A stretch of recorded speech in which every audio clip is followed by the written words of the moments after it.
Hello, everyone. Welcome to Midnight Horror Whispers. I'm your storyteller tonight.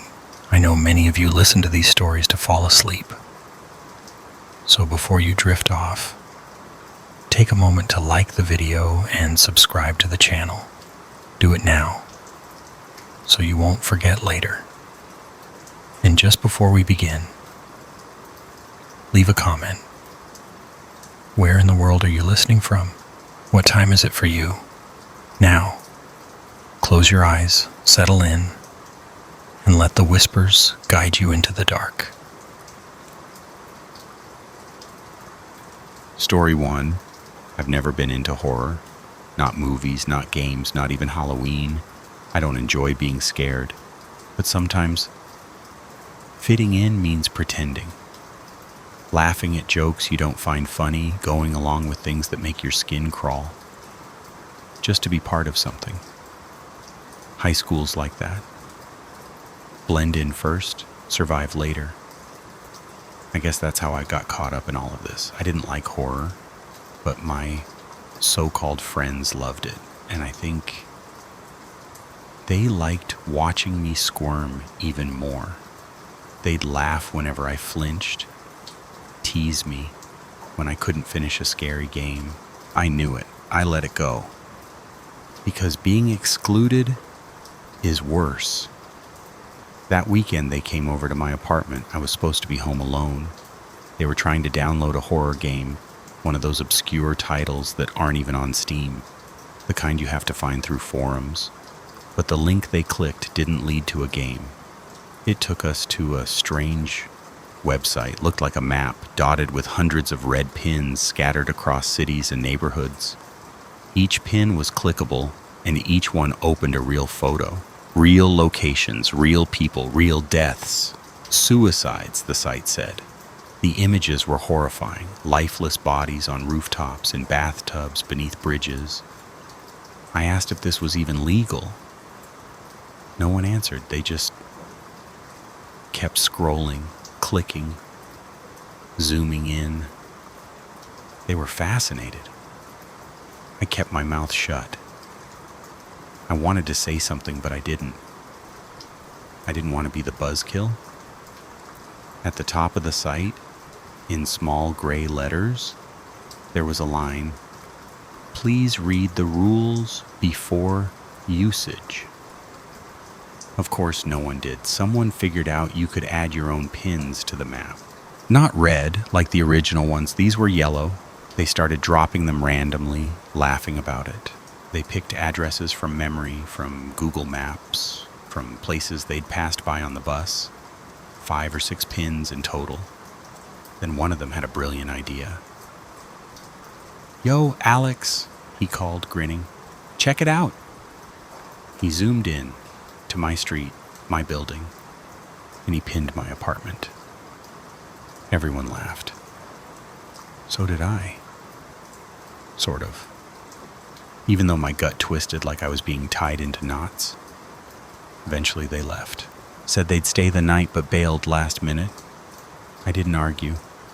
I just closed the door and stared at the glowing map still open on my laptop. I tried to delete the pin they'd dropped on my apartment. I didn't like it. It felt wrong. But there was no option to delete. That's when I remembered the rules. I went back and read them. You may add and move pins. You cannot delete them. That's it. Nothing more. I left the site open, unsure what to do. The next day my parents came home. My sister too. Turns out she'd snuck out the night before. Everything went back to normal. I almost forgot about the map. Until that night. I was watching TV with my dad when a news report came on. Breaking story. A tragedy. An entire family found dead in their home. Ruled a group suicide. I barely noticed at first. Until I saw the house on screen. I knew it. I'd seen it before. On the map. I stood up quietly.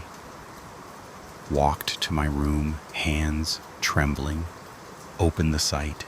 The map loaded, several of the yellow pins were gone. Or, no, not gone. Turned red, the red pins. Like the original ones, I clicked one, a photo popped up. Same house as the news, same victims. I clicked another, and another, more death. Then, as I stared, one of the last yellow pins flickered.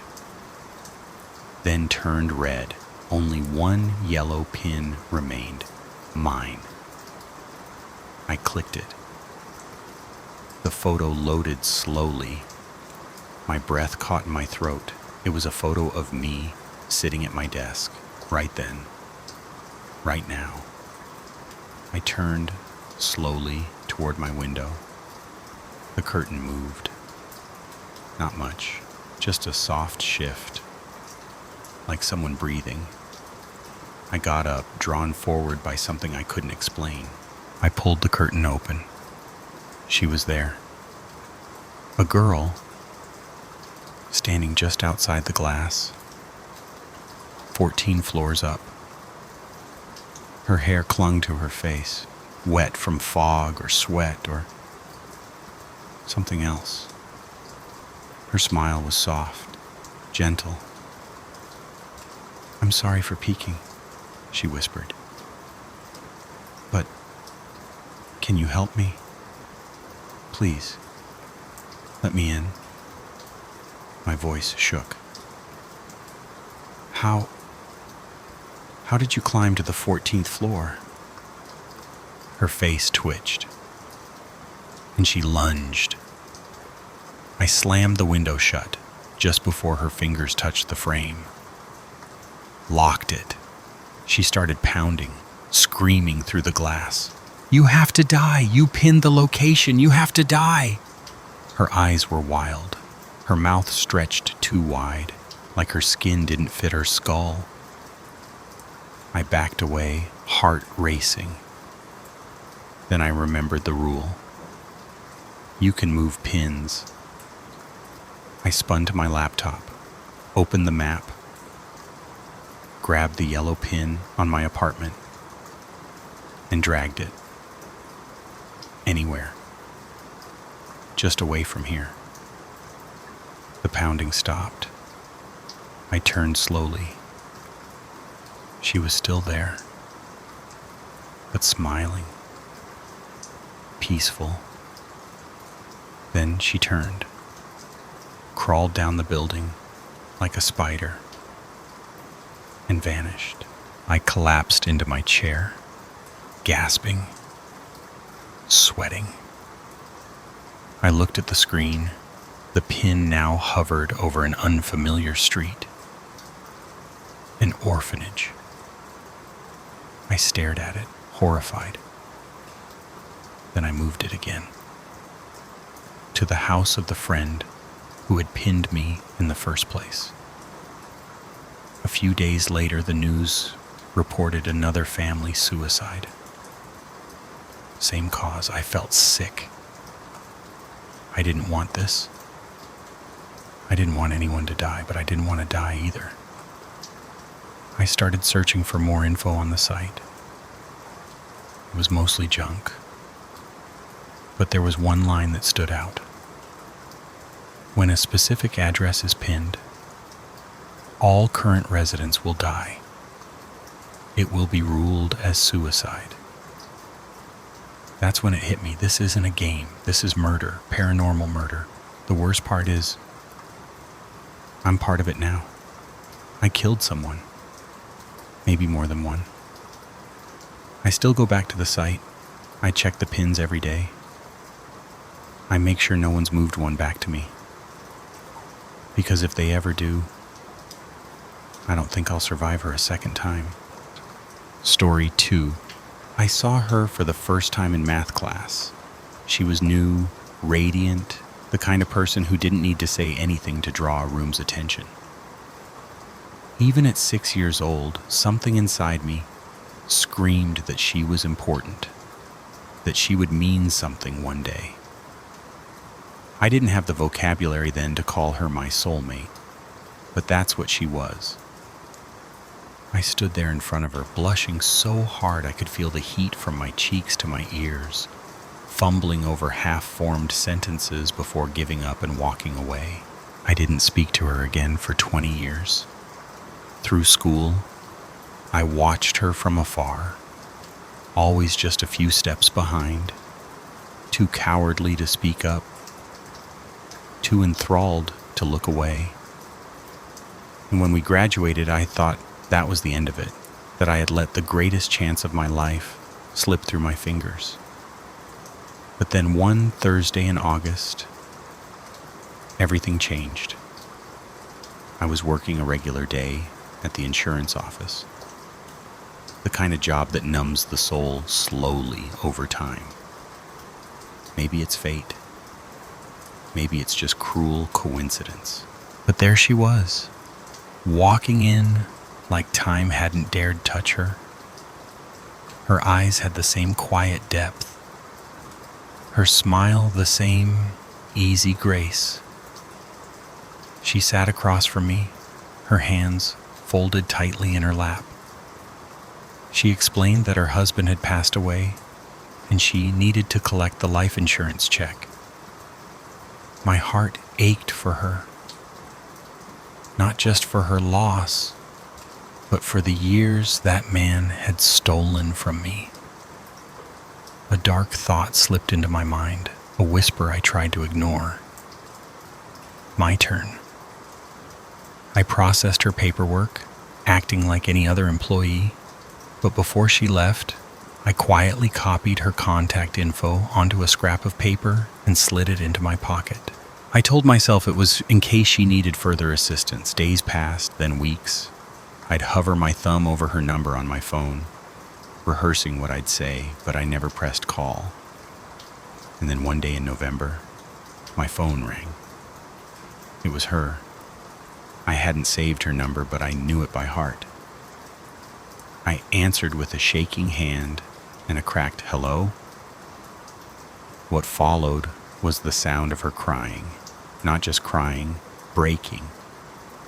She sobbed so hard it took her minutes to speak. When she finally could, she said she was tired of being alone, that she hadn't been able to date again, that she just needed someone. I asked if she remembered me. She said, "Of course I do." My turn. We met for coffee. It was cold outside, a November morning coated in frost. Her hands wrapped around the mug like she was trying to hold on to something real. I made her laugh. She made my heart ache. We were married in January. People called it rushed, but I didn't care. She was the woman I'd dreamed of since childhood. Now she was mine.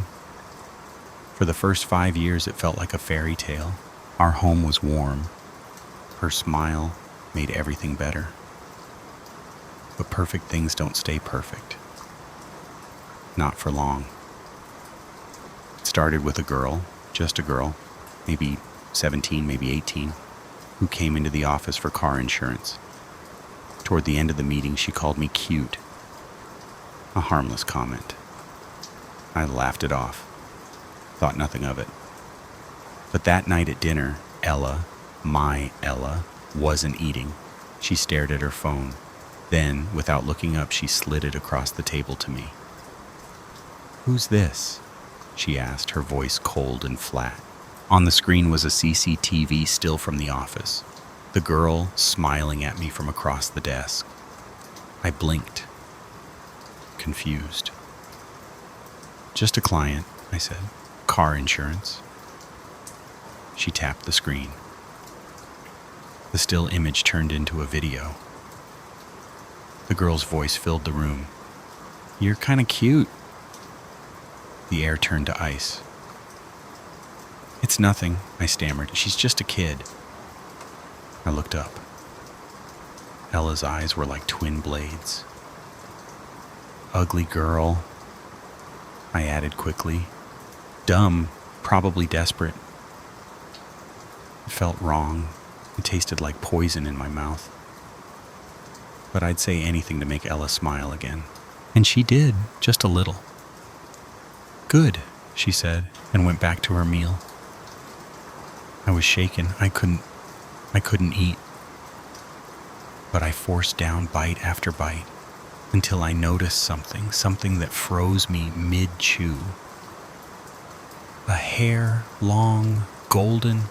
Neither of us had hair that color. I looked up. Ella was watching me, that same eerie little smirk playing on her lips. I didn't say anything, just swallowed and tried to smile. After dinner, she went to bed. I stayed up, pretending to watch TV, but my mind was racing. We keep all our meat in a freezer downstairs, pre-packed, labeled. My stomach twisted with unease. When I heard the bedroom door click shut, I tiptoed down to the basement. The stairs creaked like bones under my feet. I reached the freezer and lifted the lid. Inside were neatly wrapped packages, but there were too many. And on top, resting like a trophy, was a severed head. The girl's head, the same one from the office. Her hair matted, face bruised, eyes frozen open in terror. I stumbled back, nearly fell, bile rising in my throat. Something touched my back. I spun. Ella. Her smile was wider now, less human.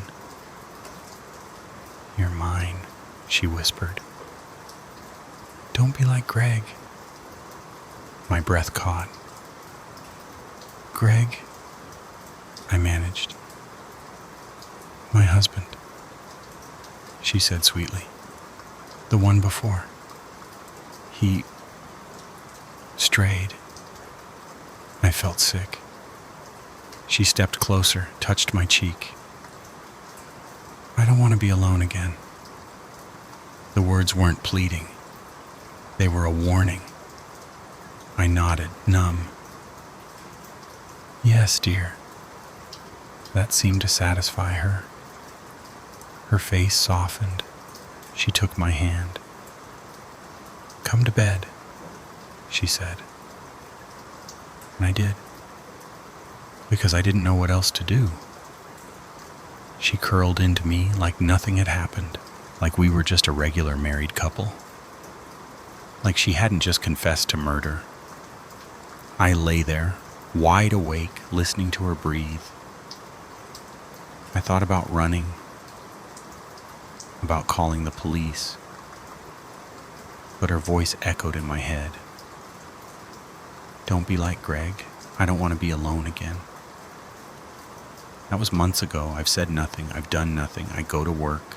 I come home. I smile. I pretend. Because I don't know what she's capable of when she feels alone. And I don't want to end up in that freezer. I know she watches me. She checks my phone.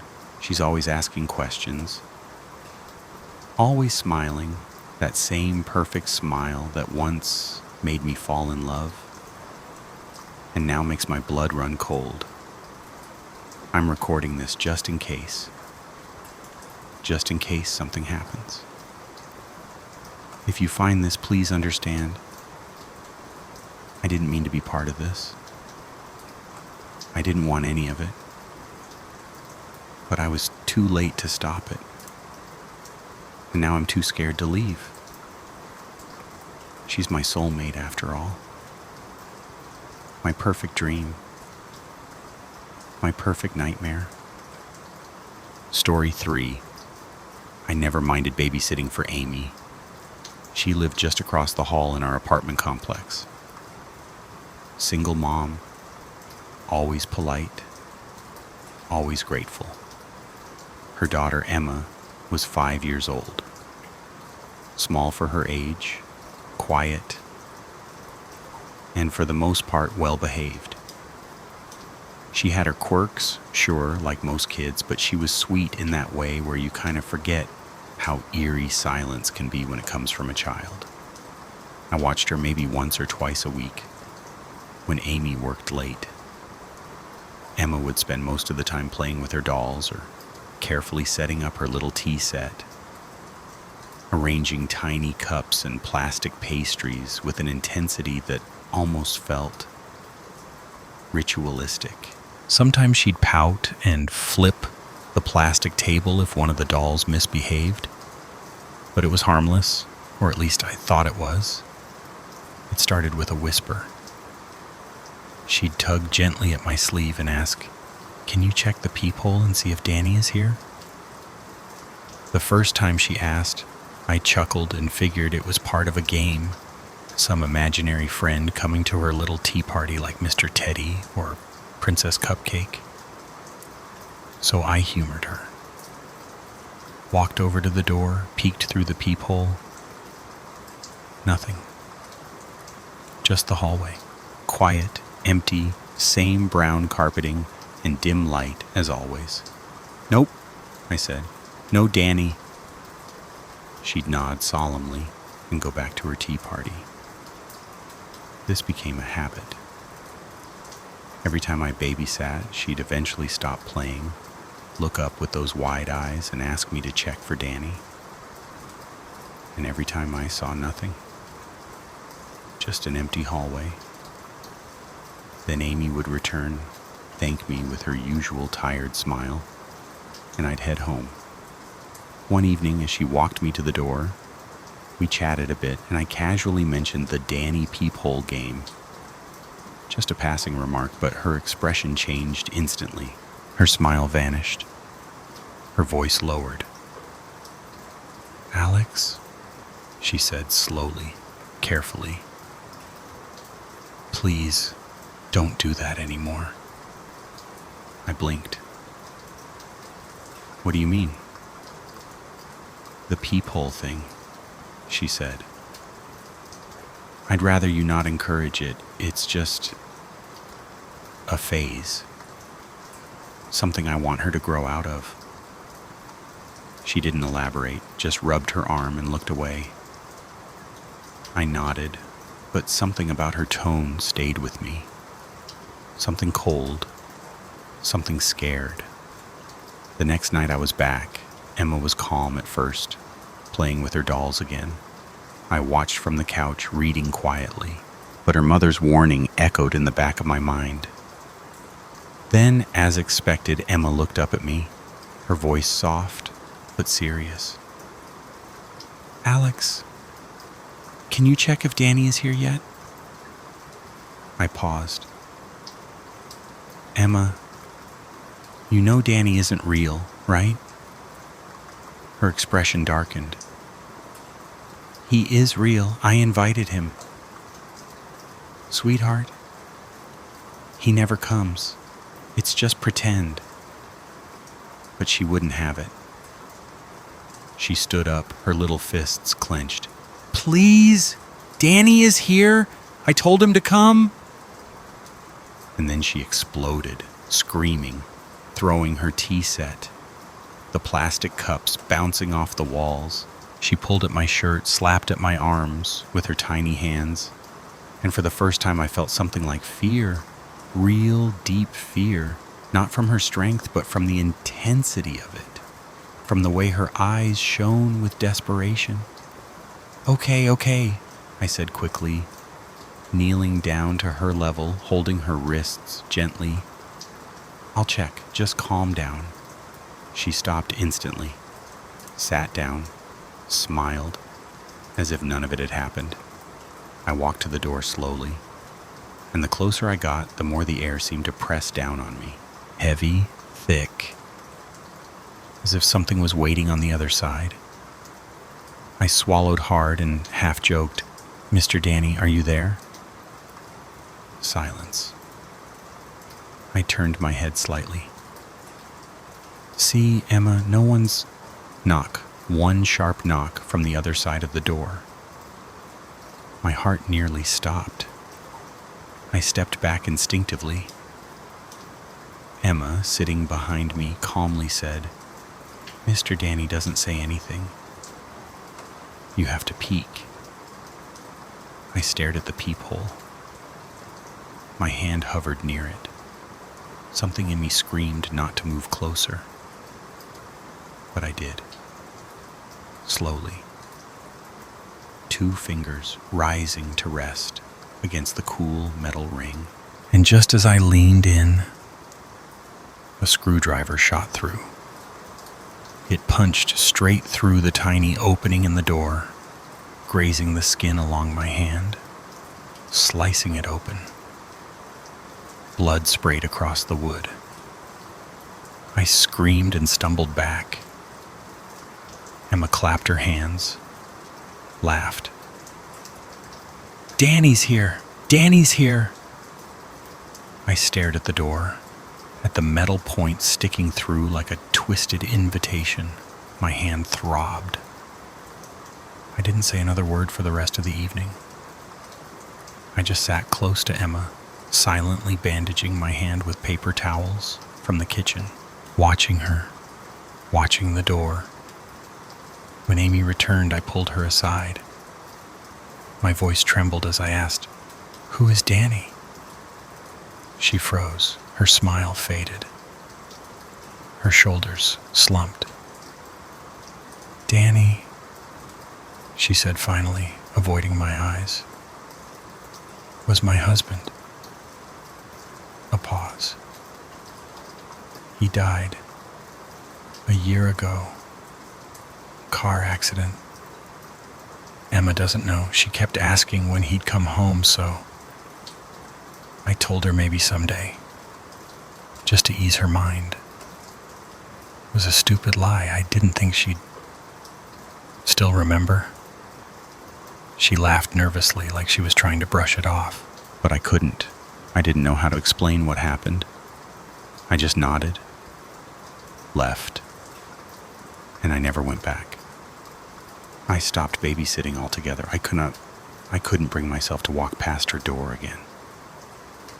And now, every time I approach my own apartment, I find myself stopping before I unlock it, placing 2 fingers on the peephole, gently, cautiously, testing. Even when I know rationally that no one is there, even when it's daylight, even when I'm alone, I still check. I still wait. Because somewhere deep down I think about that knock, that screwdriver, that tiny voice saying, "Danny's here." And I wonder, what if next time he is? Story 4. The first thing I noticed when the lights went out wasn't the darkness. It was the silence. A thick, unnatural silence that pressed against my ear like a weight. 1 second, the soft hum of the refrigerator and the low whir of my laptop fan kept the night familiar. The next, nothing, just the sound of my own breath, suddenly sharp and loud in the stillness. I reached for my phone, its screen lighting up the room in a pale, ghostly glow that made me squint. 9:47 p.m., no signal. Of course. "It's fine," I whispered to myself, forcing the words out even though they felt hollow. "Just a blackout." But something felt wrong. The darkness outside my windows didn't look like the usual night. It looked heavier, denser, like the world beyond the glass had been swallowed whole. I turned on the flashlight and moved through the apartment, trying not to trip over anything. Each shadow seemed to stretch farther than it should. Every surface felt cold. I went to check the landline. Dead. No dial tone. Not even static, just nothing. That's when I heard it. Soft scratching at the front door. I froze. The sound was so faint, I almost thought I imagined it. Maybe a branch brushing against the frame, or a stray animal. My building was old, no big deal, right? But then it came again, louder this time. More purposeful. And then a thud. Something or someone had thrown their weight against the door. My heart lurched into my throat. I took a step back. then another. My phone trembled in my hand as I kept the light trained on the door. The thuds grew louder, more violent. I could hear the frame shuddering. I didn't wait to see what would happen next. I turned and fled into my bedroom, locking the door with shaking hands. I didn't know what I was more afraid of, that someone was trying to get in, or that something already had. I sat there in the bedroom, back pressed against the far wall, the locked door between me and whatever was on the other side. My phone's light was the only thing keeping the dark from swallowing me whole. No signal, no help, just me and the growing dread that whatever had come knocking wasn't going away.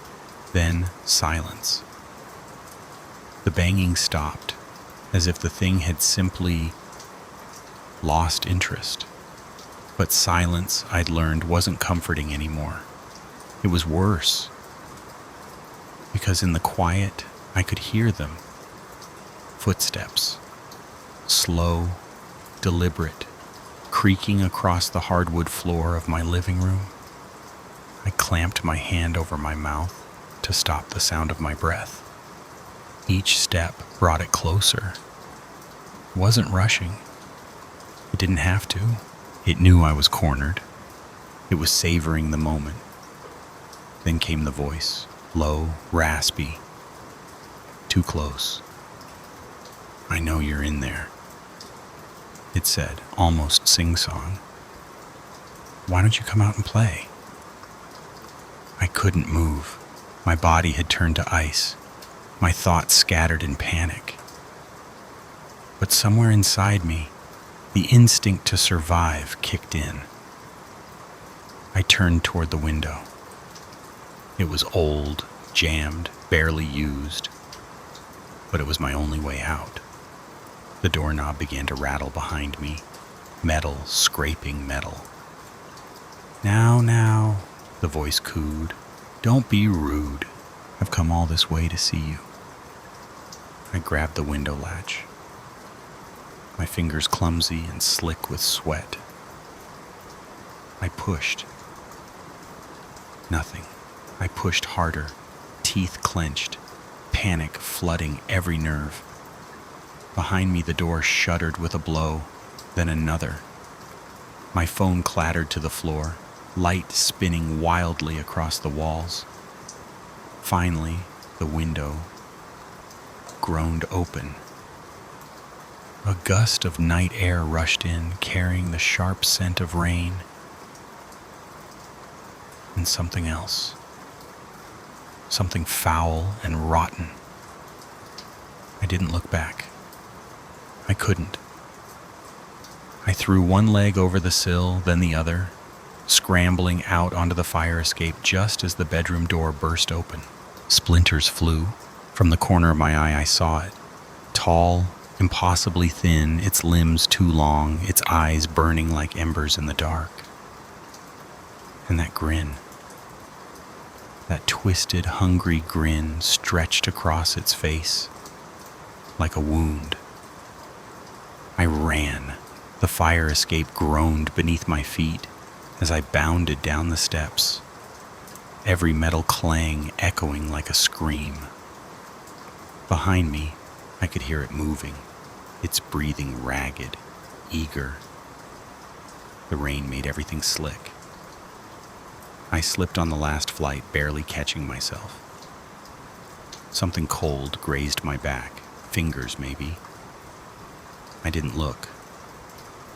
I leapt into the alleyway, hit the ground hard, and kept running. The streets were empty, not quiet, empty. No lights, no cars, no people. Just a dead city and the sound of my heartbeat in my ears. I turned corner after corner, but it was all the same. Shadows stretching longer than they should. Windows black, like watching eyes. I needed my car. My keys were in my pocket. Thank God for habits.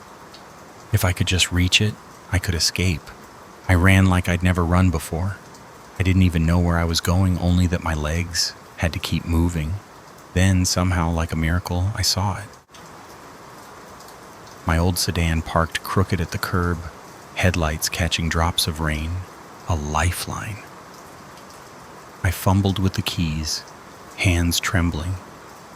Behind me, footsteps again. Closer this time, slower, taunting. The key slipped. I cursed under my breath, forced it in, wrenched the door open, threw myself inside, locked it, slammed the key into the ignition. The engine hesitated, coughed, then roared.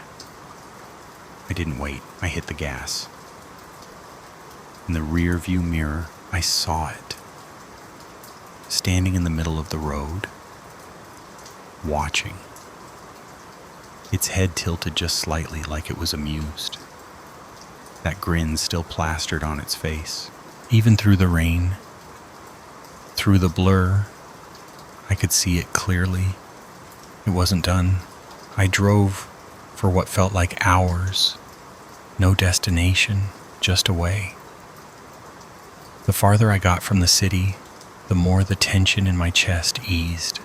My knuckles ached from gripping the wheel. The sky began to shift. Black into deep gray, hints of dawn rising. I thought I had made it. I even let myself breathe. Then the radio crackled. It was faint at first, like distant static. Then came the voice, that same low rasp, only now it was amused. "Did you really think you could run from me?" I screamed. My car swerved on the wet road, tires squealing as I fought the wheel. The voice was gone, the radio dead. But the damage was done. My breath was ragged. My hands trembled again, and deep down I knew I hadn't escaped anything. In the days that followed, I tried to convince myself it had all been a terrible dream, a stress-induced hallucination. I fixed my apartment door. I cleaned up the broken pieces. I left the lights on, always. But something inside me had cracked. The shadows in the corners seemed darker than they should. The silence at night, it wasn't empty. It listened. And sometimes it whispered back. I moved. Twice, changed cities, changed my name. But the feeling stayed. That quiet itch at the base of my spine. That sense of being watched. I caught glimpses, reflections in glass, dark figures in crowds. Sometimes a voice would chuckle behind me in a busy cafe, and when I turned, no one was there. I stopped answering phone calls, lost friends, quit my job. I became a ghost in my own life, drifting from day to day, waiting, dreading, counting the seconds until it returned. And then one night, it did. I was in my new apartment, every single light blazing. I hadn't slept in 2 days. I was exhausted, brittle. And then, click. Everything died. Darkness swept through the room like a living thing. For a heartbeat, there was silence. Then, ready to play, it was right behind me. But I didn't run. I was done running. I turned around slowly, my hands cold but steady. "What do you want from me?" I asked, and my voice, my real voice, sounded strange in the dark. Familiar but stronger, braver. The thing stepped forward, peeling out of the shadows like it had always been there. Its form flickered, shifting between human and not. Its glowing eyes locked onto mine. "What do I want?" it said, almost laughing. "I don't want anything from you. I am you." I froze. The voice, it was mine. Warped, distorted, but undeniably mine. "No," I whispered. But even as I said it, something deep in me knew the truth. This thing, this shadow that had chased me through the dark, it was made of my fear, my shame, my self-loathing, the parts of myself I buried so deep I forgot they were still alive. It reached for me. "Embrace me," it said. "Stop running. Accept who you really are." And for a second, I almost did, but then I remembered what it had done. The fear, the isolation, the suffocating dread. And I realized acknowledging it didn't mean surrendering to it. I reached for the light switch. My hand trembled, but I flicked it on. The room exploded with light, harsh, real. The figure before me wavered, its form unraveling like smoke in the wind. And just before it disappeared, I saw its face. Not angry, not hateful, relieved. The weight in my chest lifted, the dread gone. The silence was just silence again. Since then, I've learned to live with the dark. Not fear it, not fight it, just live with it. Some nights I still hear that chuckle. I still feel the cold breath at my neck. But now I turn to it and say, "I see you. I know you're there, but you don't control me." And in the quiet that follows, I find peace. Story 5. It began with a single drop. Cold, sudden, sharp as a finger of ice, tapping the center of my forehead and jolting me from sleep. I froze inside my tent, heart ticking faster than the silence outside.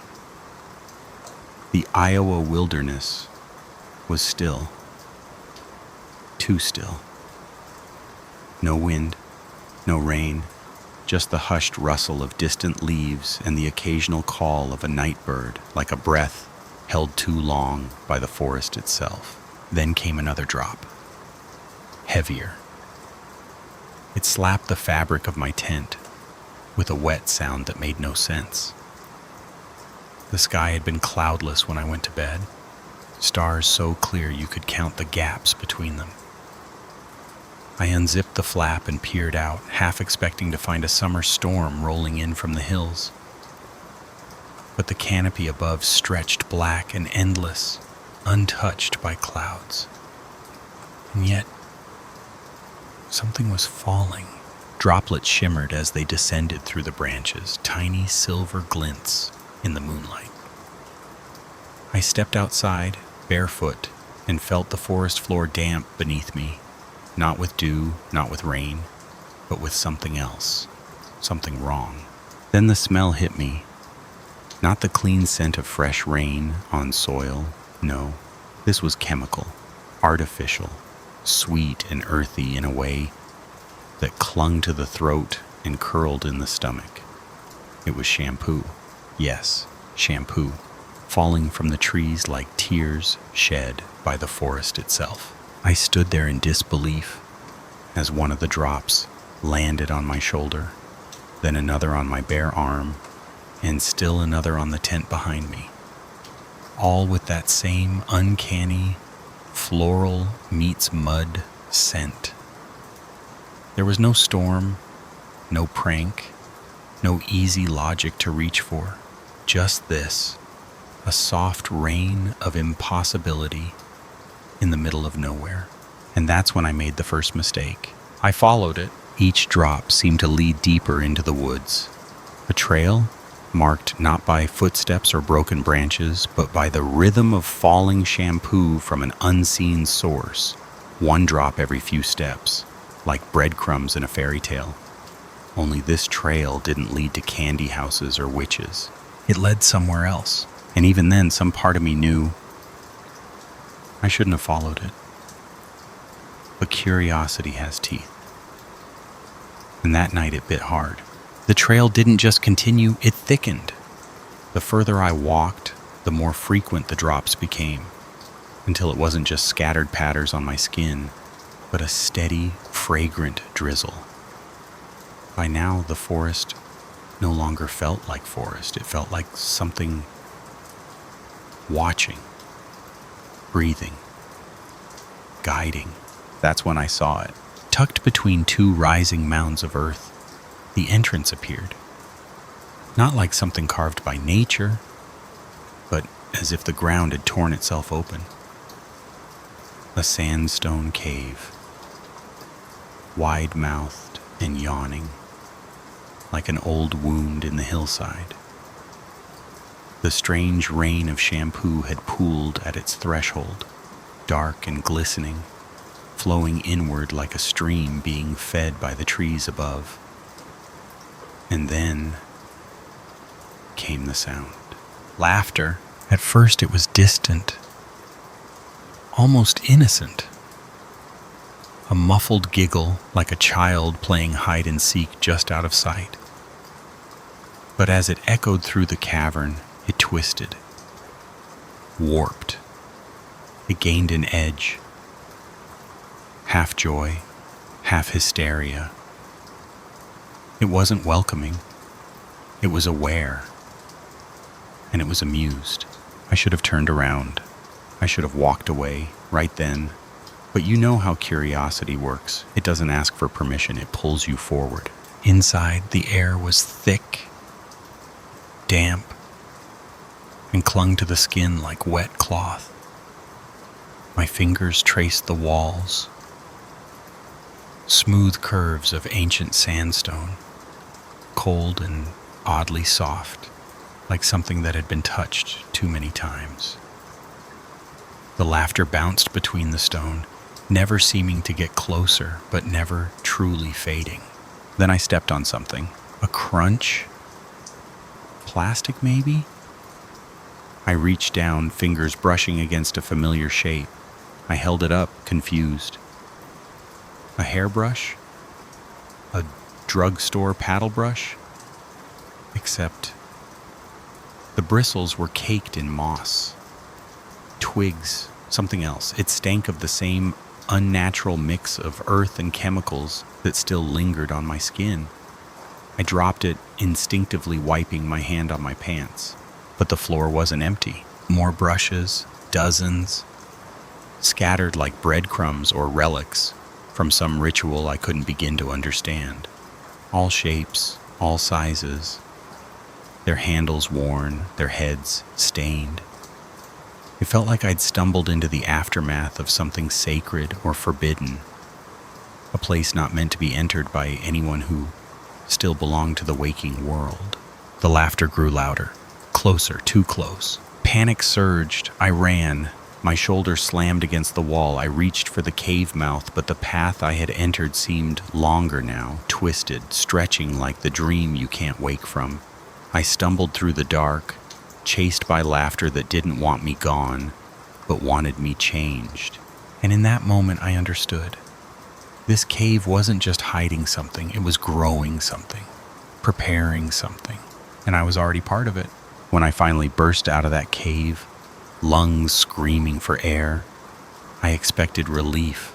I expected moonlight, stillness, the familiar chill of the Iowa woods. But the forest that greeted me wasn't the one I had entered. Every tree trunk, every branch, bore long, perfectly parallel grooves, like claw marks, but too even, too intentional, as if something had combed the bark from top to bottom. The fresh white wood gleamed beneath the night sky, and the longer I stared, the clearer the pattern became. These weren't signs of damage. They were signs of grooming. Then I saw the brushes, hundreds of them, maybe more, driven into the soil around the base of each tree like grave markers. Paddle brushes, detanglers, round bristle combs. Their handles jutted from the earth at eerie angles, half buried like relics from some deranged ritual. Each one seemed carefully placed, as if honoring the trees they surrounded. It wasn't random. It was reverent. And that's when I looked up. There, nestled high in the canopy, shapes moved. Figures perched on branches like oversized birds. At first they resembled people, human in form but elongated in a way that felt wrong, their limbs too smooth, their movements too synchronized.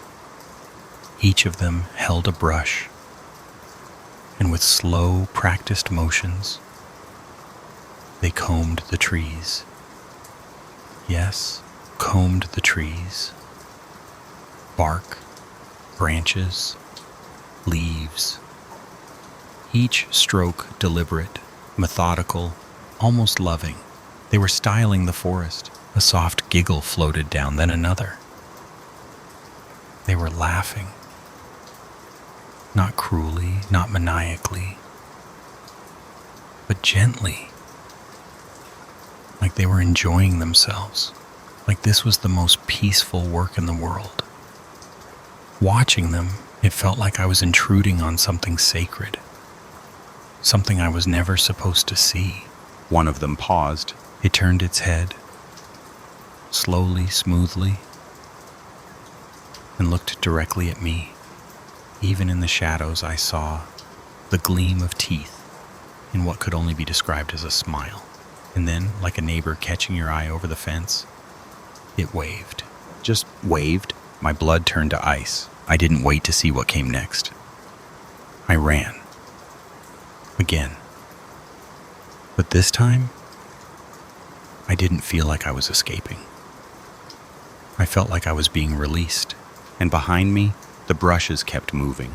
The laughter followed, and somewhere deep in my gut, a question rooted itself like a weed. What happens when the forest no longer needs grooming, when it's already perfect? And who or what gets brushed next? I didn't stop running until I reached my car. My legs burned.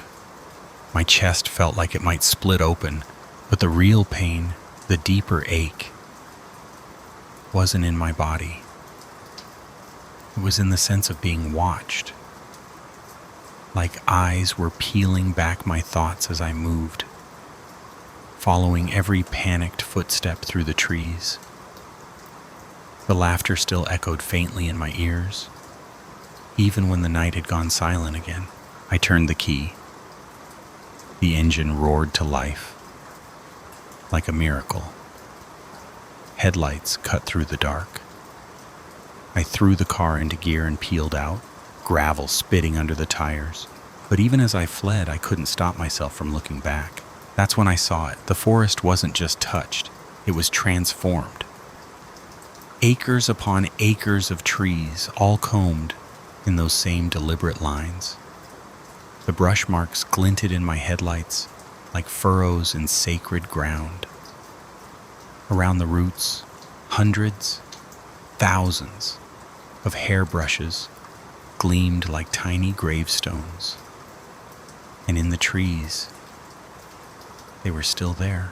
The groomers, dozens of them. Some crouched, some perched, some mid-stroke, still brushing with patient dedication. Their arms moved in unison, hypnotic and serene.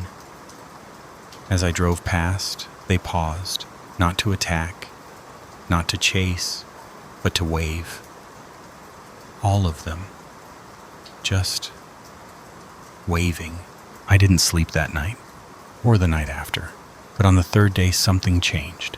It started in the shower, clumps of hair slipping down the drain, then on my pillow, on the bathroom floor, in the sink.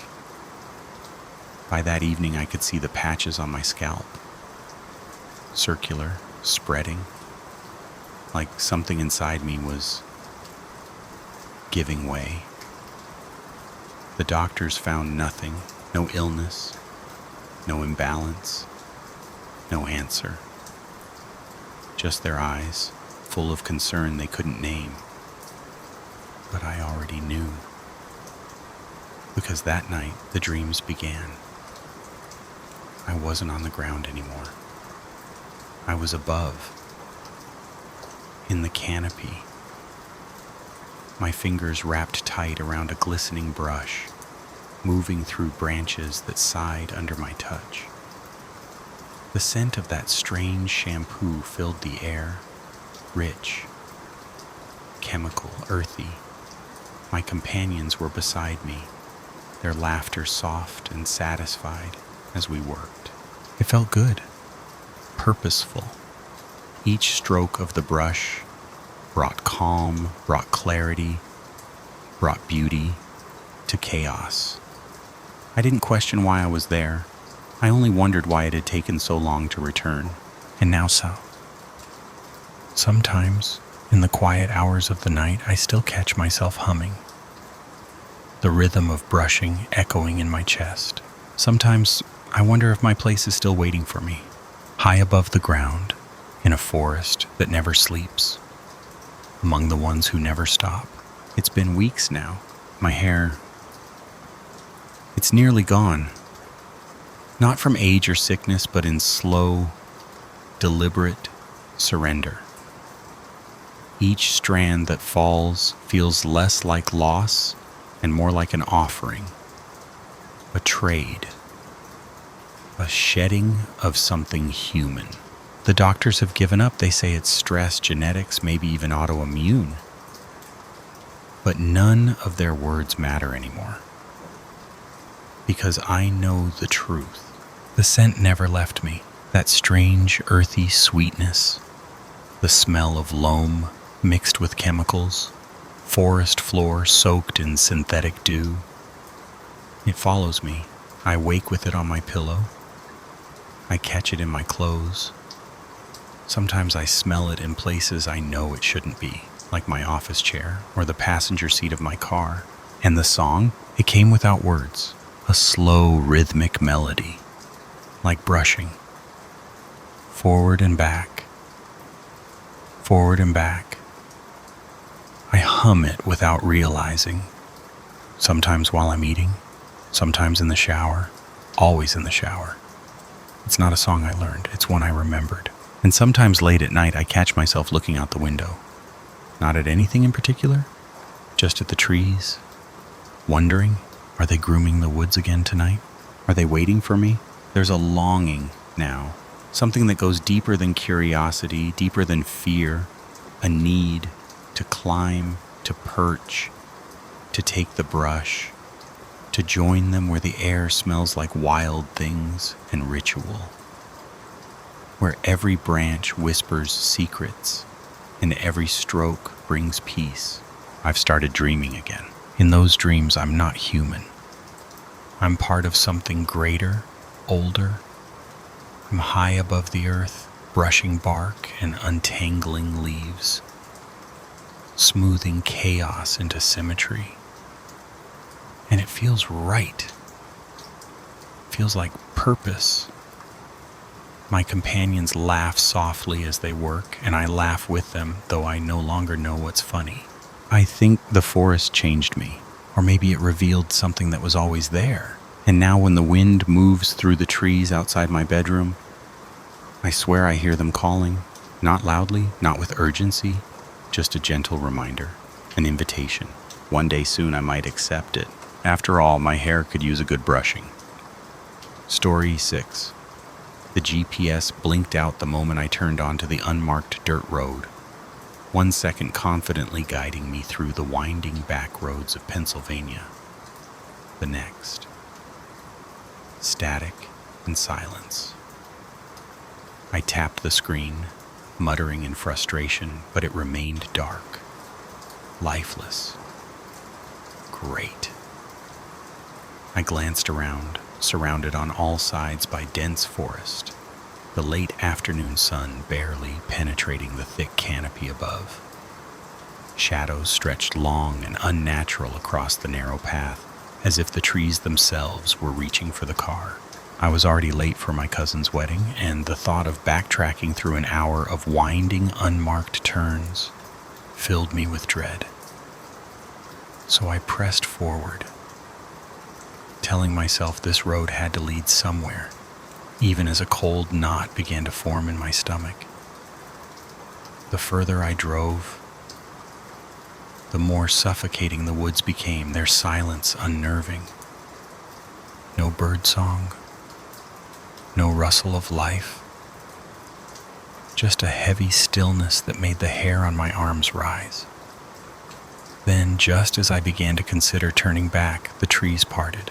A clearing opened before me, and nestled within it was a small town. Quaint storefronts lining a cobbled main street, all perfectly preserved like a postcard from another era. Relief surged through me as I drove in, but that feeling quickly faded. The people walking the sidewalks turned to look at me, their clothing oddly old-fashioned, their expressions unreadable, a mix of curiosity and, was it fear? I parked near what looked like a general store and stepped out. The air felt off, thicker somehow, with a strange metallic tang that clung to the back of my throat. I approached an elderly man sweeping the storefront, calling out politely to ask where I was, explaining my GPS had failed. He froze, dropped his broom, and bolted inside without a word, slamming the door behind him. Confused, I turned to find a small group had gathered, watching me silently. A woman in a long skirt stepped forward, her voice carrying a strange, clipped accent as she welcomed me to Millbrook. "We don't get many visitors," she said, smiling in a way that made my skin crawl. When I mentioned Pittsburgh, her brow furrowed. She claimed never to have heard of it. The way she said, "Millbrook always has room for one more," made my blood run cold. I smiled tightly, muttered an excuse about needing to get going, but the unease had blossomed into full-blown dread. Something about this place was wrong, deeply, terribly wrong, and I had a sinking feeling that I'd wandered into somewhere I was never meant to find. I tried to stay calm, even as the woman's words coiled around me like cold fingers. "Millbrook always has room for one more." Her tone was pleasant, her smile serene, but there was something in her eyes, a glint of something too still, too knowing, that made every instinct in my body scream. When I asked how to get to Pittsburgh, her brows furrowed as if I'd spoken a foreign language. "Pittsburgh?" she repeated, puzzled, then shook her head slowly. "I'm afraid I don't know of such a place." That didn't make sense. How could anyone not know Pittsburgh, a city that size? But before I could question further, the air seemed to shift. The silence deepened. I turned toward my car, trying to retreat politely, muttering that my family was expecting me, that I really should be going. I reached for the door handle, heart pounding, only to feel a hand clamp down on my arm, hard. A man stood beside me, his grip too strong, his smile stretched too wide. Now, he said softly, his voice oily with false warmth. "No need to rush off. You've only just arrived. We'd love to hear about the outside world." His breath smelled faintly of rust. I tried to pull away, but he didn't let go. Behind him, the townspeople gathered silently. More and more of them appeared, emerging from storefronts and alleyways, surrounding me in a slow, tightening circle. Their eyes gleamed with a strange hunger, faces frozen somewhere between curiosity and something far darker. I yanked my arm free, stumbling back toward the car. My fingers fumbled with the keys, panic surging as the crowd pressed closer. The engine roared to life just in time. I slammed the car into reverse, gravel flying, tires shrieking. Faces blurred past the windows. As I spun around and bolted down the road, my breath ragged, hands trembling on the wheel, I didn't look back. I couldn't. The forest swallowed the car, branches clawing at the sides like skeletal hands. I drove fast, heart thundering, trying to put as much distance as possible between me and that town. But something was wrong. Horribly wrong. No matter how far I drove, the scenery never changed. The same bends, the same twisted trees, looping over and over again like a broken reel of film. I could feel the panic rising in my throat, pressing against my ribs, an unbearable pressure that made it hard to breathe. Then, finally, after what felt like an eternity, I saw lights. Warm, golden lights through the fog. Relief washed over me until I recognized the outline of the buildings, the curve of the road, the faint metallic tang in the air. No, it couldn't be. But it was. Millbrook. The same general store, the same gas lanterns flickering on the porches, the same figures standing perfectly still on the sidewalks. I had driven in a full circle, or worse, I had never left at all. My hands shook as I tried to reverse to escape again, but the engine sputtered and died. A final mechanical sigh before silence fell once more. My fingers clawed at the ignition, turning the key over and over, but nothing happened. Through the windshield, I saw them.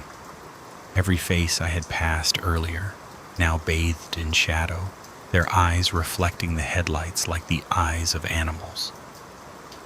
The woman was there, her hands folded neatly in front of her, that same too wide smile fixed on her face.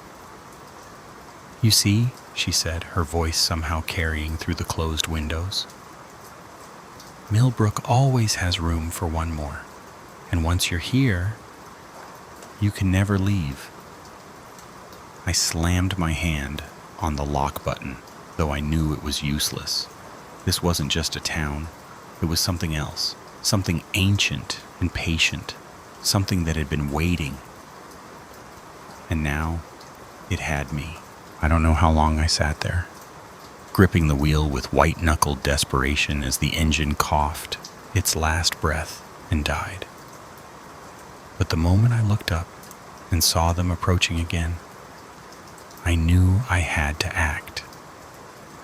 They moved slowly at first, deliberate like they had all the time in the world. But as the seconds passed, their pace quickened, their eyes catching the glint of my headlights with an animalistic shimmer that made my stomach twist. The woman from earlier was at the front, her smile unchanged, unnatural in how steady it held, even as the others began to press against the car. The first hard jolt hit the frame like a hammer, then another and another. As hands began to pound and rock the vehicle with inhuman force, the car swayed violently, tires screeching on the gravel, and I could feel the metal groaning beneath me as if it too were terrified. I screamed and jammed my thumb against the horn, but the sound was swallowed by the chaos. And the faces, twisted now, not fully human, pressed closer to the windows. In a frenzy, I grabbed my phone, praying for a miracle, any kind of signal, but the bars were still dead. Desperate, I opened the map app, and to my shock, it loaded. But what it showed made the blood drain from my face. According to the map, I wasn't in a town at all. I was surrounded by miles of unbroken forest. No roads, no buildings, just blank green wilderness where Millbrook was supposed to be. The car rocked again, harder this time, the windshield cracking under the pressure as shrieks and guttural voices surrounded me. That's when I saw it.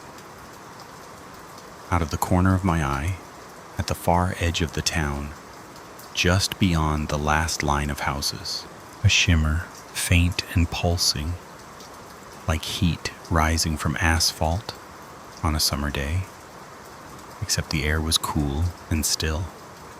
It flickered, unnatural, barely there, but it called to me in a way I couldn't explain. Without thinking, I snatched my bag, shoved the door open, and threw myself into the night. Gasps and snarls erupted around me as I ran, pushing past grasping fingers and cold, stiff bodies. They reached for me, clawed at my arms and clothes, but I didn't stop. I couldn't. My lungs burned. My legs screamed with every step, but that shimmer drew closer with each stride. That impossible ripple in the air, stretching like a membrane just out of reach. One man grabbed the strap of my bag and yanked. It tore, but I didn't even look back. I dove toward that strange curtain, that glimmering veil that felt like a door not meant to be opened. And just as their fingers grazed the back of my neck, I hit it. It was like slamming into rubber. Thick, resistant, like the air itself was trying to keep me in. But I pushed with everything I had, and then suddenly, I was through. The world fell out from under me.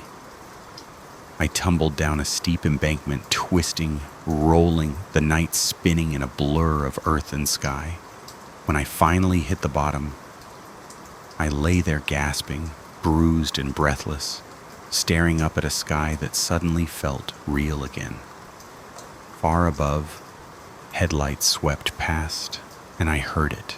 Traffic, real traffic, the steady thrum of tires on pavement and distant horns. I was back. Or at least I hoped I was. I woke up to the harsh glare of headlights and the distant hum of traffic, my body aching, my clothes torn and streaked with dirt and blood.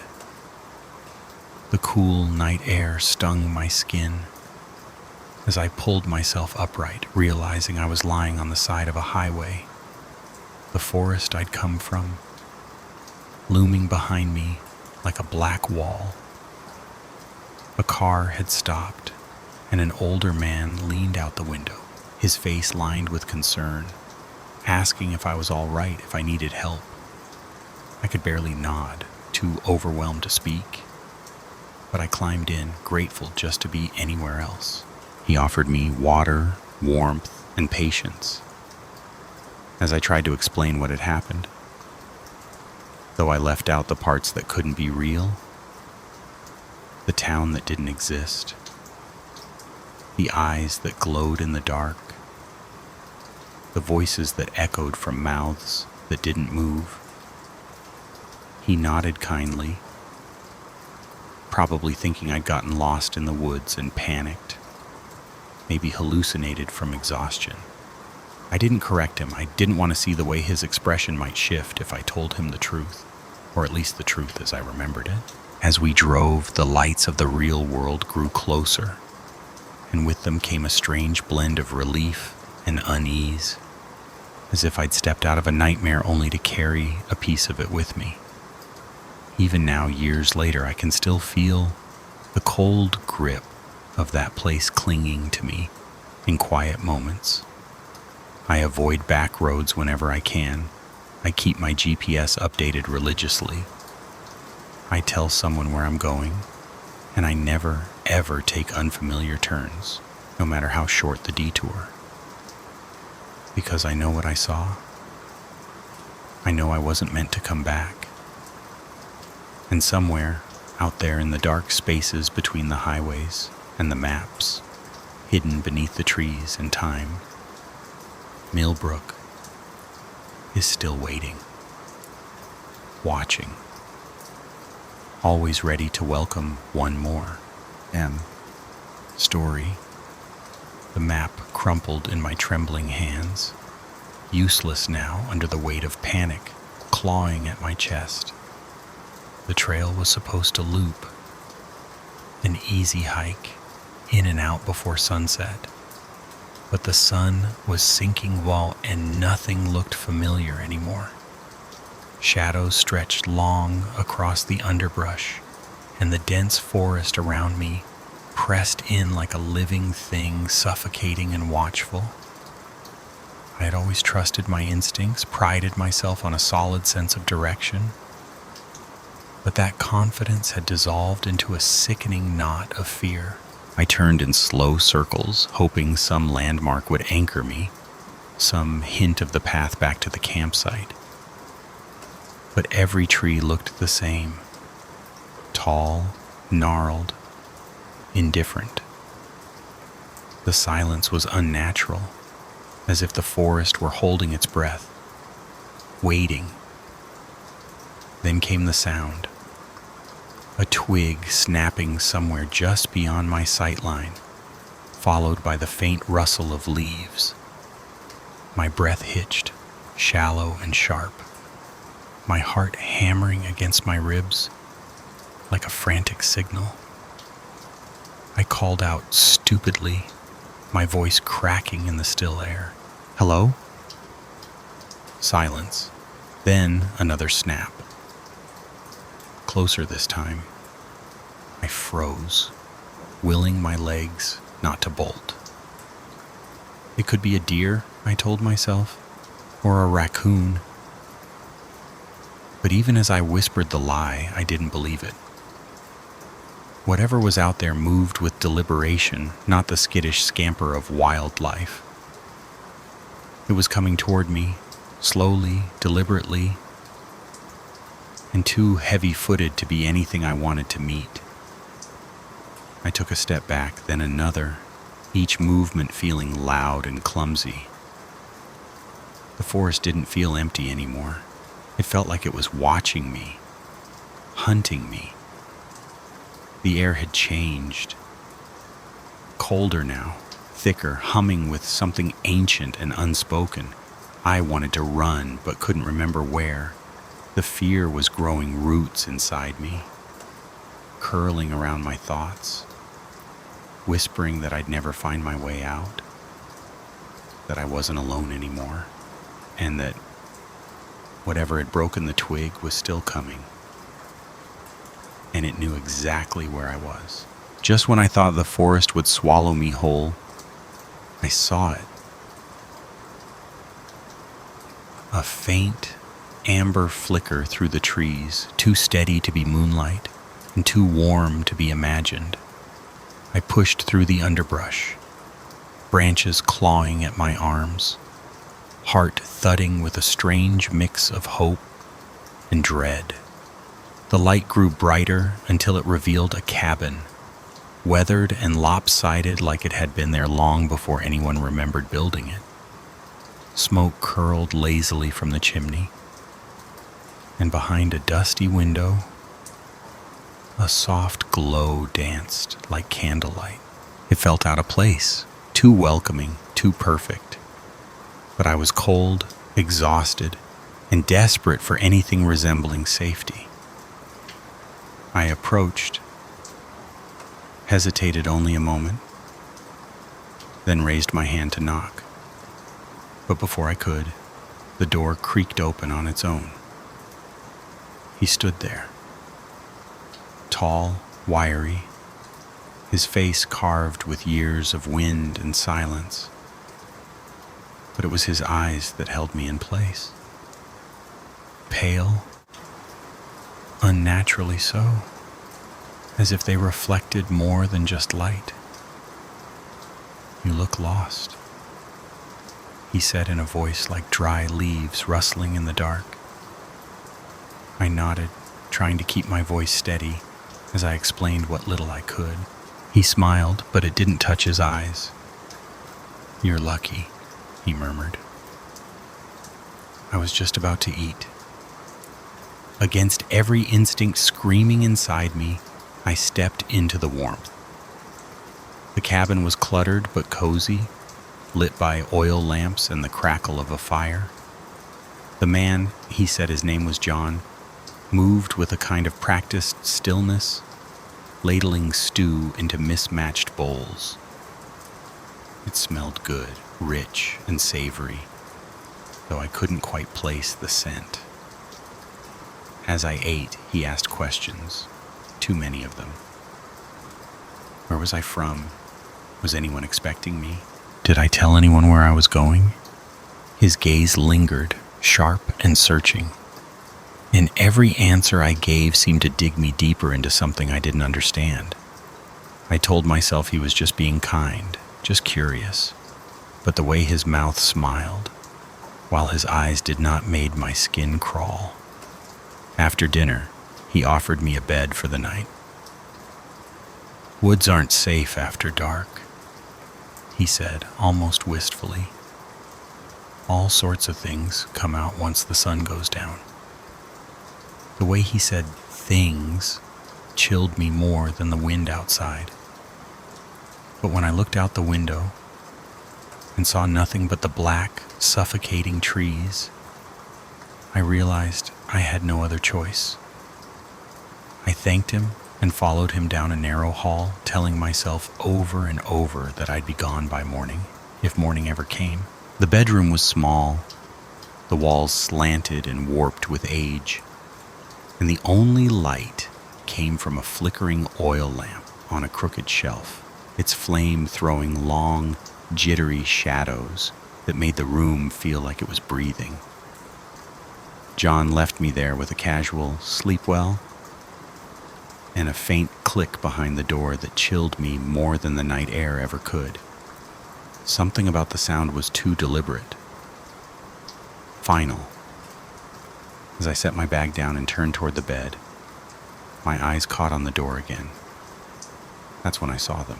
Long, deep gouges scraped into the wood from the inside. Desperate, frantic, uneven. Not the kind of marks left by time or weather, but by fingernails or something sharper, trying to claw its way out. My breath caught. I crouched down, fingertips hovering over the splintered edges, and a sickening realization settled over me. Someone had tried to escape this room. I forced my voice steady and called out to John, asking what had happened to the door. After a beat, his voice floated back. Too cheerful, too rehearsed. "Raccoons," he said. "Persistent little things." I stared at the scratches, my skin crawling. No raccoon made those. I crossed the room and tried the window, but it was nailed shut. Rusted nails driven deep into the frame like someone had wanted to make sure it never opened again. A wave of cold panic surged through me. This wasn't shelter, it was a cage. I paced the room, trying not to spiral. But every creak of the floorboards, every groan of the wind outside twisted deeper into my nerves. I sat on the edge of the bed, gripping my backpack like it could protect me from whatever nightmare I'd stumbled into. The firelight in the next room cast shifting shadows beneath the door, and I kept thinking I heard footsteps, breathing, something pacing just beyond the thin wall. I didn't sleep. I couldn't. All I could do was listen, wait, and wonder what John really meant when he said, "Creatures come out at night." because I had a growing, terrible suspicion that I wasn't locked in to keep something out, but to keep something in.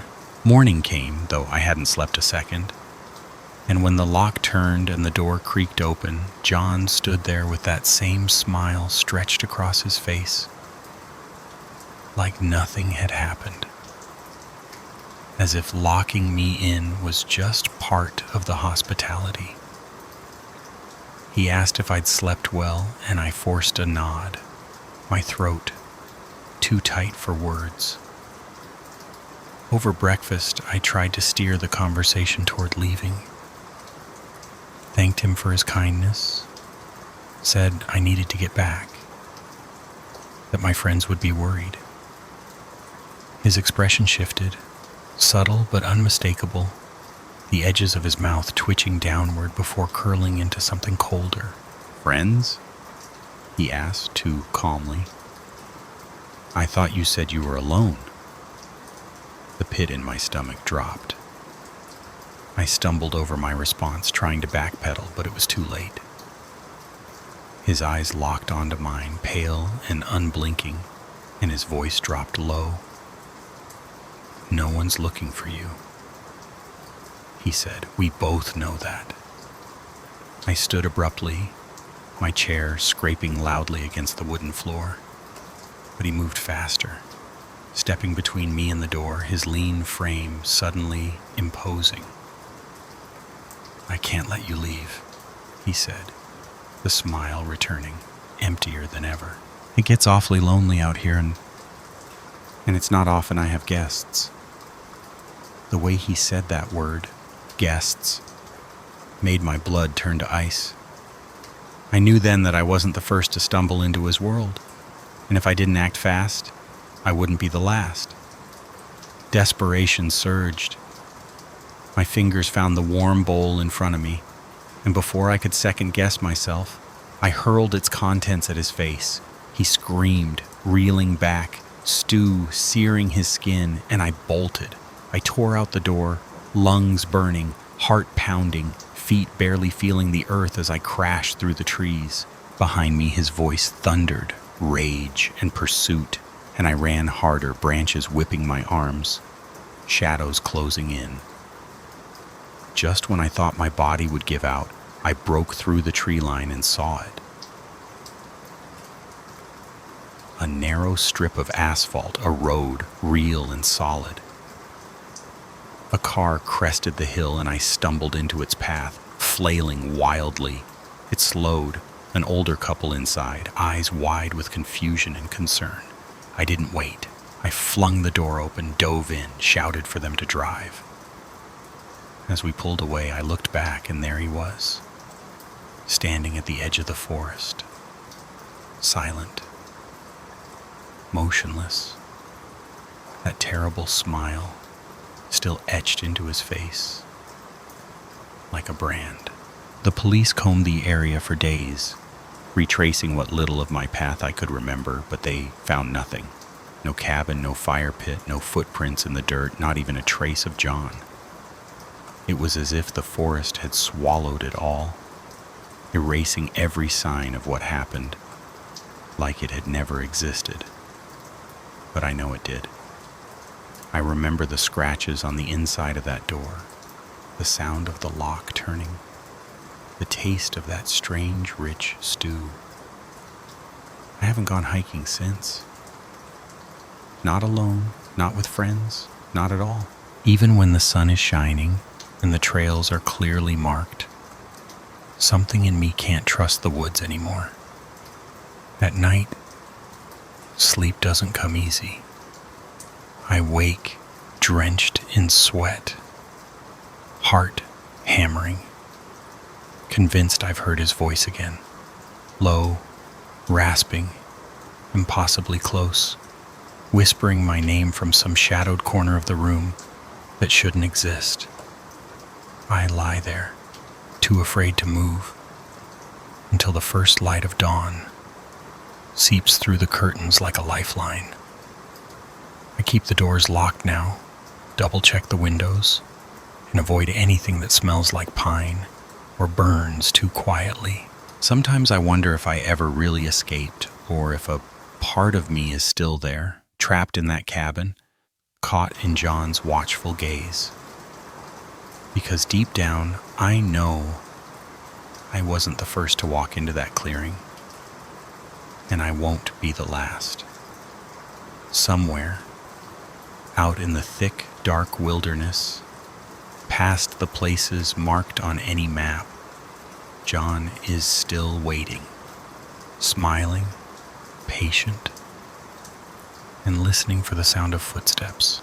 Just one more hiker, lost and cold, looking for the wrong kind of shelter. Story 8. The wind howled like some wounded creature clawing at the edges of reality, hurling sheets of snow across the windshield until I couldn't see more than 10 feet ahead, let alone make out the road signs we'd long since stopped trying to follow.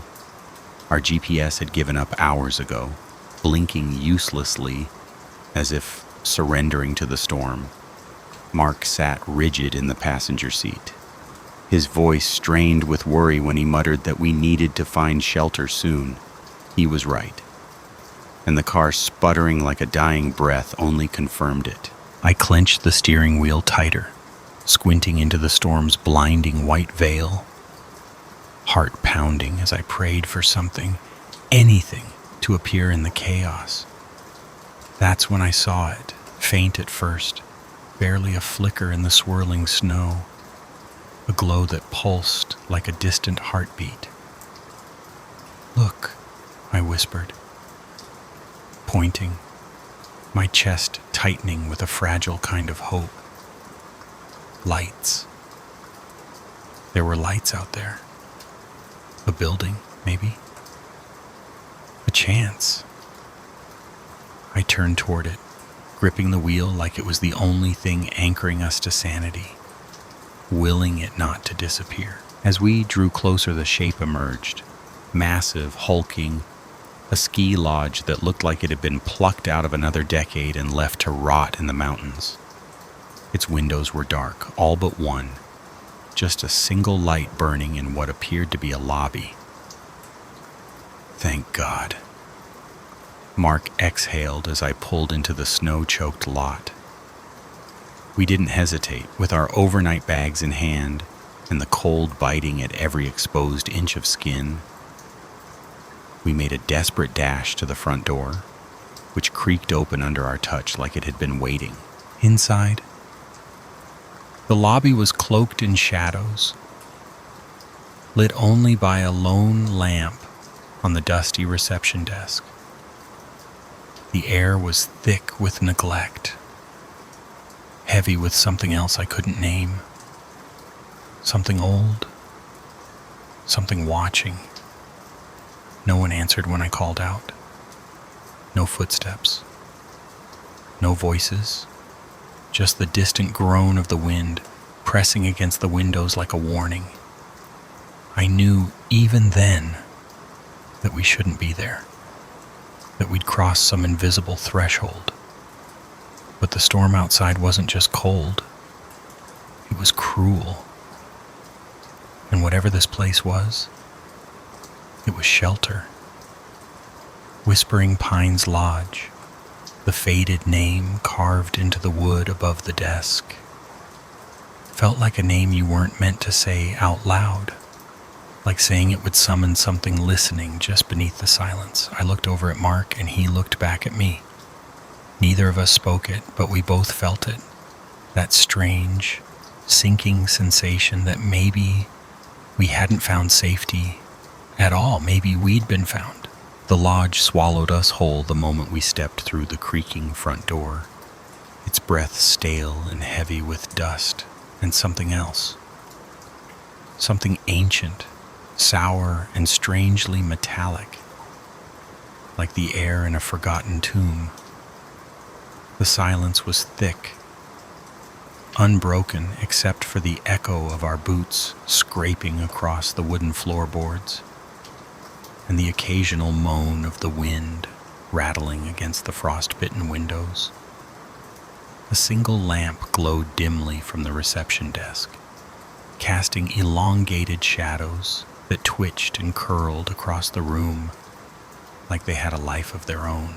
I called out, my voice small, almost smothered by the vastness of the space, but no answer came.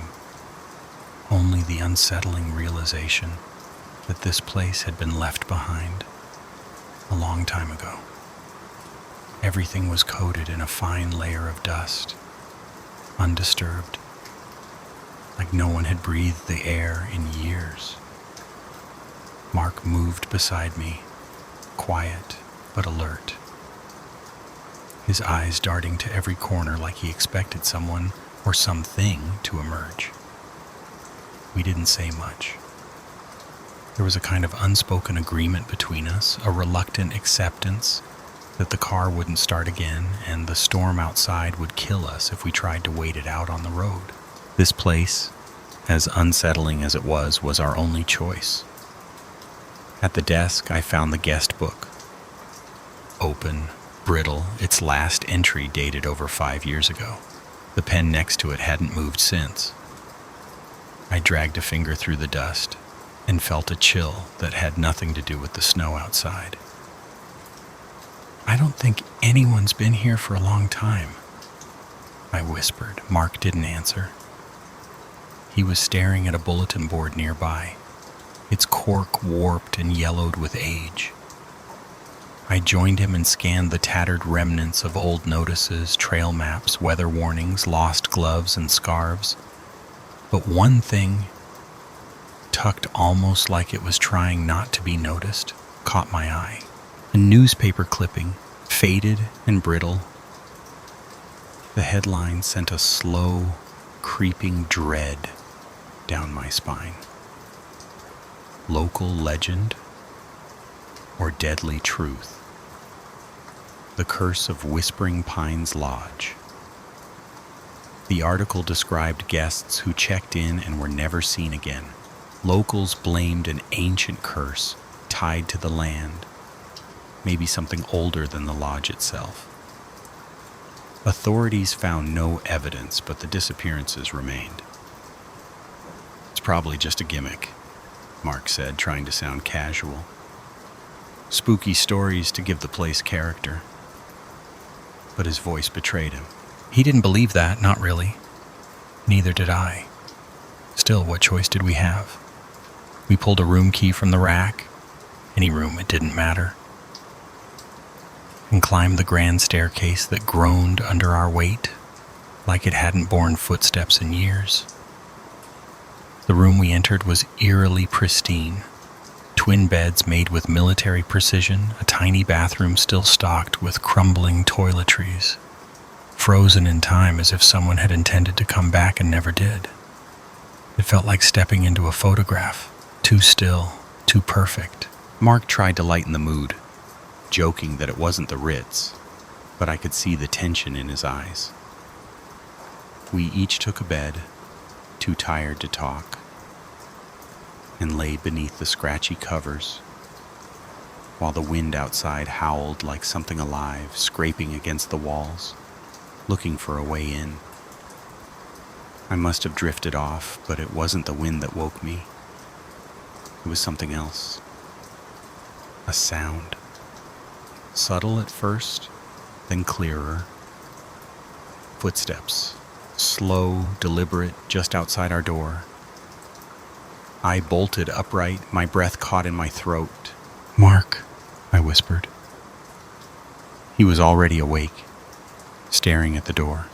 "You hear it too?" he asked, voice tight. The footsteps stopped. Then the doorknob began to turn. Not a knock, not a voice, just the slow, steady twist of the handle, like something was trying to come in. Mark jumped from his bed and pressed against the door. "Who's there?" he called, trying to sound brave. No answer, just the knob turning harder now, more insistent. I joined him, pressing my weight against the door, heart thundering. "We're armed," I shouted. A lie, but maybe enough to scare them off. For a moment it worked. The turning stopped. Silence stretched like a wire pulled taut. Then the footsteps returned, fading down the hallway. We didn't move, didn't speak, just stood there, breathing in the dark, too afraid to let go. We didn't sleep again that night. Every creak in the floorboards, every whisper of wind felt like a presence, hovering just beyond the walls. At first light, pale and sickly through the curtains, we packed our things in silence. No discussion, no argument, just a shared decision. We were getting out. Now. But when we stepped into the hallway, everything felt different. The air was colder, heavier. The light made the shadows seem longer, deeper. We descended the stairs carefully, and that's when we saw them. Footprints in the dust. Not ours, leading from the front door, up the stairs, right to our room. We hadn't imagined it. Something had been there, watching us, trying to get in. "Run," Mark whispered. And we did. Out the door, into the blinding white. The storm had passed overnight, but our car was buried under a mountain of snow. "Forget it," I gasped, reaching for my phone. But when I looked at the screen, my stomach dropped. The date. It was 3 days later. We'd only spent one night inside. Or so we thought. My hands trembled. Mark looked over my shoulder and went pale. We didn't speak. Didn't question. Just ran. We reached the road and flagged down a snowplow, the driver eyeing us like we were ghosts. When we told him where we'd stayed, his face twisted. "Whispering Pines?" he said, frowning. "That place burned down years ago. There's nothing left but a shell." I turned slowly, and through the trees, just for a moment, I saw it. The lodge, whole and looming, its silhouette sharp against the snow. And in one of the upstairs windows, a figure watched us. Still, motionless.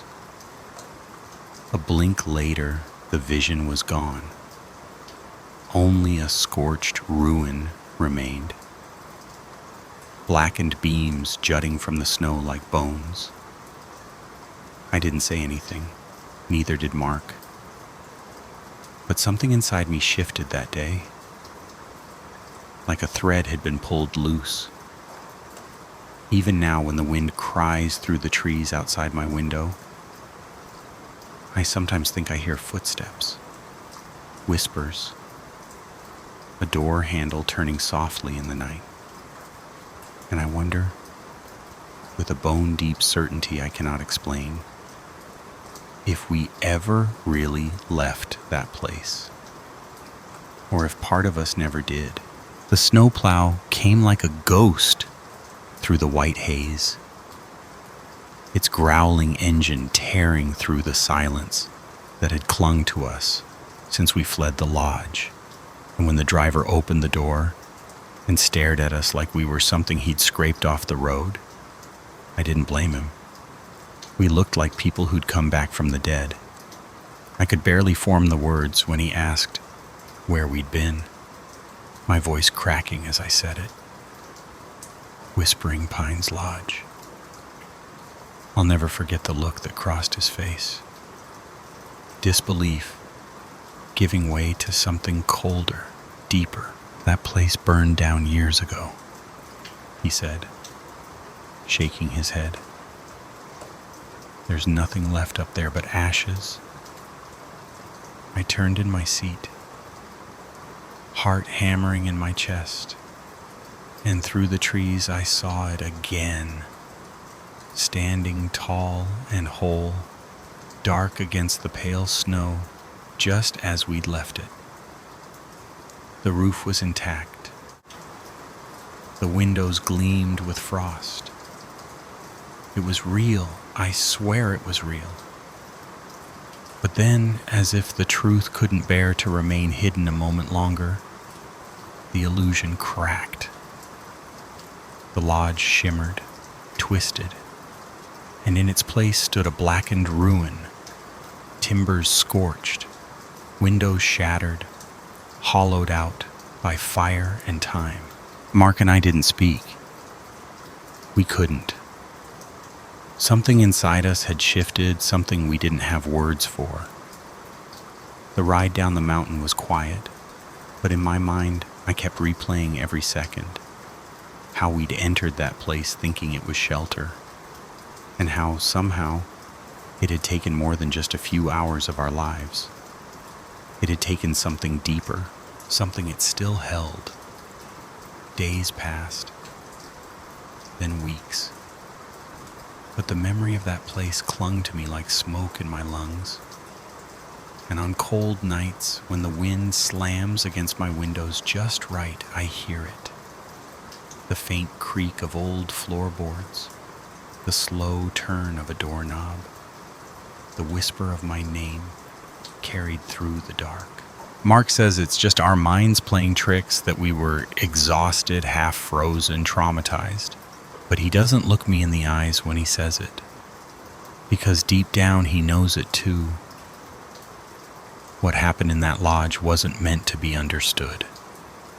We crossed into something that night, some seam in the fabric of the world, where time folds and the dead still breathe. I don't know what it was, or why it let us go. Maybe it didn't. Because I feel it still, watching, waiting. There are places that feed on the lost, places that remember you even when you try to forget them. And Whispering Pines is one of them. Some nights I wake up standing at the window, breath fogging the glass, heart pounding like I've been dreaming of snow and shadow. And I know someday, somehow, I'll go back. Because some places, once they've claimed you, never really let you go. Now, story 9. The highway stretched endlessly before me, a ribbon of asphalt cutting through the darkness, the only sounds. The steady hum of my engine, and the occasional whisper of wind against the side mirrors. I'd been driving for hours, eyes dry from the monotony, brain lulled into autopilot by the rhythm of the road. Every now and then, my headlights would catch a green road sign or the flash of an animal's eyes watching from the brush. It was just past midnight. One of those nights where everything feels suspended in time. And I was hauling a load of electronics from Chicago to Phoenix. The radio was playing softly, some late-night show droning on about alien abductions and shadow governments. I half listened, half chuckled. Some folks will believe anything just to make their lives feel less ordinary. That's when I saw him. A lone figure on the shoulder, standing in the dark with his thumb out. A hitchhiker, miles from anywhere. I don't normally stop. Too many horror stories, too many risks. But something about him made me ease off the gas. Maybe I was just tired. Maybe I was lonely. I pulled over. Brakes hissing like a warning. The man jogged up to the passenger side and I leaned over to unlock the door. "Where are you headed?" I asked. "West," he said simply. "As far as you'll take me." He was younger than me, probably early 30s. Lean, intense eyes, short cropped hair. He clutched a small duffel bag like it held something precious, or dangerous, or both. "Jack," I said. I pulled back onto the highway. "Mike," he replied. No handshake, no smile. The silence settled heavy in the cab. I tried making small talk, where he was from, what he did, but his answers were short, evasive. Eventually, I gave up and focused on the road. It was about an hour later that I noticed something off. He kept fidgeting, glancing in the side mirrors, shifting in his seat like he was waiting for something to catch up to us. I figured he might just be nervous. Hitchhiking with a stranger's a gamble. But there was a sharpness in his eyes when he looked at me, a calculation that set my instincts on fire. "Everything okay?"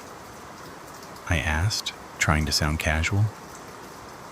"Fine," he said too quickly. "Just not used to a truck this big." I nodded, but I didn't believe him. We were deep in nowhere now. The kind of road where the stars feel closer than any other human being. That's when he said it. "Pull over." His voice was tight. "What?" "Pull over, now." I turned to look at him and froze. He had a gun in his hand, pointed straight at me. My pulse exploded in my ears, 1,000 thoughts at once. Was this a high king? Was he going to shoot me and dump my body in the desert? I thought about my wife, my kids. I didn't want them getting a call that I'd never made it home. "Look," I said, keeping my voice as even as I could. "I've got some cash in my wallet. You can take it. No reason for this to get ugly." Mike let out a harsh, empty laugh. "This isn't about money, Jack. This is about survival.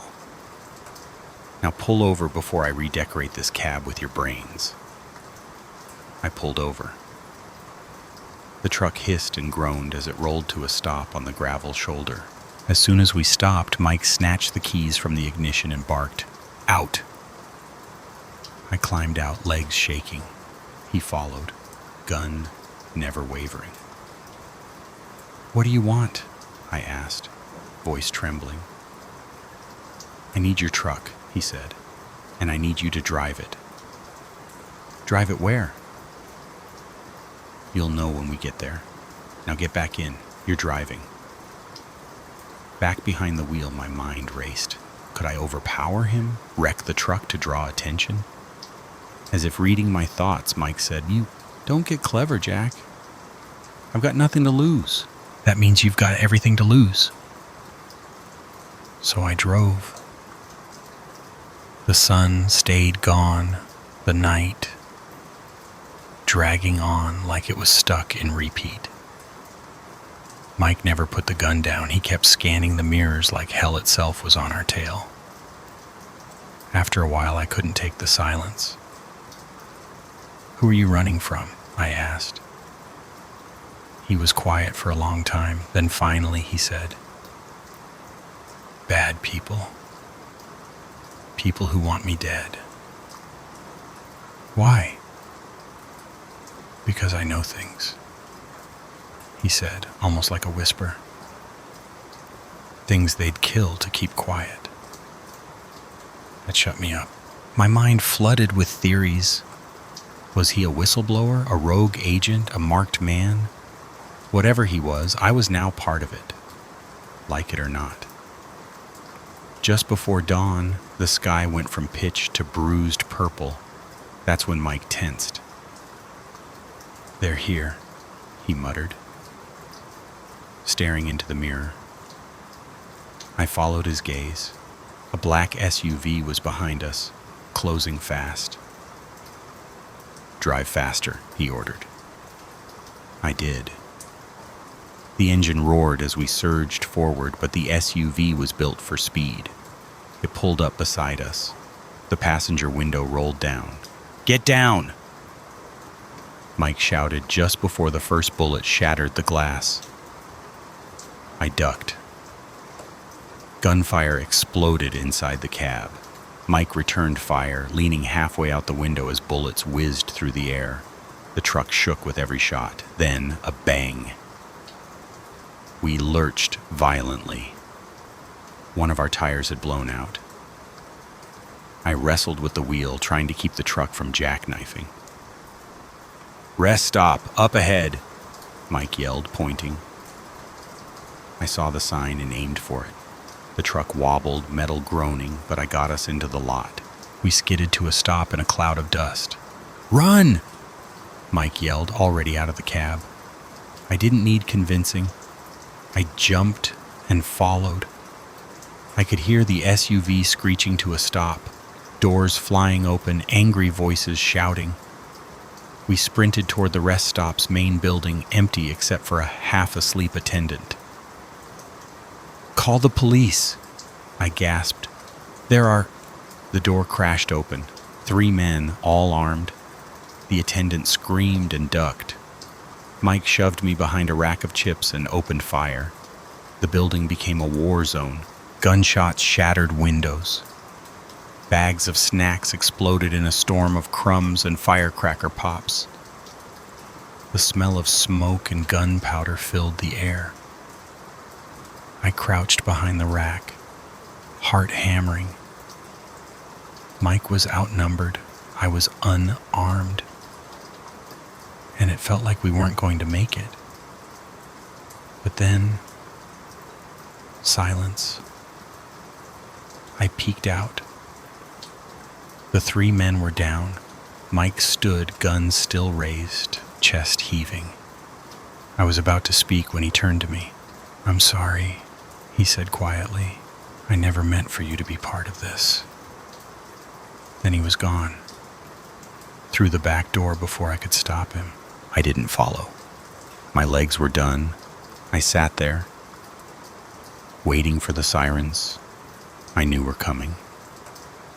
The police arrived minutes later.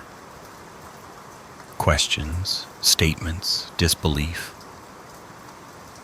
I told them everything. Mike's name, the hijack, the chase, the shootout.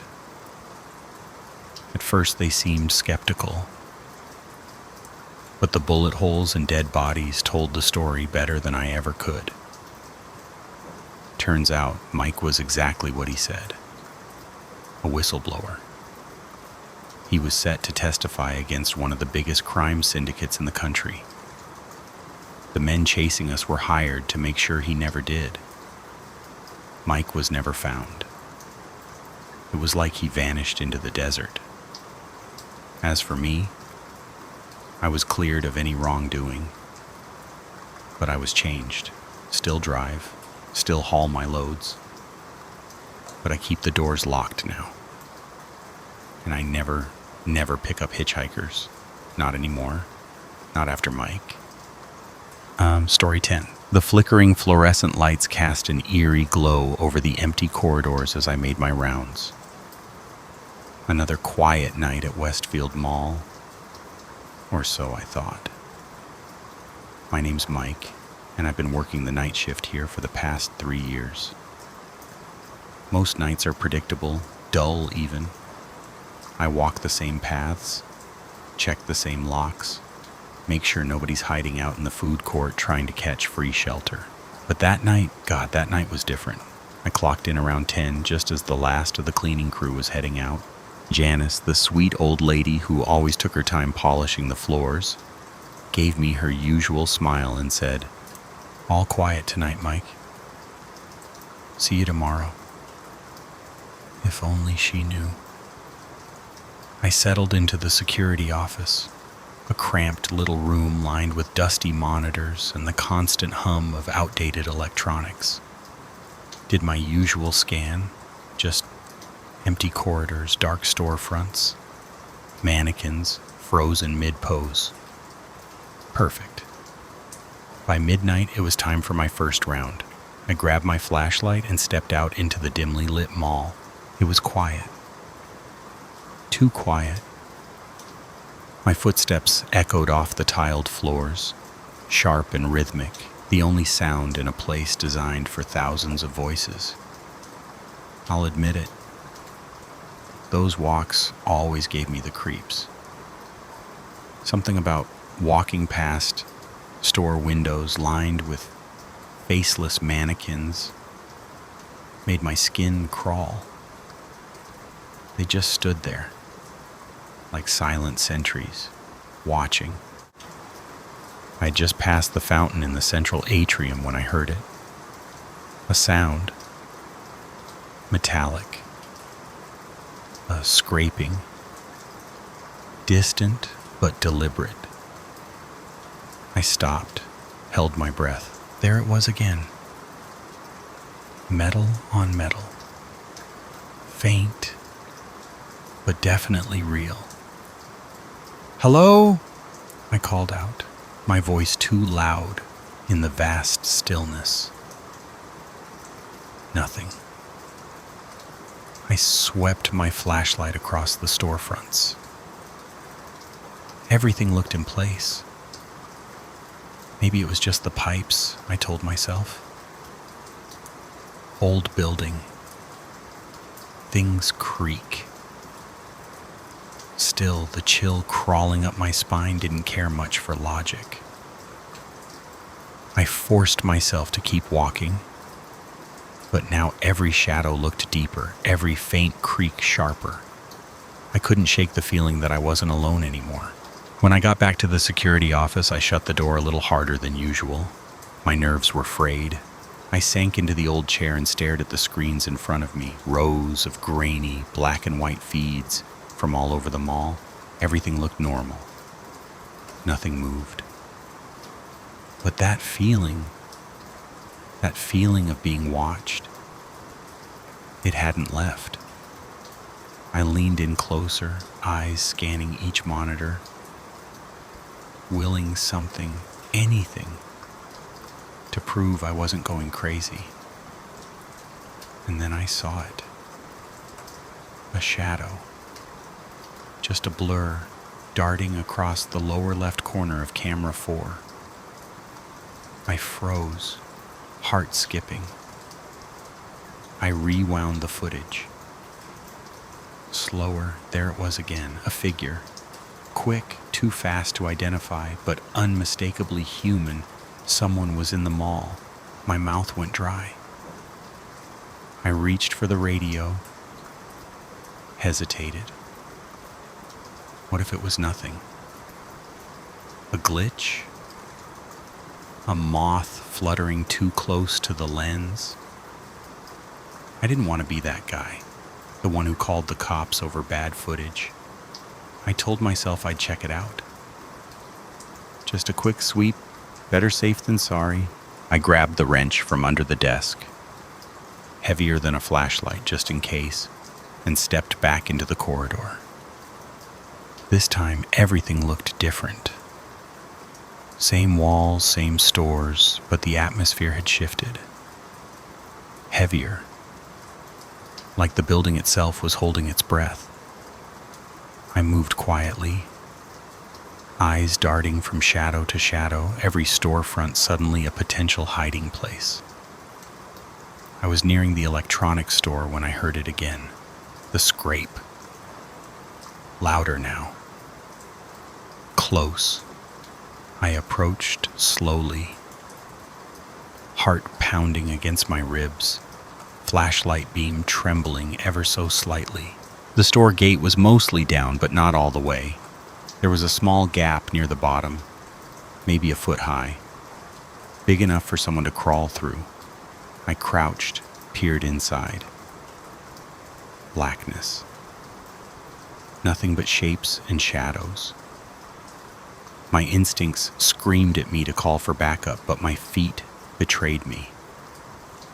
I ducked under the gate, the metal groaning behind me as I slipped into the dark. It swallowed me whole. My light barely pierced it. Rows of silent TVs and computers loomed around me like a graveyard of glass eyes. "Security," I called out, trying to sound firm. "Show yourself." No answer. Then a crash, sharp, sudden, from deep within the store. I swung the flashlight in that direction, caught a flicker of movement. Someone was definitely in here. My grip tightened on the wrench, breath shallow. Another crash, Closer, too close. I spun, saw nothing. Whoever they were playing with me. And I was already too deep in the game. Then the lights came on. All at once. Too bright, too sudden. I winced, momentarily blinded, my heart hammering in my chest. When my vision cleared, they were already there. 3 of them. Men dressed head to toe in black, faces hidden behind masks that looked like they'd been cut from old canvas sacks. They didn't move at first, just stood there, spaced out, forming a wall between me and the way out. One held a crowbar, another a knife. The third one in the center had nothing in his hands. That was the one who spoke. Well, he said, voice muffled but steady. Looks like we've got company, boys. I raised the wrench, tried to steady my breathing. You're trespassing, I said, surprising myself with how calm I sounded. Leave now, and I won't call the cops. They laughed. A dry, humorless sound that bounced off the walls and made my stomach twist. You still don't get it, Rent-A-Cop, the leader said. We're not going anywhere, and neither are you. They started to move slowly, spreading out, hurting me. My pulse roared in my ears. I backed up, bumping into a display stand behind me. I was outnumbered, outarmed, cornered. I needed something, anything. My hand brushed against a boxed laptop. Without thinking, I grabbed it and hurled it at the guy with the knife. He ducked. The box shattered against the floor. And in that split-second opening, I ran, bolted between the aisles, knocking over shelves and display racks behind me as I went. Glass broke, plastic skidded. They shouted and came after me. I didn't look back. My only thought was, get out. I slid under the gate, scraping my shoulder hard against the metal edge. Pain flared, but I didn't stop. I tore down the mall corridor, every footstep echoing behind me, mine and theirs. I knew the building. They didn't. That was my only advantage. I veered hard toward the service hallway, punched open the metal door, and disappeared into the warren of concrete tunnels that crisscrossed the mall like veins. The door slammed behind me with a hollow bang. In here, the air was colder, heavier. Emergency lights flickered dimly overhead. I ran blindly, turning corners without thinking. Left, right, another left. Somewhere behind me, I could hear their footsteps chasing mine, sometimes faint, sometimes too close for comfort. But I kept running, deeper and deeper into the maze. The tunnel finally spit me out into the mall's basement. A vast industrial underworld I usually avoided during my shifts. Everything down here was oversized and humming. Massive generators, heating units, endless pipes crisscrossing above like metal vines. The constant mechanical thrum was deafening, almost alive, masking the sound of my own ragged breathing. I crouched behind a giant boiler, sweat pouring down my back, wrench still clutched in my hand, slick with fear. Somewhere above me, I could still hear them, shouting, footsteps, doors slamming. They were splitting up. They were hunting me. I didn't have my radio. It was back in the office. My cell phone? In my locker, locked away upstairs. I was completely alone, and they knew it. A noise made me freeze. Footsteps, close, slow, deliberate. One of them had made it down here. I held my breath, pressed my back to the boiler's rusted D, and watched the cone of a flashlight swing back and forth just feet away from where I hid. It paused, tilted. I thought he'd seen me. My heart stopped. But then the light moved on, the footsteps growing softer. I waited, counted to 30, then 50. Then I started moving slowly, each step measured, careful not to make a sound. I needed to find the stairwell. I needed to get upstairs to the front exit, my only chance. I weaved through the maze of machines, alert for the slightest motion, the smallest noise. Just as I reached the metal stairs, a hand clamped down on my shoulder. I reacted on instinct, spun, swung the wrench. It connected with something solid, a dull thud, followed by a sharp grunt of pain. I didn't stay to look. I ran, 2 steps at a time, boots thundering on the metal as I shot up the stairs and burst back into the mall's ground level. I could hear them now, all of them, shouting, closer than ever. I didn't look back. I couldn't. My lungs burned. My legs felt like fire. I turned the corner and saw it. The exit. Just ahead. That glowing red sign above the double doors like a lifeline. I charged it, already reaching for my keys, praying I hadn't dropped them. The door was locked. Of course it was. I had locked it myself at the beginning of my shift. My hands trembled violently as I fumbled with the ring of keys, trying one, then another. The sound of footsteps closing in fast behind me. A shadow appeared on the floor, then another. Then I felt breath on my neck. Click. The lock turned.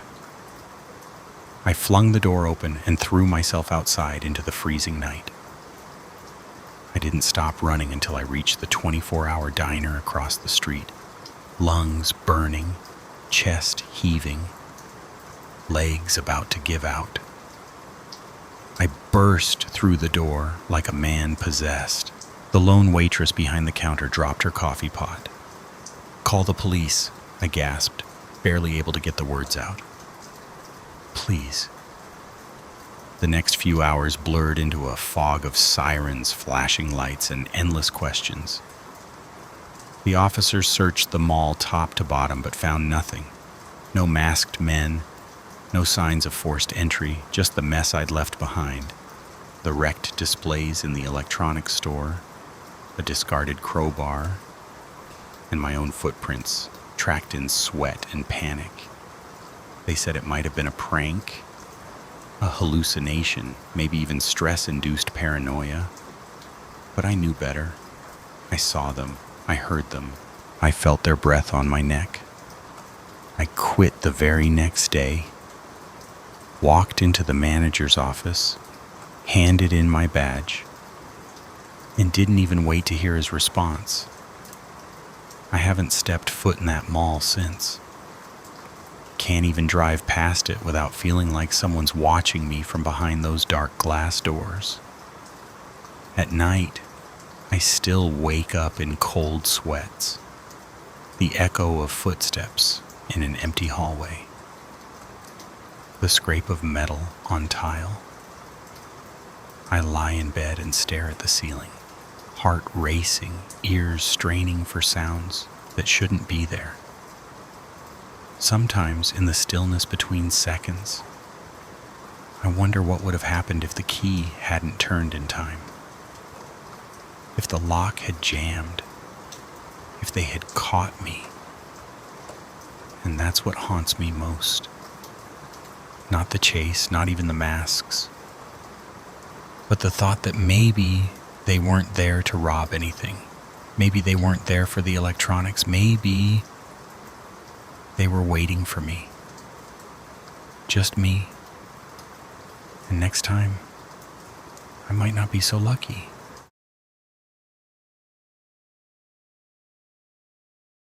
Story 1.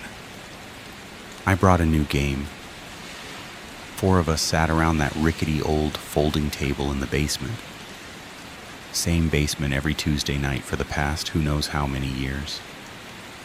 It was dimly lit with the smell of dust, old carpet, and childhood memories still clinging to the corners. Nadia's childhood home. Her mom had moved out ages ago, but the house remained, and so did our ritual. Even though we'd all grown up, graduated, got jobs, some of us even had kids, we never missed our weekly meetup. Me, Nadia, Todd, and Rupert. When Paul wasn't on one of his endless business trips, he'd join too, and we'd dive back into our D&D campaign. But with him gone this week, we were left improvising. That's when Todd pulled out the game. "Found it at the back of my parents' game closet," he said, brushing dust off the lid. "What is it?" I asked. "No idea," he shrugged. "That's the fun." Rupert leaned in, squinting. "Messy hands. Sounds like a bad hygiene PSA. Nadia groaned. "Please tell me we're not spending half an hour trying to learn some weird antique rules." Todd opened the box and laid everything out. Board, tokens, a stack of cards. Relax. Looks easy enough. I remember saying, it looks ancient. Because it did. Faded colors, a warped board that didn't quite lie flat, edges yellowed with age. But Todd was already setting it up like it was the holy grail of board games. The rules were printed in tiny font on the inside of the lid. "Flip a card, do what it says. Advance, that's it," he announced. Nadia rolled her eyes but grabbed the first card. "Ladies first, right?" She flipped it and read aloud, "Do a jumping jack to advance 1 space." She laughed. "Seriously?" "Gotta do it," I teased. So she did. One exaggerated, ridiculous jumping jack. We chuckled and her token moved forward. My turn. I pulled a card and read, "Lick your neighbor's hand to advance 2 spaces." Everyone cracked up, and Nadia gave a mock apologetic shrug. 2 spaces? Not fair. Rupert gave me a look like, "Don't you dare." But I did. Just a quick, dramatic tongue-to-hand motion. The gross kind that made everyone gag laugh. And so the game began. Rupert was next. His card said, "Tell a secret to advance 2 spaces. Draw again." He blinked. "This is literally truth or dare with extra steps." "Just go," Todd said, already getting defensive. Rupert shrugged. Okay. "You know how I said your new haircut looked good?" He pointed at Nadia. "It's actually uneven in the back. Like, noticeably." We all laughed. He flipped another card. "Tell a bigger secret to advance 1 more space. Draw again." Now that was odd. We hadn't shuffled the deck, and maybe we should have.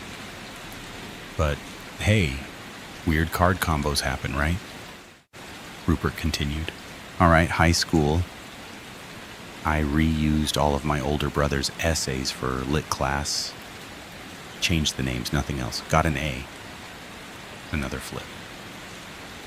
"Tell your biggest secret to advance 1. We all stared at him. "That's oddly specific," I said. He set the card down. "Okay, I'm done. That's too much." Todd reached for the pile to take his turn and yanked his hand back. It shocked me. What? I'm serious, Todd said. The card shocked me. Nadia reached out, doubtful, and cried out, pulling her hand back too. I didn't believe them until I tried. A single tap with my pinky sent lightning down my arm, like I'd grabbed an electric fence. We all froze. It wasn't our turn, that's what it felt like. Like something knew the order, and it wasn't time for anyone else. So we waited. Let Rupert draw again. Tell your biggest secret. Again. Rupert stood up, furious. I'm out. He grabbed his coat and stormed to the basement door. He tried the knob, yanked, kicked, then screamed, "What is this?" We rushed over, only to find the door had vanished. In its place was a solid wall, old brickwork, perfectly sealed, as if the door had never existed. He ran to the window. It was walled in too, every single way out, gone. And we had no cell service. Nadia was the first to say it. I think we have to finish the game before it lets us out. Rupert was adamant. I'm not playing this game anymore. Why not? Todd snapped. You're holding us all hostage because you can't spit out a dumb secret? I chimed in too. Seriously, what could be that bad? I shouldn't have pushed. None of us should have. But we did. Over and over we asked, "What's the secret, Rupert?" Until finally, he cracked. I'm cheating on Rachel, he barked. There. Happy now? I remember the silence after that. Even the buzzing in the walls seemed to pause. We all liked Rachel. She was one of us. They had a kid. And Rupert, he'd always been the reckless one, the one who said he didn't believe in consequences. But this was different. The board game didn't react, but it didn't have to. The message was clear. Secrets had weight. Todd drew next. Point at your least favorite friend to advance 2. He blinked at the card and then looked up. Okay. Everybody close your eyes. We did. After a moment he said, "Done," and moved his token forward. I didn't ask who he pointed at, but it stuck with me. How quick he chose. Next up was Nadia. Another card. Do a jumping jack. She laughed nervously and did it. Still so harmless in comparison. My turn again. Draw blood to advance 1, draw again. The draw agains were never good news. I used my pocket knife to prick my finger. A small red bead formed. Draw more to advance 1. Draw again. I sighed and dug the blade into my thigh. The sting made me wince. When I reached for the next card, I flinched. The static snapped up my wrist. Not enough blood. I pressed harder until blood rolled down my leg into my sock. Finally, the pile let me touch the next card. Draw more to advance 1. From somebody else. There was a pause. A very long one. I'll do it, Rupert said quietly. He pulled up his pant leg, but Nadia stopped me. The scalp bleeds more for shallow cuts, she whispered. It took 3 slices across his scalp before the card allowed it. I hated how calm we were all becoming. It was nearing morning by now. We should have been heading to work. Our families would be wondering where we were. The world was still moving outside that sealed-up basement while we were trapped in something older, something cruel. Rupert's turn came. Text your wife you want a divorce to advance one. He stared at the card, then down at his phone, which had suddenly lit up, pinging with notifications. Missed calls, texts from Rachel, his child, group chats. It was like the phone had been waiting, watching. He tried dialing, tried messaging, but every function except texting her those words was disabled. We all knew what he had to do. He typed it, pressed send. His signal disappeared again. The phone might as well have been a brick. Rupert was crying now, quietly. But he didn't scream, didn't rage. Not anymore. Todd's turn. Break your hand to advance one. Draw again. He looked down at his hand like it had betrayed him. We considered helping him, but what if that didn't count? What if it had to be his pain, his decision? So he did it. He punched the brick wall beside the sealed doorway over and over until we heard the unmistakable crunch. Then the scream. Then he slumped to the floor, clutching the shattered mess of fingers and knuckles. Nadia fetched a towel to wrap it and we waited, silent. The next card didn't wait long. Break somebody else's hand to advance two. Todd looked up at us, horrified. I can't. I'll do it, I said. Rupert had bled. I had cut. It felt like my turn. I'll do it, Nadia interrupted, her voice sharp. What? I blinked at her. You always skip me for the ugly parts. You think I can't handle it? She said. Let's not turn this into a sexism debate, okay? But I shook my head. Not because of that, because we're almost out. Let's get this done. Quick. I offered my hand. He hesitated and then raised the hammer. I screamed when it cracked. I don't even remember falling. But when I came to, Todd's piece was one step from the finish. Rupert and I were there too. Only Nadia was left behind by 2 spaces. She drew next. Point at somebody to advance 2. I knew immediately that something was wrong. The game had been cruel, yes, but never deceptive. Never generous. 2 spaces meant she would win. Just like that? It felt off. I was about to speak when she raised her finger and pointed at Rupert. And then his head exploded just like that. I can't even describe the sound or the feeling. Blood and bone on my face, my arms, in my mouth. Wasn't a metaphor. His entire head was gone. His piece disappeared from the board. Rachel no longer had a husband. His kid no longer had a father. All because of a game. Nadia dropped to her knees, sobbing. Finish it! She screamed at me. Please. Todd wasn't speaking, he just stared at the blood. I reached for my card with my good hand and flipped it. Point at somebody to advance one. I'd known it was coming. After Nadia's turn, of course, this would be mine. The game wasn't just making us suffer, it was watching us suffer, designing every move to break us apart. Choose me, Nadia whispered. I can't live with this, please. It just says somebody, I said quietly.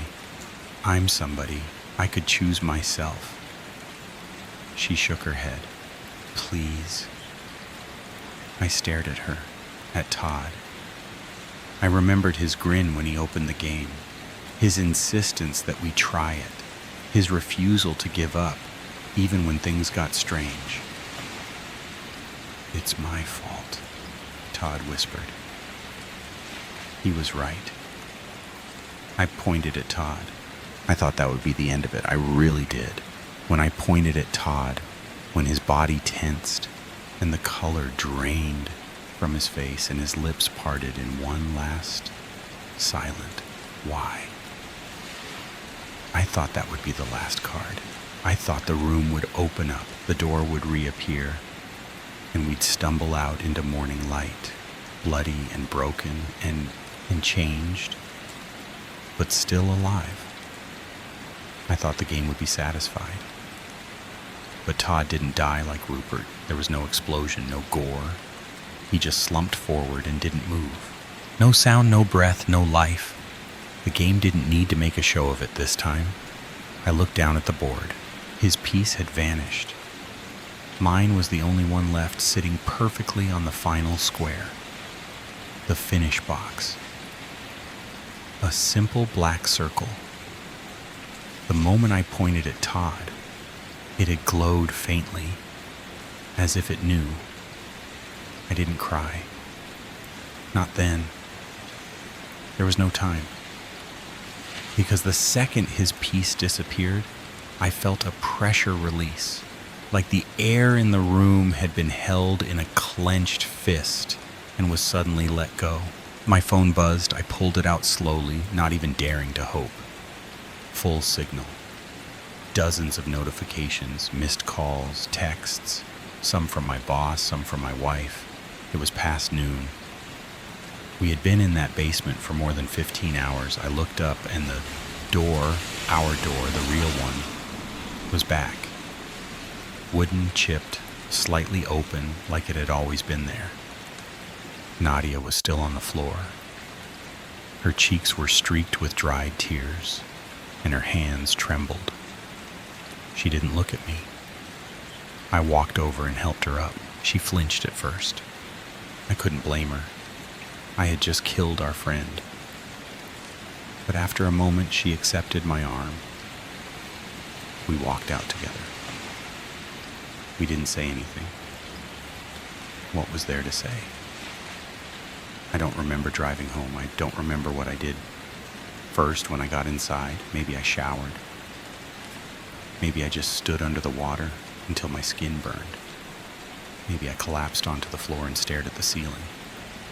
What I do remember is the silence.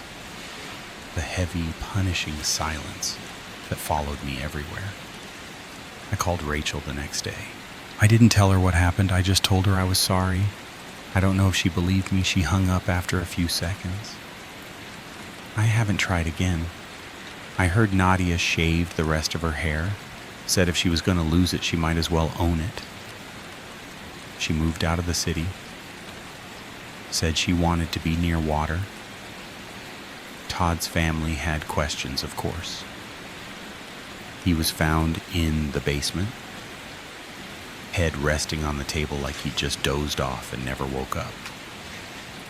The paramedics called it sudden cardiac arrest. I told them I had left early. I told them I thought he stayed behind to clean up. I told them everything except the truth. Because who would believe me? Who would believe that a fated board game could demand blood and secrets and sacrifice? That it could trap 4 adults and reduce them to animals, clawing their way toward a finish line? That it could decide who got to live and who had to die? But the worst part, the part I still can't escape, isn't what it did. It's what it made us do. The secrets we gave up. The decisions we made. How easy it became to hurt each other when survival was on the line. I dream of Todd sometimes, and Rupert. Sometimes they're just standing there, staring at me from across the table. Sometimes they're playing another game. But always, always they're smiling. Like they've accepted it. Like they belong to it now. The box is still in the basement. I don't know why I didn't burn it. Maybe part of me thought it would come back anyway. Maybe part of me thought it would follow me no matter what. Or maybe the real reason I didn't destroy it is the most terrifying of all. Maybe I wanted to keep it. Just in case. Because even now, after everything, I still can't shake the question that wakes me in the middle of the night. What would have happened if I'd pointed at myself? Story 2.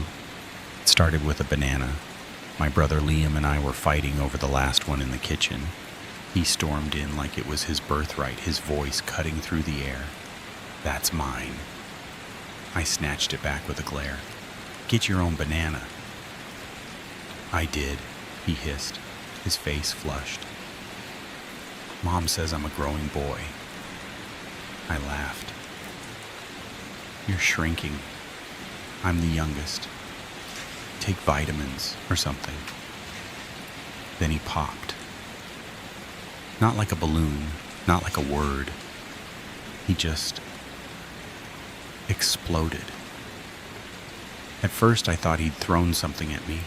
Hot coffee maybe, the way it scalded my skin. But it was thicker than that. Sludgier. When I blinked and wiped at my face, I realized what it was. Blood. Liam's blood. It painted me, my face, my arms, my lips. I tasted it. Bitter iron and something unspeakably warm. His insides clung to the walls. His ribs were slashed across the kitchen tile like broken white forks. I stepped back, slipped, and nearly cracked my skull on the slick mess that had once been my brother. The banana, now soaked red, fell from my hand like it knew something I didn't. The room was drenched in silence and the color red.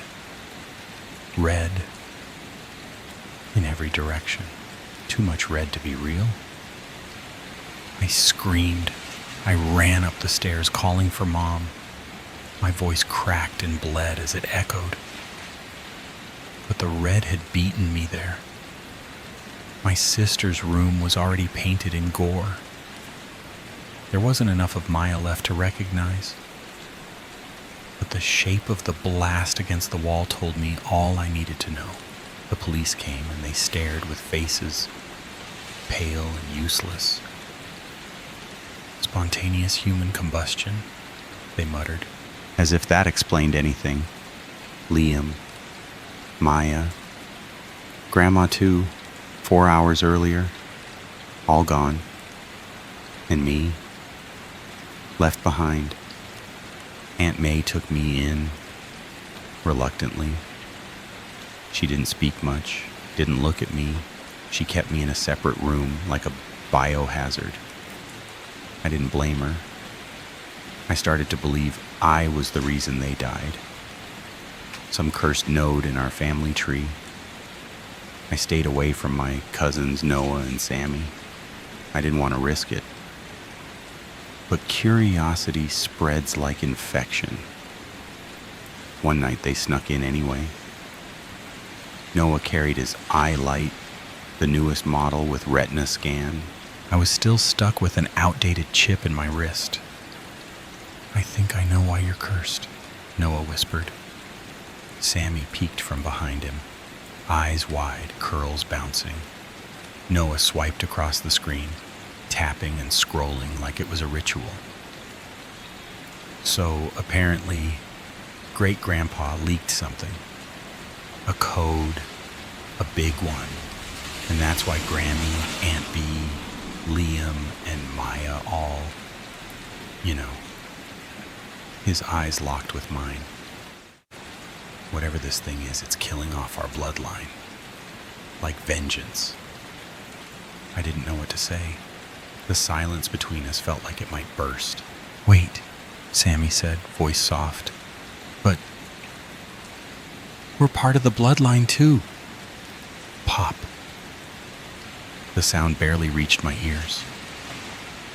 But I felt it. Sammy's body came apart mid-sentence, her warmth splashing across my skin, my face, my chest, my hands. Noah went completely still. His sister's remains clung to his curls, oozing down his shoulder. He turned to me, lips parting to ask something, anything. pop. I was drenched again, drenched in Noah. The heat hadn't even left his blood yet. I sat, trembling, painted in my cousins, trembling fingers still holding the banana of our family legacy. Still warm, still sticky. My eyes blurry, darted to the iLight screen. It was still glowing. Open. The last page he'd searched, still visible. Something about a program, a leak, a punishment encoded into blood, not a metaphor, literal DNA execution. My hands trembled as I reached for it. Then I felt it. Not outside, inside. Like magma beneath my bones. Something heating up from my bloodstream. Slow at first, but growing. Stretching through veins, clawing its way out. My body began to shudder. I opened my mouth to scream, but it wasn't air I tasted, just red. Always red. I blinked through the haze and saw the code. What great-grandpa leaked. The forbidden sequence that doomed us all. Just 3 letters. 1 number. GTA 6. Story 3. I've always had a love for the wilderness. There's something primal and grounding about the forest. The rustle of leaves, the scent of pine, the endless sky above. When I suggested a weekend camping trip to Sarah for our anniversary, she didn't hesitate. We wanted solitude, something real, something raw. So we picked a spot deep in the Ozarks, far away from the beaten path where GPS signals vanish, and the only sounds are made by wind, water, and birds. The first day was everything we hoped for. We hiked through dense forest, the canopy above alive with birdsong, sunlight filtering in patches through the green. We found a small clearing near a stream, where the water whispered over smooth stones. As night fell, we sat around a modest campfire, roasting marshmallows, tracing constellations in the sky, and listening to the forest breathe. It felt perfect, untouched, sacred. But perfection has a way of cracking. It started on the second day. We were exploring a ridge about a mile from our site when Sarah stopped abruptly. "Did you hear that?" she asked, her voice sharp. I froze and listened. All I could hear were the sounds of the woods, leaves shifting, a bird in the distance, maybe a squirrel darting. "Hear what?" I asked. "Voices," she said, scanning the trees. "Like someone yelling, maybe far off." I didn't hear anything, but something about her unease started to gnaw at me. I laughed it off, tried to lighten the mood, said maybe it was another group of hikers, but I knew no one else was supposed to be out here. That unease followed us as we made our way back. Every rustle in the underbrush made us flinch. Every twig snapping underfoot felt like it didn't come from us. Sarah stuck close to me, her usual energy dulled, her eyes constantly checking behind. By the time we returned to our camp, the sun was painting the sky in vivid orange and violet. But even the beauty of that sunset couldn't shake the feeling that something was wrong. We sat by the fire that night, much quieter than the night before. Our conversation came in hushed tones, like we were afraid to disturb the forest too much. The trees around us felt closer somehow, leaning in. Just past midnight, we heard it. A long, low whistle, coming from somewhere just beyond the trees. Then, from the other direction, an answering whistle. Sarah grabbed my arm, her nails digging into my skin. "Alex," she whispered, "someone's out there." Before I could respond, a figure stepped into the very edge of the firelight. He was tall, gaunt, with a dirty beard and worn-out clothes. He held a rifle casually in one hand. "Well, well," he said, voice rough and amused. "Looks like we've got company, boys." From the shadows behind him, 4 more men emerged, each one armed. They formed a loose semicircle around our fire, eyes watching us like we were something they'd already claimed. I stood slowly, pulling Sarah up with me. "We don't want any trouble," I said, forcing my voice to stay steady. "We'll pack up and leave right now if that's what you want." The first man laughed, a cold, jagged sound. "You're not going anywhere," he said. "See, we've got a little operation going on out here, and we can't have strangers running off and telling tales." That's when it hit me. Drugs. They were guarding some kind of illegal setup, and we'd stumbled too close. "We haven't seen anything," Sarah said quickly, her voice cracking with fear. "We don't even know where we are. Please, just let us go." The man tilted his head like he was considering it, then shook it with mock regret. "Can't take that risk, sweetheart." The others began to close in. One of them pulled a length of rope from his jacket. That's when instinct took over. I lunged toward the fire and grabbed a burning log, hurling it at the nearest man. Embers exploded across his chest as he shouted in pain. "Run!" I yelled, shoving Sarah toward the trees. We bolted into the darkness, crashing through branches and brush. The sound of pursuit exploding behind us. Shouts, crashing feet, cursing. My heart slammed in my chest. Branches whipped at my face, and the forest became a blur of shadows and panic. I held tight to Sarah's hand as we ran, her breaths ragged beside me. We didn't know where we were going, only that we had to get away. Just when my lungs felt like they'd burst and my legs threatened to collapse beneath me, we broke through the tree line and came to a stop. Before us yawned a steep ravine, maybe 10 feet across, cut deep into the earth by the stream we'd camped beside. The water below raged, foaming over jagged rocks. Behind us, flashlights darted between trees, voices growing louder. "What do we do?" Sarah gasped. I looked at the gap, judged the distance. It wasn't far, but the drop was steep and the rocks below unforgiving. "We jump," I said. "We have to."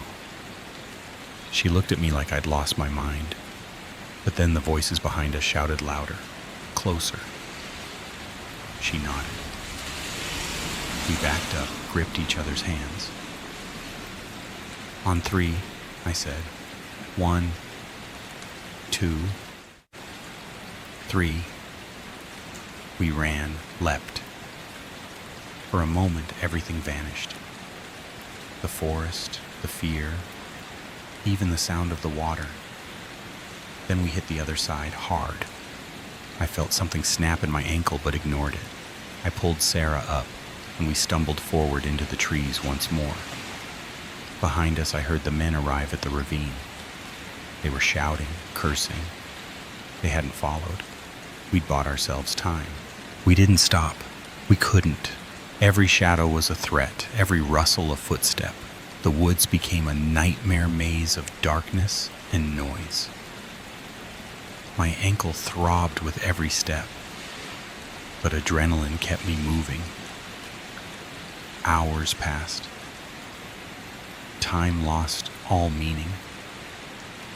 The only goal was to keep moving, to not be caught.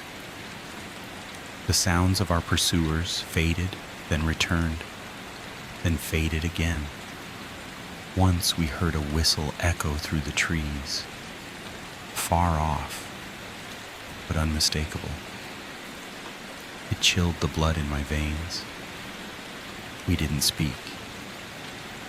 Our breaths came in ragged bursts, our legs numb, but we pressed on.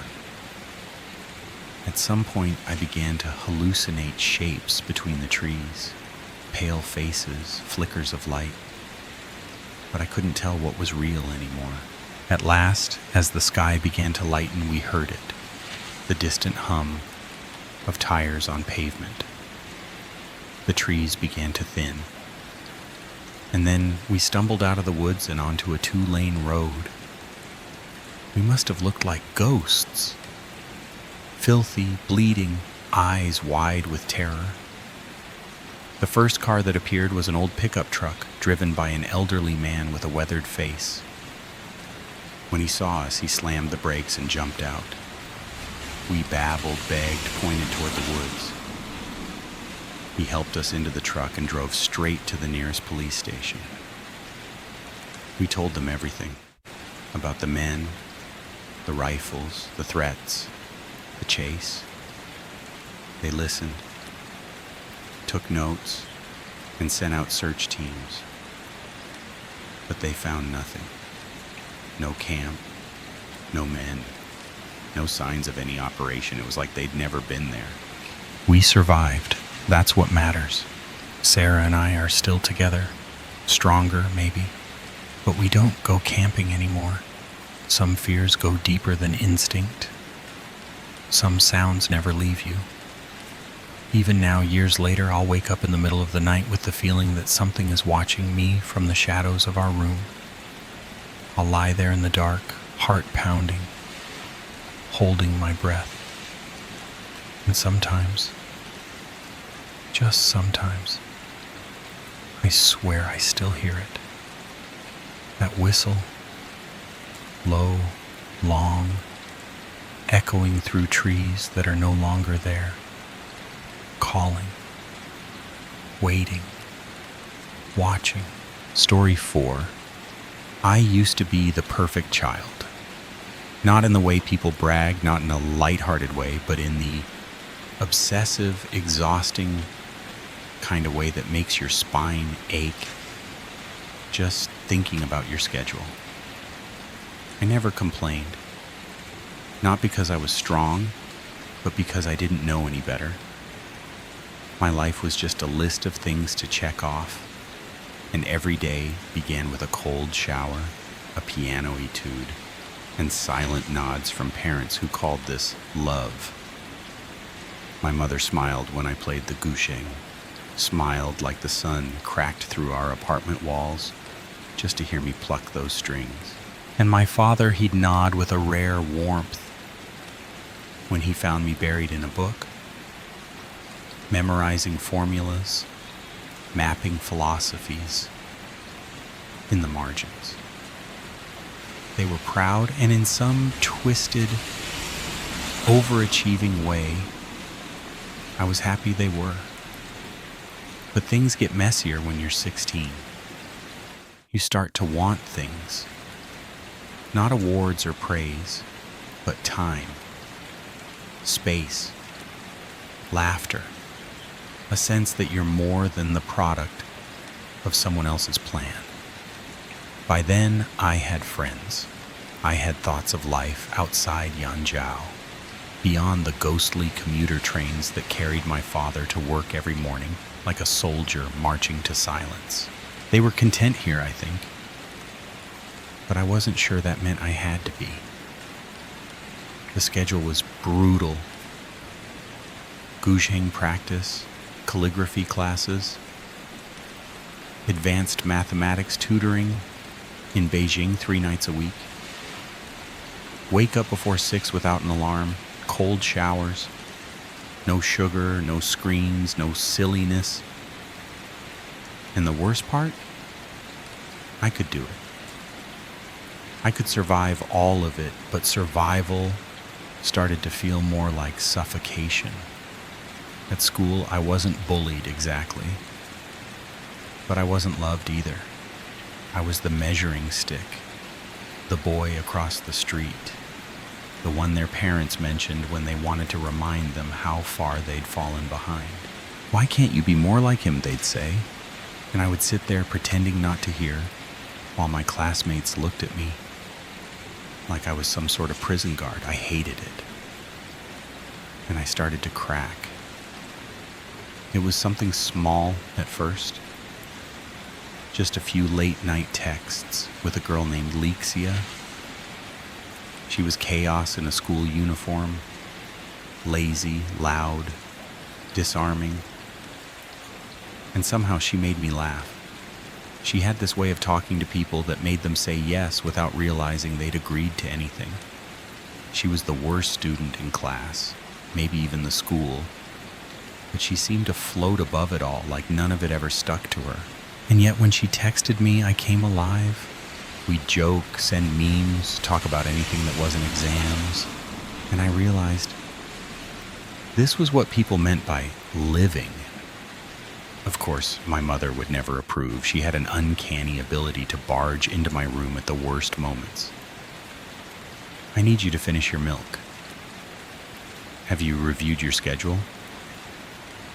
Put away your phone. It chafes the fingertips."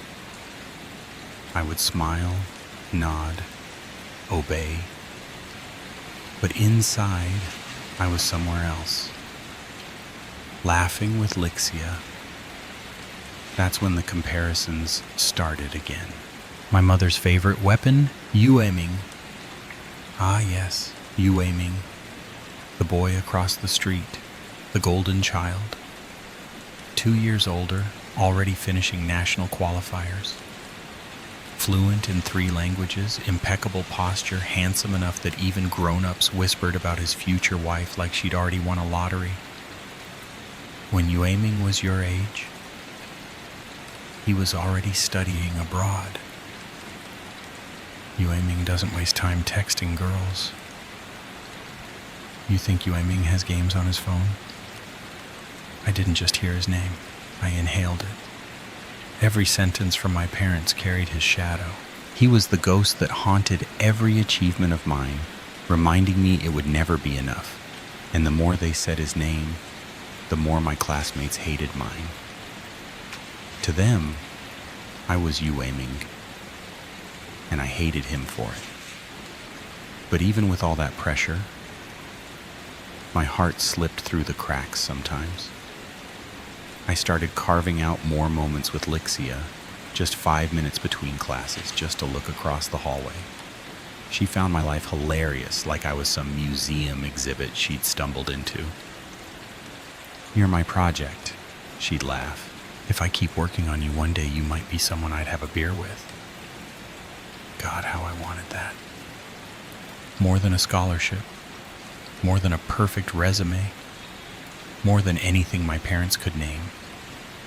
Just one night on a balcony, a cold beer in hand, and Lexia beside me. That would be success, but I was naive. One day someone snapped a picture of us, laughing. That's all, just laughing.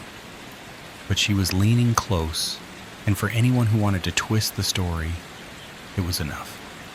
The photo made its way to my parents. My father erupted. "You think I'm old enough to be a grandfather?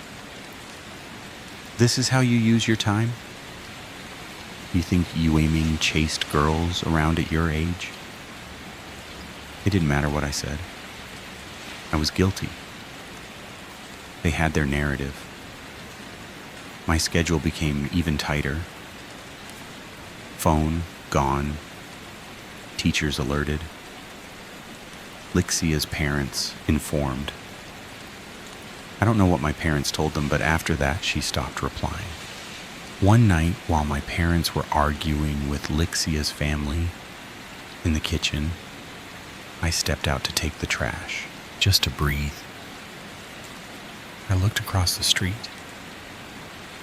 There he was, Yu Ming. Perfect posture, clean clothes. Even his shoelaces were symmetrical. He waved and I waved back, but I couldn't help myself. "How do you do it?" I called. "How can you keep this up?" He tilted his head. "Excuse me?" "All of it, the grades, the perfection, the expectations." He smiled like it was the easiest thing in the world. "I've got all the time in the world," he said. "Don't you?" He turned away. I stood there, fists clenched and a heat building behind my eyes. All the time in the world? I didn't know what he meant, but I was about to find out. It started with the light, a faint glow from Yu Ming's window, sometime past midnight. I saw it by accident the first time, a soft orange shimmer barely noticeable unless you were looking directly at it. But once I noticed it, I couldn't unsee it. It didn't happen every night, just occasionally, like a secret ritual. A flicker near the floor of his room, too low to be a desk lamp, too steady to be a phone. It was strange, subtle, and out of place in his otherwise immaculate world. I became obsessed. I'd sit by my own window at night pretending to study, glancing up every few minutes just to see if the light would return. And when it did, I imagined what it might be. A special device? A secret project? Something Yu Ming used to give himself an edge? My thoughts spiraled. I couldn't shake the feeling that he had something no one else did, something that made perfection possible. If I could just figure out what it was, maybe I could be free. Maybe I could prove that all my failures weren't my fault, that I was just missing a tool he already had. Then I made a decision. I would find out what he was hiding. Wasn't as impossible as it sounded. Our families were friendly. My parents had a spare key to water their plants when they traveled. I'd been in their house before, once to return a dropped umbrella, another time to help set up for a community event. I knew the layout. I knew the quiet hum of their refrigerator. I knew the creak in the hallway floorboards. So I waited. I watched their driveway for signs of a trip, an absence, anything. And then one Friday afternoon, I saw them leave, suitcases in hand, Yu Ming included. I waited an hour just to be sure, then crossed the street, heart pounding. The spare key slid into the lock like a whisper. I stepped inside, immediately hit by the sterile scent of lemon cleaner and ambition. Everything was pristine, too pristine. I moved quickly, retracing the steps I'd memorized from memory, straight to his room. I didn't bother with the obvious hiding spots. If this was something secret, it wouldn't be on the desk or in a drawer. I got on my knees and looked under the bed. And that's when I saw it. Not a phone, not a laptop, but a plate. A round stone plate about the size of a record, black and smooth with a faintly glowing center, like a mirror caught in the middle of sunset. Looked old, ancient even. Its edges were worn like river stones, but the surface gleamed. There was something unnatural about it, something that made my skin buzz just being near it. I reached out and tried to pull it toward me, but it resisted. It was tangled in something. At first I thought it was dust or wires, but as I tugged harder, I realized it was a thin branch, gnarled, pale, like driftwood or bone. My grip tightened and I yanked. It came free with a sudden snap. And then, everything changed. The house, which had felt silent before, suddenly creaked with pressure. I heard movement. Pages turning in the living room, footsteps upstairs. But no one should have been home.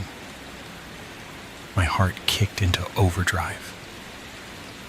I held the plate tight against my chest, backed away from the room, and made a snap decision. I opened the window, lowered myself out onto the porch roof, and jumped. I hit the ground hard, scraping my hands and knees, but I didn't stop. I ducked behind their hedges, ran around the block, and returned home from the opposite direction, clutching the plate inside a plastic bag I'd found on the street. When I walked in, no one noticed a thing. I looked like a kid returning from the store, not a thief returning from an existential heist. That night, after everyone went to bed, I retrieved the plate from its hiding spot and stared at it under the lamplight. It didn't hum or make noise. It didn't vibrate or whisper secrets. But it did reflect light in a way I couldn't explain. It didn't reflect me. It reflected the room, the walls, the bookshelves, the curtains, but not me. My image was missing. I turned it, tilted it, squinted at it. Nothing. Where I should have been, there was just absence. It was unsettling, compelling, addictive. I couldn't look away. "What are you?" I whispered. The plate didn't answer, but something told me, deep in my gut, that it was going to show me. I didn't sleep that night. I just sat there, cross-legged on my bedroom floor, the stone plate resting in my lap. At some point, I stopped expecting it to do anything dramatic. There was no flash of light, no portal, no whispering voices, but there was a stillness, an eerie clarity in my thoughts. Like the world outside the plate had dulled and the room around me faded. Morning came and I moved like a ghost. I kept the plate hidden beneath my shirt until I found a hollow above the ceiling lamp where I could stash it. I'd discovered that spot years ago while cleaning and had never told anyone. It was the one place my mother had never touched. That afternoon, something shifted. I sat on my bed with the plate in my hands again, just staring into it. I didn't know what I was looking for, but as my fingers brushed along the edges, I felt it. A pull, a soft disconnection, like the loosening of a knot in the back of my mind. And then I was watching myself. I was still in the room, yes, but also downstairs talking to my parents. I could feel both places at once. My fingers on the plate, my tongue moving in the kitchen. Two separate selves, existing in parallel, sharing one mind. I didn't control the other version of me like a puppet. It was more like shifting perspectives between two cameras. Whatever I felt, they felt. Whatever I thought, they knew. The version of me downstairs sat for breakfast, held a conversation, and said all the right things. And the version of me upstairs, he smiled. A real full smile. I started experimenting. I had one version go to school, another stay home and practice guzheng. One cleaned the bathroom while another took an online tutoring session. I hid the original me under the bed, the plate pressed to my chest like a lifeline. I couldn't be seen holding it, but that didn't matter. As long as I stayed in contact, the other versions came alive. Efficient, obedient, brilliant. I became everything my parents ever wanted. The perfect student, the respectful son, the disciplined musician, and it was easy. too easy. I had never felt this in control. My parents noticed immediately. The tension at the dinner table faded. My father complimented my posture. My mother said I looked balanced. I did their chores before they could ask. I spoke to my tutor with poise and clarity. I had never been so effective. And yet, something was missing. I missed Lixia. I couldn't risk going to school as myself while holding the plate, so I sent a version of me in my place. He laughed with her. He sat next to her, but I didn't feel it the same way. I saw it like a movie. I remembered the lines, but not the emotion. One day after class, she pulled my school self aside. "You know," she said, "your parents were really mad about us." "I know," he replied. "I'm sorry about that." "I still want to talk to you," she smiled. "You're fun." "I am?" "Sometimes," she teased. "Not always, but you can't be fun all the time, right?" Before he could answer, she leaned in and kissed him, quick, soft, her lips brushing his. Then a teacher called out from down the hall, and she vanished into the crowd, leaving me, frozen. It was my first kiss, and yet it didn't feel like mine. I remembered it. I could describe it, but I hadn't felt it. Not really. That night, I put the plate away and lay in bed, staring at the ceiling. I had everything I thought I wanted: praise, productivity, control. But in gaining everything, I was losing myself.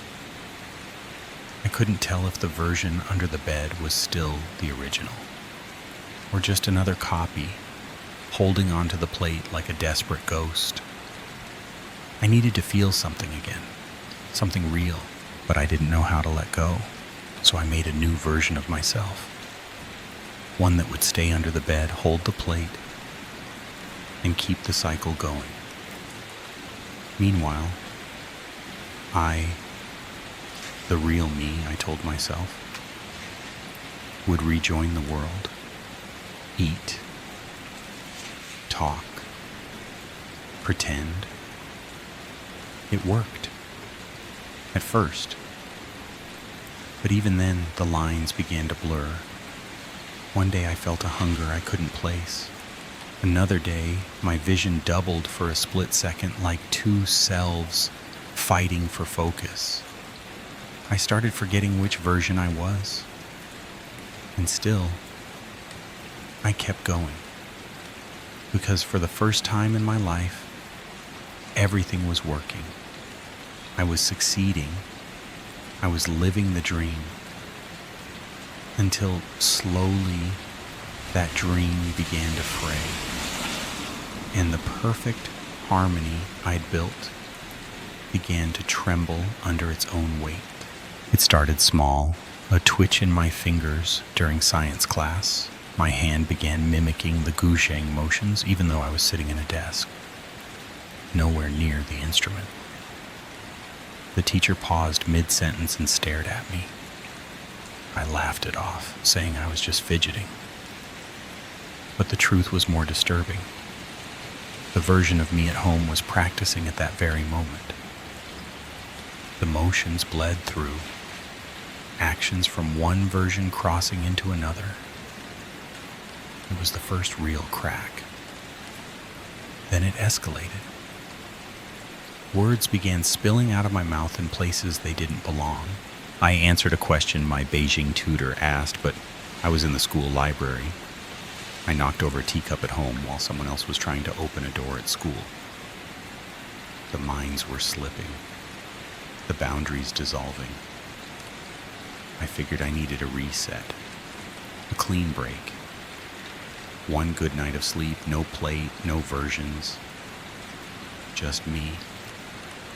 But when I tried to find the original me, the one under the bed, something terrifying happened. I couldn't feel him. I couldn't remember putting the plate down. I didn't remember getting up. I couldn't locate which version was the real one. It was like all the mirrors I'd created were now reflecting each other endlessly. Copies of copies of copies. And somewhere inside that infinity, the original had been lost. I had panicked. One version stumbled into a bathroom, accidentally the girls' room, just as Lixia was washing her hands. She looked at me and frowned. "You okay?" she asked. I opened my mouth, and 3 versions of me said 3 different things at once. "I don't know, and I'm fine, and it's not working." "What's not working?" she asked, stepping closer. "What are you talking about?" I didn't get the chance to explain. At that exact moment, a version of me in the kitchen dropped a pot of boiling water. The pain hit every version like lightning. I collapsed to the floor, screaming, clutching my arm. Though only one version had been burned, every version felt it. Lixia shouted for help, but I could see the terror in her eyes. I wasn't just in pain, I was unraveling. One by one, the versions began to disappear. The one in the kitchen vanished mid-scream. The one in school blinked out as if the world forgot him. The one in front of the computer simply slumped, emptied. Only one version remained, the one sitting in my father's library. I stumbled up the stairs, limbs shaking, vision darkening. I felt like I was melting, like I was collapsing into myself. I needed to find the original, the real me. Maybe he was still there. Maybe there was still time.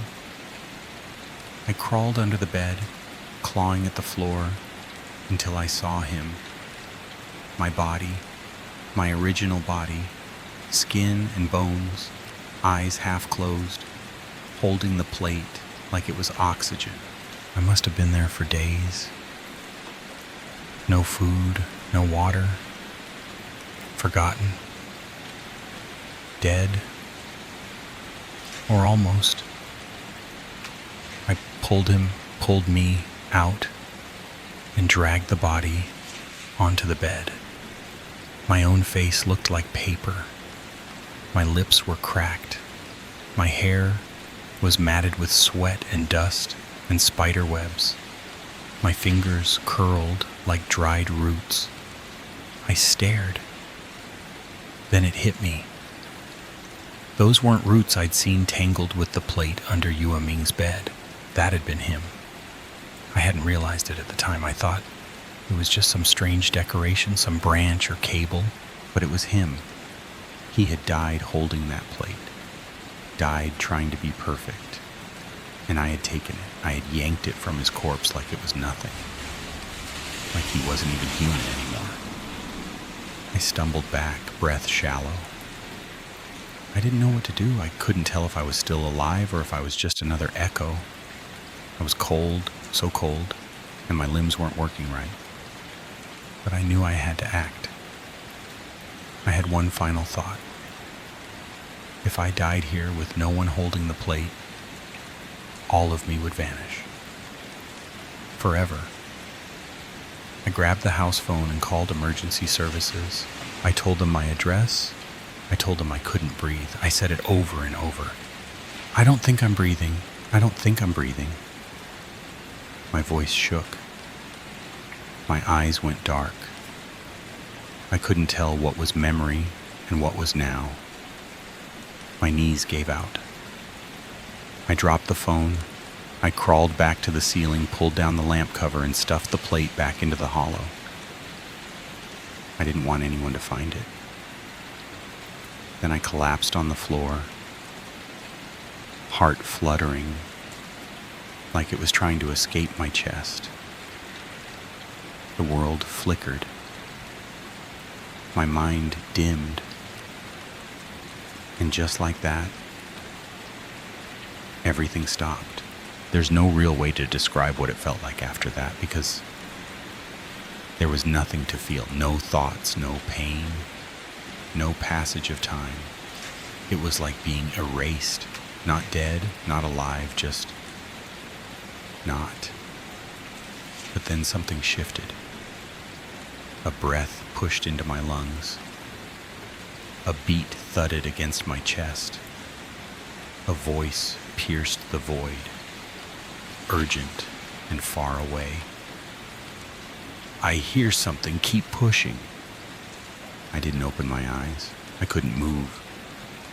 But I knew I was being carried. Cold against my face, rubber against my skin, machines humming like distant thunder. I was back.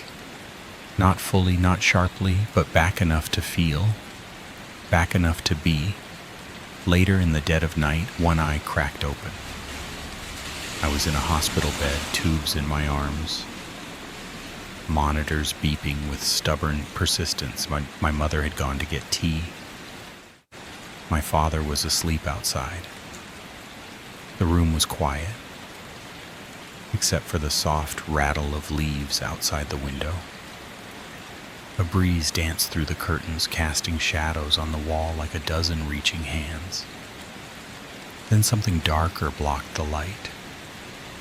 A figure stood by the window. Gaunt, tall, barely human, hair long and white, framing a skeletal face with hollow eyes, lips pulled back into a grin that didn't belong on a living person. I couldn't speak, but I didn't need to. He stepped forward and placed a scalpel on my chest. Cold metal, shivering skin. "Where is it?" he asked, his voice raspy and strained. I couldn't answer. I could barely breathe. He pressed the blade harder. "Where?" I gasped. Not out of fear, but because I knew who he was. The pale skin, the hollow eyes, the thin, branch-like fingers.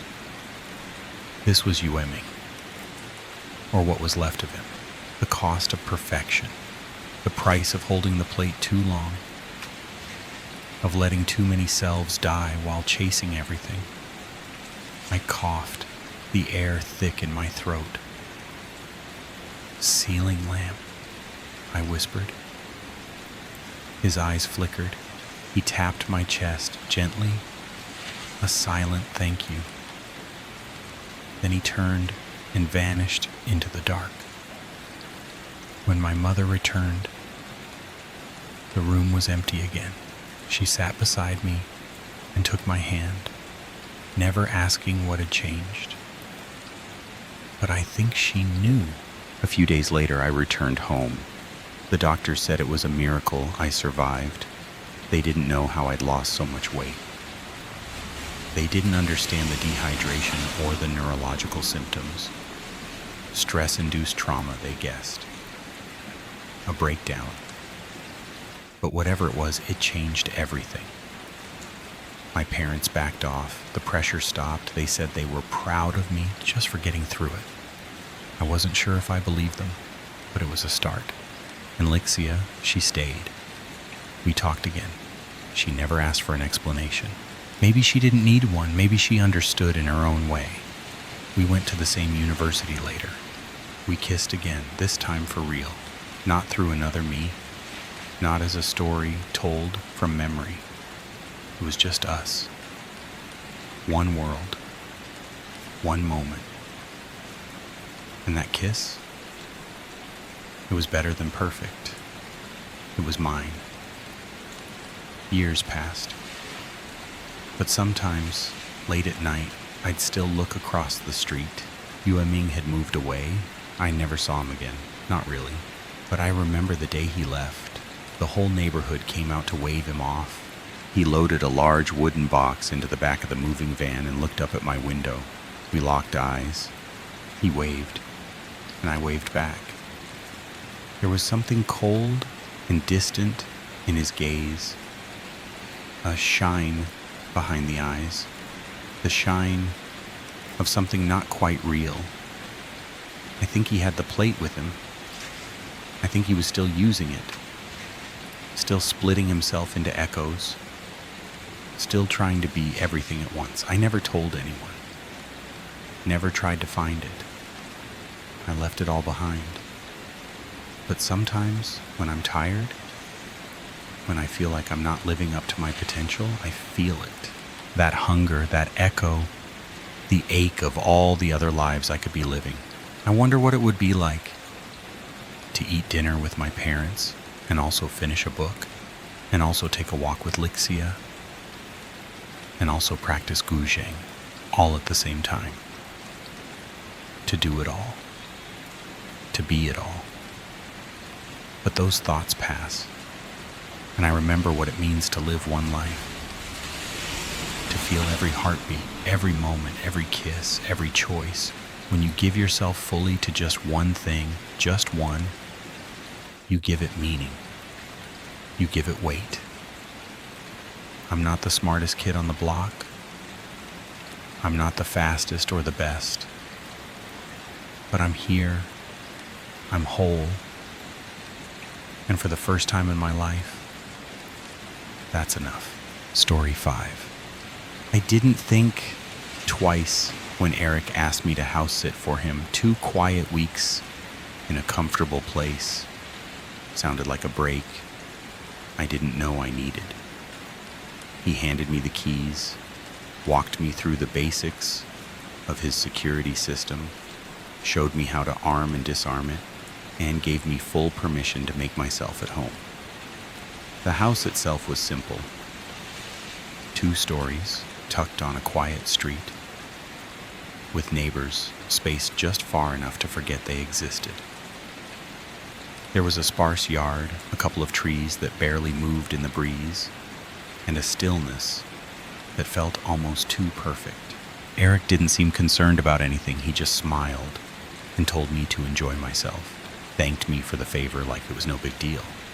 He even pointed out the guest room upstairs where I'd be staying, told me to help myself to anything in the fridge. It all felt normal, pleasant even. The first few days passed without incident. I'd wake up, eat cereal while scrolling my phone, head to work, and come back in the evenings to unwind. Locked the place up at night, watched mindless TV, played a few games, and fell asleep easily. No creaking floors, no flickering lights, no weird shadows or feelings of being watched. The house was quiet in a way that made you feel safe. Like nothing could ever really go wrong there. I'd even started to wonder why Eric felt the need for a house sitter at all. Nothing about the place suggested it required attention. I told myself it was just about peace of mind. Or maybe he'd had a break-in scare in the past. Whatever the reason, I didn't mind. It was easy money. And easier still because I never felt like I was truly alone. Just in a quiet pocket of the world, surrounded by clean walls and predictable routines. I had no reason to be suspicious, no reason to sense what was coming, no hint that something beneath that still surface had been waiting for nightfall. It started on the 5th night, sometime after 2 a.m., when the world outside had gone silent and the house had settled into its usual stillness. Too still, in hindsight. I was drifting between sleep and wakefulness, that hazy middle ground where sounds don't quite register as real. When I heard it, footsteps. Soft, deliberate, slow, like someone walking barefoot across the upstairs hallway, just outside my door. First, I told myself it was nothing. Old houses creak, wood shifts with the temperature, maybe a pipe knocking in the walls. But this wasn't that. The rhythm was too steady, too human. Step. Pause. Step. My body froze as I strained to listen, heart knocking against my ribs, like it was trying to break free. The steps moved from one end of the hall to the other, stopped, then resumed. I sat up in bed, palms sweating, telling myself I was overreacting. I reached for my phone and used its weak light to guide me to the door. When I unlocked it and peeked into the hallway, there was nothing. No movement, no shadow slipping away, no sound, except the low hum of the air conditioner. I whispered a tentative, "Hello?" into the dark, and the silence that answered felt heavy, like it was waiting.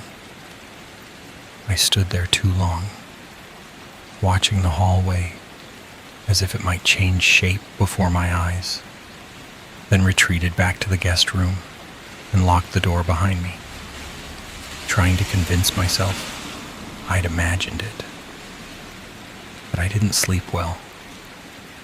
The sixth night, the pattern repeated itself. Same time, same measured footsteps, the same paralyzing fear sinking its claws into my spine.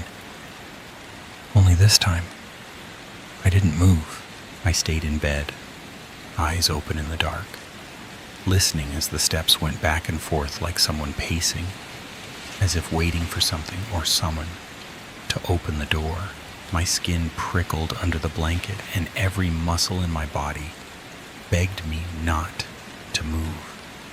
Eventually, the steps faded, and I lay there long enough to forget when I finally drifted off. By the seventh night, I was on edge before the sun even went down. I locked every window, double-checked the security system, and left lights on in the hallway. But none of that mattered when the alarm exploded into sound at 11:07 a.m. A blaring, heart-stopping wail that jolted me from bed and into a sprint. I threw on whatever clothes I could grab and ran downstairs to the panel near the door. It said, "Internal motion detected," meaning something had moved inside the house, not a door or a window. Something inside. I disarmed it with shaking fingers and stood there, stunned, before forcing myself to sweep through the ground floor. Every room was silent. The kitchen was untouched, the study empty, living room undisturbed. I checked the locks, all intact, no signs of forced entry. I went back upstairs, checked the bedrooms. Nothing. Nothing except the air, which felt colder than it had any right to be. I was too shaken to sleep, so I stayed up in the living room with every light on, eyes darting toward shadows that didn't move, ears catching every soft creak like a threat. And when 3 a.m. rolled around, I walked up to the hallway again. I don't know why. I guess I needed to prove something to myself. That's when I felt it. The cold. Not just a draft, not just a drop in temperature. An unnatural chill that hit me like a wall the second I stepped into the corridor. My skin erupted in goosebumps, and when I exhaled, I saw my breath hang in the air. It made no sense. The thermostat downstairs read 70 GF, and the rest of the house felt normal. But that hallway, it was like standing in front of an open freezer. The cold was too focused, too specific. I went back down, checked the AC, everything functioning fine, but that spot upstairs never changed. Over the next several nights, the footsteps returned, always around 2 or 3 a.m., always slow, unhurried, like whoever or whatever was walking had nowhere else to be. I stopped checking. The fear had settled into my bones by then, dull but constant, like a headache that never fully goes away. I started leaving the hallway lights on every night, hoping it might chase something away, or at least give me the illusion of control. But the lights didn't help. The steps still came. The cold was always waiting. My routine became a spiral of anxiety. I'd eat dinner, pretend to relax, then retreat to the guest room, lock the door, and try to drown out the sounds with whatever show I could find. Sometimes I passed out from sheer exhaustion. Sometimes I lay awake, eyes fixed on the ceiling, waiting for the sound I knew was coming. The sleep deprivation started to wear me down. I was snapping at people at work, forgetting small things, constantly checking over my shoulder like someone was following me even in daylight. And every night, the dread returned, crawling up my spine as the clock crept past midnight. I started imagining things, shapes in mirrors, whispers behind doors, my name barely audible, under the hum of the AC. But the worst part was how the house never offered an answer. No open doors, no signs of intrusion, just sounds and sensations, and a silence that seemed to pulse with something hidden. I began to question myself. Maybe I was unraveling. Maybe it was just stress, or sleep paralysis, or my mind amplifying nothing into terror. But that hallway, that cold, that persistent, deliberate tread of footsteps, I didn't imagine those.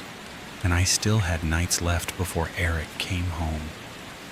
Nights to endure, nights to listen, nights to wonder what would happen if one day the footsteps stopped just outside my door and didn't leave. I woke up with a jolt sometime around 2 a.m., drenched in a cold sweat, my heart already pounding before I could even open my eyes. The air in the room felt too still, too heavy, like something was pressing down on everything at once. I sat up slowly, throat dry, every inch of my skin crawling with that primal sense of dread you can't reason away. I didn't hear the footsteps this time. What I heard instead was a soft, deliberate click. The unmistakable sound of a door latch releasing. My door. The one I'd locked before bed, the same way I'd done every night since things started getting strange. I held my breath, staring into the darkness, trying to convince myself it was nothing, that the noise came from somewhere else. But then came the creak, slow, drawn out, like someone was easing the door open inch by inch. My eyes adjusted just enough to catch the sliver of hallway light widening in front of me, the outline of the door shifting open ever so slightly. Not enough to see who or what might be there. Just enough to know it had moved. I felt a pressure in my chest, sharp and pulsing, as if my own body was warning me to run. I reached for the lamp on the nightstand with a trembling hand and flicked it on. The hallway lay empty, stretching out in both directions, still and silent. But the cold, it hit me like a wave, unnatural and immediate, as if I'd opened a freezer door and stepped inside. My breath fogged in the air, and the hair on my arms stood up. There was no breeze, no vent nearby, no earthly reason for that kind of cold to exist inside a sealed house, with the thermostat set to 75. I stepped to the doorway, trying to convince myself it could still be something rational, even as every instinct I had screamed otherwise. That's when I heard it, a faint shuffling sound, soft but distinct, like a foot dragging across the floor or nails, scratching lightly against the wood. It was distant but there, buried beneath the silence, a sound not meant to belong. I didn't wait to find out what was making it. I turned back into the room, grabbed my duffel bag, and shoved everything I owned inside in a flurry of panic. I wasn't thinking clearly, just moving. fast, chaotic, trying to leave before something made itself known. My chest felt tight, breath coming in short bursts, and I didn't even bother folding clothes or checking drawers. I zipped the bag, killed the lamp, and stepped into the hallway. Cold air gripping me like invisible hands. Nothing moved, but every shadow felt closer than it had before. I kept my eyes forward, not daring to glance back as I moved quickly down the stairs, gripped the banister like it was my last tether to safety. I disarmed the alarm, fumbled with the lock, and the second I stepped outside, the warm night wrapped around me like a blanket. The contrast was jarring, almost surreal. I didn't stop to think, didn't look back at the house. I got in the car, turned the key with shaking fingers, and drove away, the rear view mirror reflecting nothing but darkness behind me. Yet I couldn't shake the feeling that something had watched me go. And maybe, just maybe, it wasn't the first time it had stood in that hallway, waiting for someone to open the door. Back at my own apartment, everything felt smaller, more cramped, but also inexplicably safer, as if I'd crossed some invisible threshold back into a world that still followed the rules. I locked the door behind me, stood in the dim glow of my kitchen light for a long while, and just listened. Nothing. No footsteps, no cold air creeping along the floor, no weight pressing in from the hallway, just silence. The kind that actually lets you breathe. I don't remember falling asleep, only that I finally did. When Eric got back the next afternoon, I met him at his place to return the key. He looked relaxed, a little sunburnt, in a good mood, like someone who'd had the kind of vacation you hope never ends. I didn't want to ruin that. I told him the basics. The alarm went off one night, probably a false trigger, and I'd heard some strange sounds here and there. Nothing serious. He just nodded and shrugged, saying the motion sensor had acted up before, like it was no surprise. I didn't mention the footsteps, the cold spot, or the door that opened on its own while I watched it in the dark. I didn't tell him how close I came to losing it that last night, or how I'd packed in a blind panic with the kind of dread I couldn't explain even to myself. I just handed him the key, said the house was fine, and waved off the money he tried to offer. I didn't want anything that might tie me to that place again. Even now I find myself going back over it in my head, replaying those sounds, that freezing air, the slow turn of the doorknob. I've tried coming up with explanations. Maybe the sensor was faulty, maybe the hallway draft came from some vent I didn't notice, maybe sleep deprivation twisted harmless noises into terror. But deep down I know what I felt. The weight of the silence, the unnatural cold, the presence. Something not seen, but unmistakably there. And no matter how much I try to rationalize it, that door did open. That hallway was ice cold, and something was walking up and down outside my room, night after night, with footsteps that didn't belong. I never told Eric everything. Maybe I didn't want him to think I'd lost it, or maybe I didn't want to plant that seed in his mind, didn't want him to lie awake at night wondering if the steps had returned. As for me, if he ever asks again, I'll have an excuse ready. I won't go back. Some things aren't worth curiosity. Some houses, no matter how quiet they seem, keep their own company when the lights go out. Story 6. I live alone in a one-bedroom apartment tucked between two silent corridors that always seem a little too quiet after dark, and I've always used a blue toothbrush. Always. That's not symbolic or poetic, it's just a fact. detail that shouldn't mean anything. Except now it does. 2 weeks ago, I noticed a red toothbrush sitting next to mine in the holder. I stared at it for a while, confused, maybe thinking it belonged to the previous tenant, maybe something I'd forgotten I bought, even though I never choose red. I threw it away without much thought, but 2 days later it was back. Red, damp, freshly used. I started wondering if I was forgetting things, if I was maybe too stressed or too tired to trust my own memory. Still, I locked my bedroom door that night, just in case, even though I live alone, with no roommates, no pets, and no spare key floating out in the world. Then came the mug. A chipped white ceramic mug appeared by the bathroom sink, with a damp, half-smoked cigarette resting inside. I don't smoke. Never have. My windows were locked, my front door sealed, deadbolt in place. I checked the building's security footage.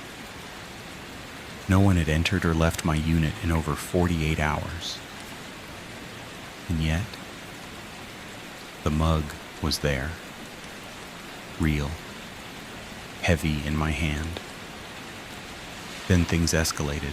One night I woke up to the sound of breathing, low, shallow, raspy, not mine. It was in the room with me. My body wouldn't move. Frozen like every nerve was buried under concrete. And I felt this dense wrongness in the air, like something ancient was watching me. After what felt like hours, I managed to flick on the lamp. No one there. But smeared high on the wall above my bed were 2 greasy handprints, as if someone had stood right over me while I slept. I called the police. They searched every inch. No signs of forced entry, no fingerprints, nothing out of place. Just those marks, slick and unmistakable. They said maybe I was hallucinating, maybe it was stress. But I hadn't imagined those prints. I didn't sleep the next night. I sat in the dark with the lights off, listening for anything, waiting for something. At exactly 3:42 a.m., the kitchen faucet turned on by itself. Just a slow trickle. I walked in, heart racing like it wanted to escape my chest. I turned off the tap, and as I looked up into the window over the sink, I saw him. A reflection. A man standing behind me, head shaved, no eyebrows. His eyes were wide, glassy, almost dripping.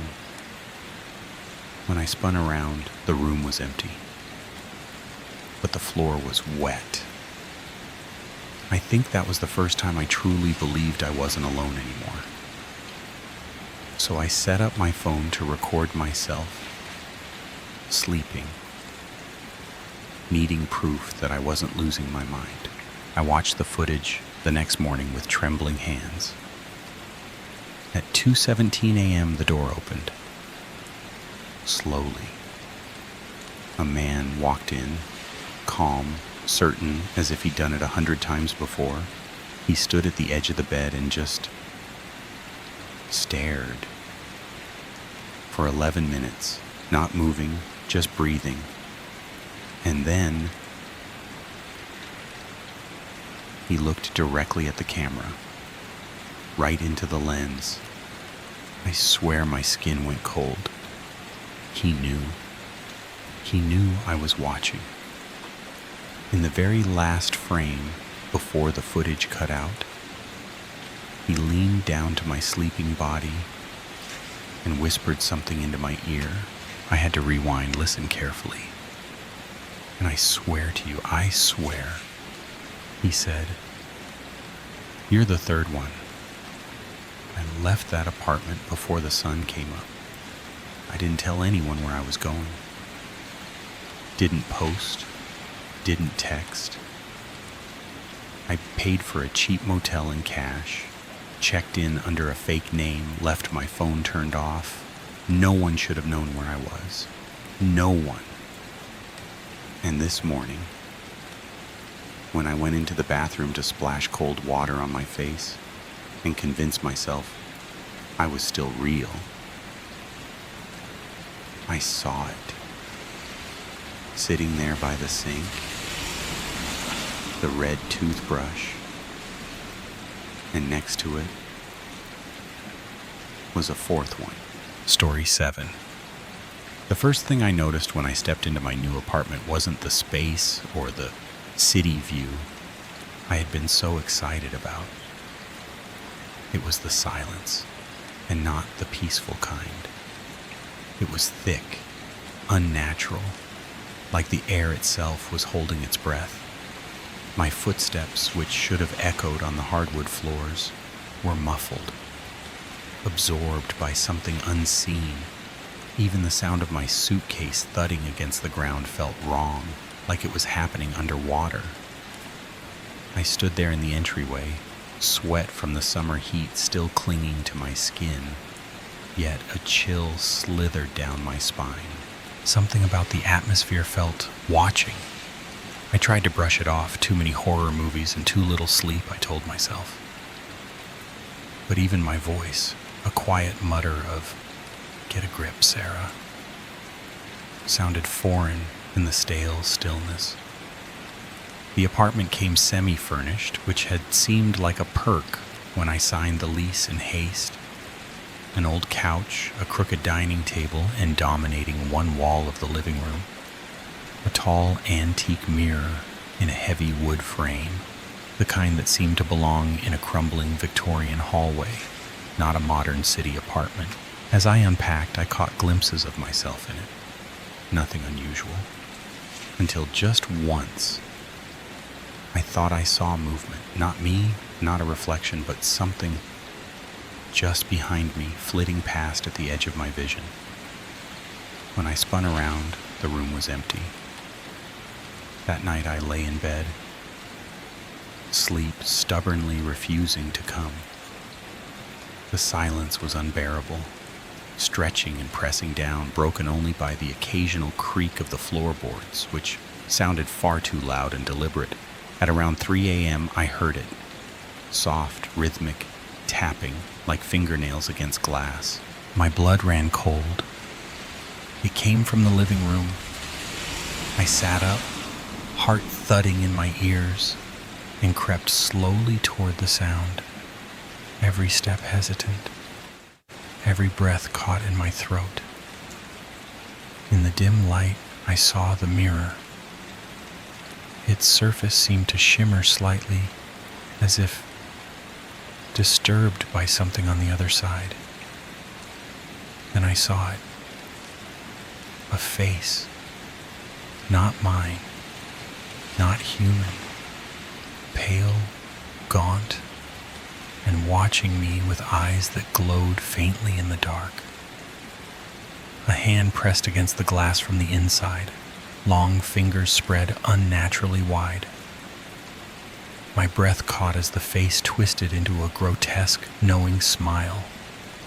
I screamed, loud and raw, and the sound shattered the silence like glass, echoing back at me too late. The figure vanished in an instant, leaving behind only the mirror, cold and still, reflecting my terror-stricken face. I didn't sleep. I couldn't. The light stayed on until dawn, and even then, even in daylight, I wasn't sure what I'd seen, or if the apartment was ever truly empty to begin with. At first, I tried to pretend it hadn't happened, that the thing in the mirror was a hallucination, a waking nightmare conjured by stress and exhaustion. But denial only carried me so far. Over the days that followed, the silence in the apartment remained oppressive, unnatural, a presence in its own right. And the mirror began to feel less like a reflection and more like a portal, something that saw far more than it should. Objects in the apartment started to move when I wasn't looking. Nothing dramatic, just subtle shifts, like the salt shaker sitting half an inch to the left or the bedroom door left ajar when I was sure I'd closed it. I chalked it up to distraction at first, but the pattern became too deliberate to ignore. The tapping returned every night, never quite the same, sometimes rapid like impatient fingers, other times slow and rhythmic, as though someone was knocking from inside the walls, the windows, the floorboards beneath my feet. The worst came from the mirror, always from the mirror, where the glass would sometimes shimmer as if disturbed by a breeze that wasn't there. I tried to leave, I really did. I told myself I was being irrational, that I just needed a new place, a fresh start, but every time I made concrete plans, something went wrong. My car refused to start on the day of the apartment tour. When I called a rideshare, my phone glitched and rebooted endlessly. I once reached the leasing office of another unit, only to find the building inexplicably closed for emergency maintenance. Then my bank account showed unauthorized transactions, draining nearly all my savings, and no one at the bank could explain how or why. The lease office never returned my emails, and I started to feel the weight of an invisible chain tightening around my life, dragging me back to that cursed unit, no matter how hard I resisted. A week bled into 2, then 3, and I stopped trying. I began to adapt, or maybe I just gave up. I avoided looking directly at the mirror, took to wearing headphones at night to muffle the tapping, and forced myself to ignore the chill that crept down my spine every time the silence became too thick, too watchful. But I could feel it all gnawing at the edges of my sanity, like the apartment itself was wearing me down, not violently, but patiently, like water carving stone. The real shift came one Tuesday night.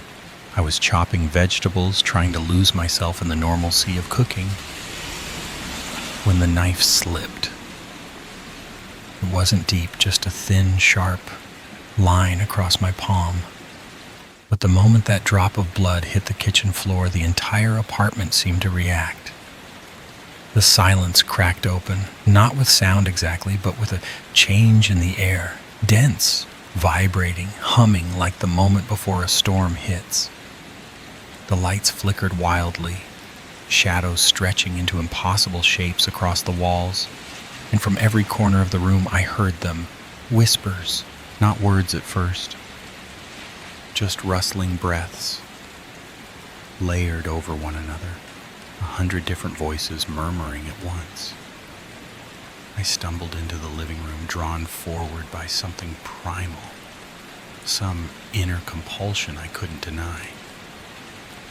The mirror was trembling, its surface warping and flexing like liquid glass, and deep within it, I saw them. Faces, dozens, maybe more, all pale, hollow-eyed, hovering just beneath the surface like moths trapped behind ice.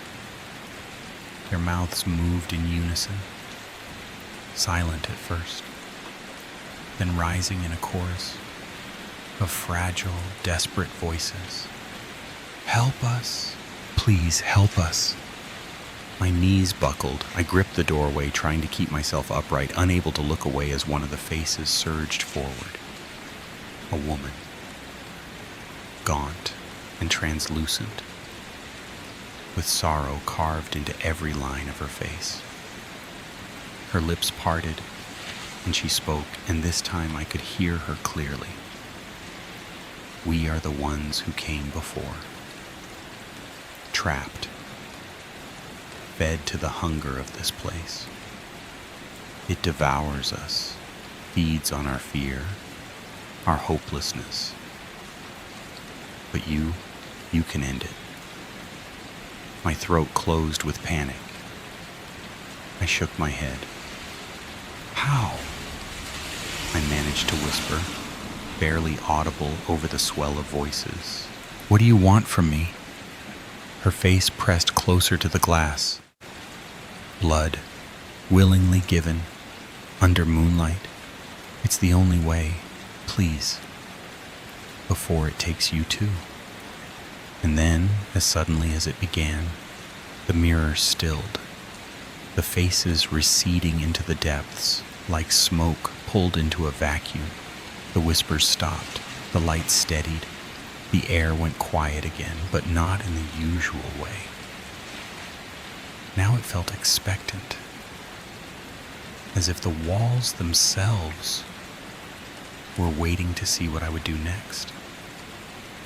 I stood alone in the stillness, my hand bleeding, my thoughts spiraling, and for the first time since moving in, I no longer felt like the victim of a haunting.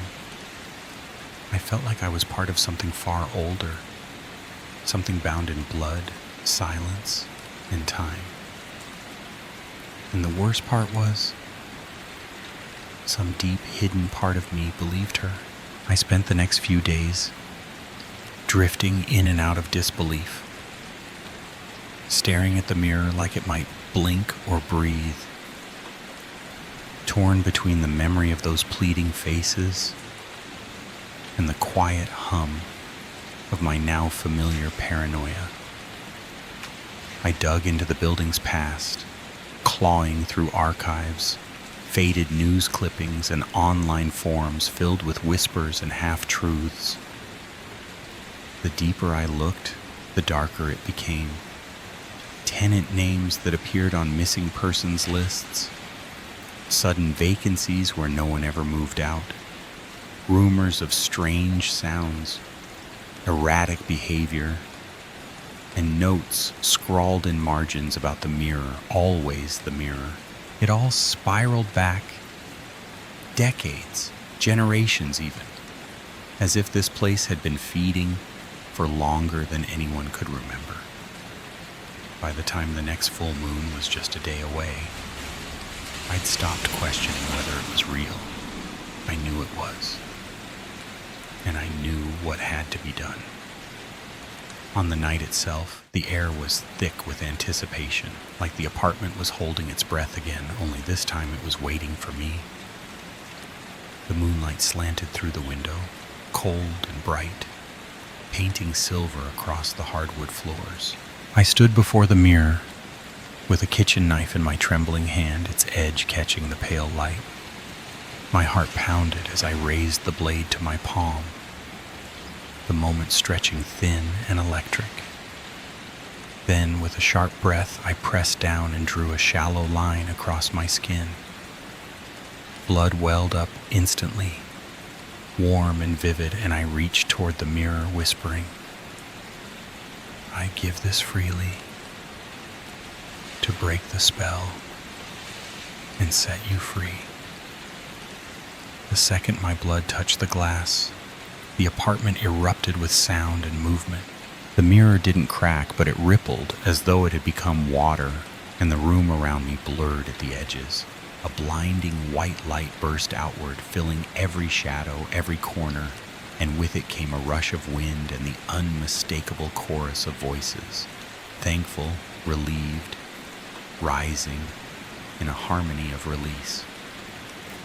I stood frozen in the middle of it all, the knife falling from my fingers, the cut forgotten, as I watched the light swirl and the voices dissolve like mist into morning air. Then silence returned, but this time it was different. It wasn't heavy, it wasn't watching, it was just silence. Real, natural, peaceful, When I looked back at the mirror, all I saw was my reflection, pale and wide-eyed, but mine and mine alone. In the following days, people I hadn't seen before began to emerge from neighboring units. Real people, alive, smiling. They spoke of how the atmosphere had shifted, how their nights were finally quiet, how they felt lighter, as if a great pressure had lifted. One older woman even whispered, "It's over, isn't it?" And I nodded, not trusting myself to speak. I thought about moving, about leaving the memories behind, but I couldn't. The apartment wasn't a prison anymore. It felt like a place reclaimed, a place that had finally exhaled. I still live here, and sometimes when the sun catches the mirror just right, I see them, not trapped, not pleading, but smiling, grateful. The ones I helped set free. And as I sit in that same living room, listening to the real city sounds outside, horns, footsteps, laughter, I wonder just how many other buildings out there are hiding their own dark secrets, waiting for someone to see what's been ignored for too long, waiting for the silence to be broken. Story 8. I remember the first time I stepped into that basement, it hit me like a wall. The air was damp and stale, thick with the sour blend of wet concrete, old paper, and decaying cardboard. It clung to my clothes, seeped into my skin, and settled into the back of my throat.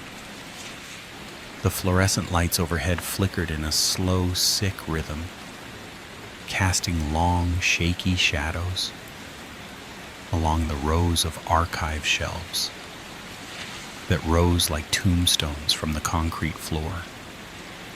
The ceiling was low, and everything about the space felt compressed, as if the building itself was trying to press me down into the ground. I didn't complain. I was new.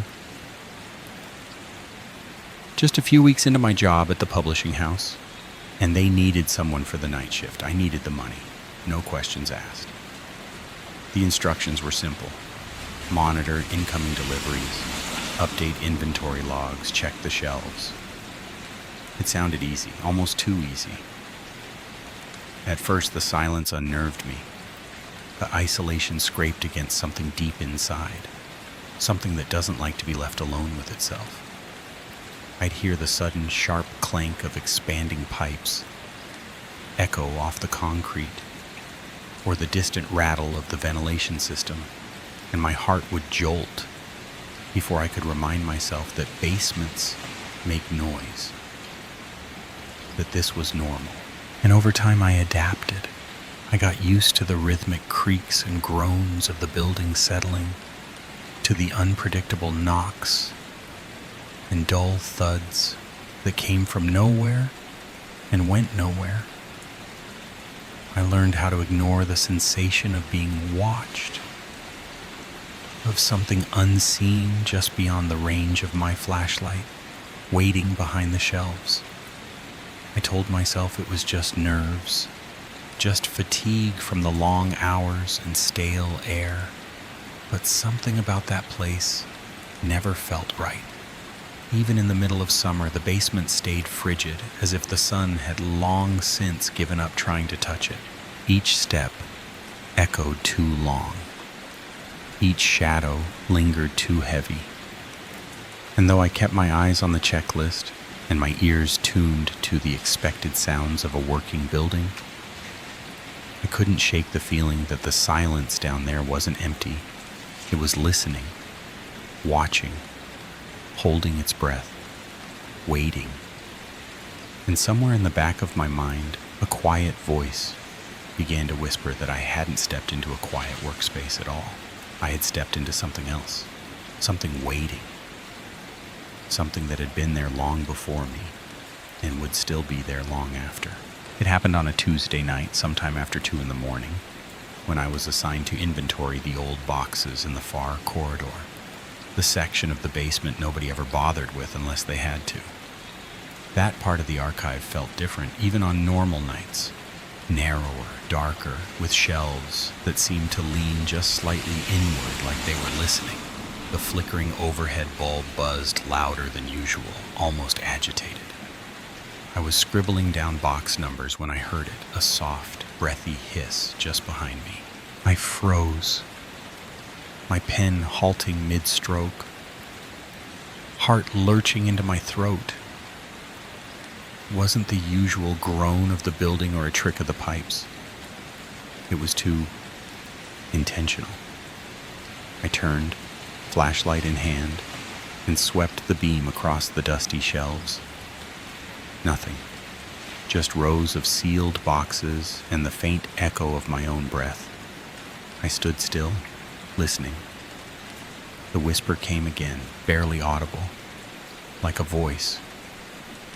Pressed up against glass, my skin prickled. I took a step forward, and the sound moved, retreating ahead of me. Another step, and it shifted again, always just out of reach. My mouth went dry. I wasn't sure whether to call out or stay silent. Eventually I whispered, "Hello?" But my voice barely made a dent in the thick, humming air. No response. Only the persistent buzz from the light above and the sudden awareness of how far I was from the rest of the building. I tried to shake it off, blaming air vents or a loose pipe. But my body didn't believe me. My hands were trembling, and there was this tightness in my chest, like the walls were inching closer. I turned back toward my desk, trying to act normal, when I heard the elevator ding echo through the basement. The sound hit like a jolt. I hadn't called it. Nobody else was scheduled that night. I rushed toward it, hoping it was a late delivery or someone from security, but the corridor was empty.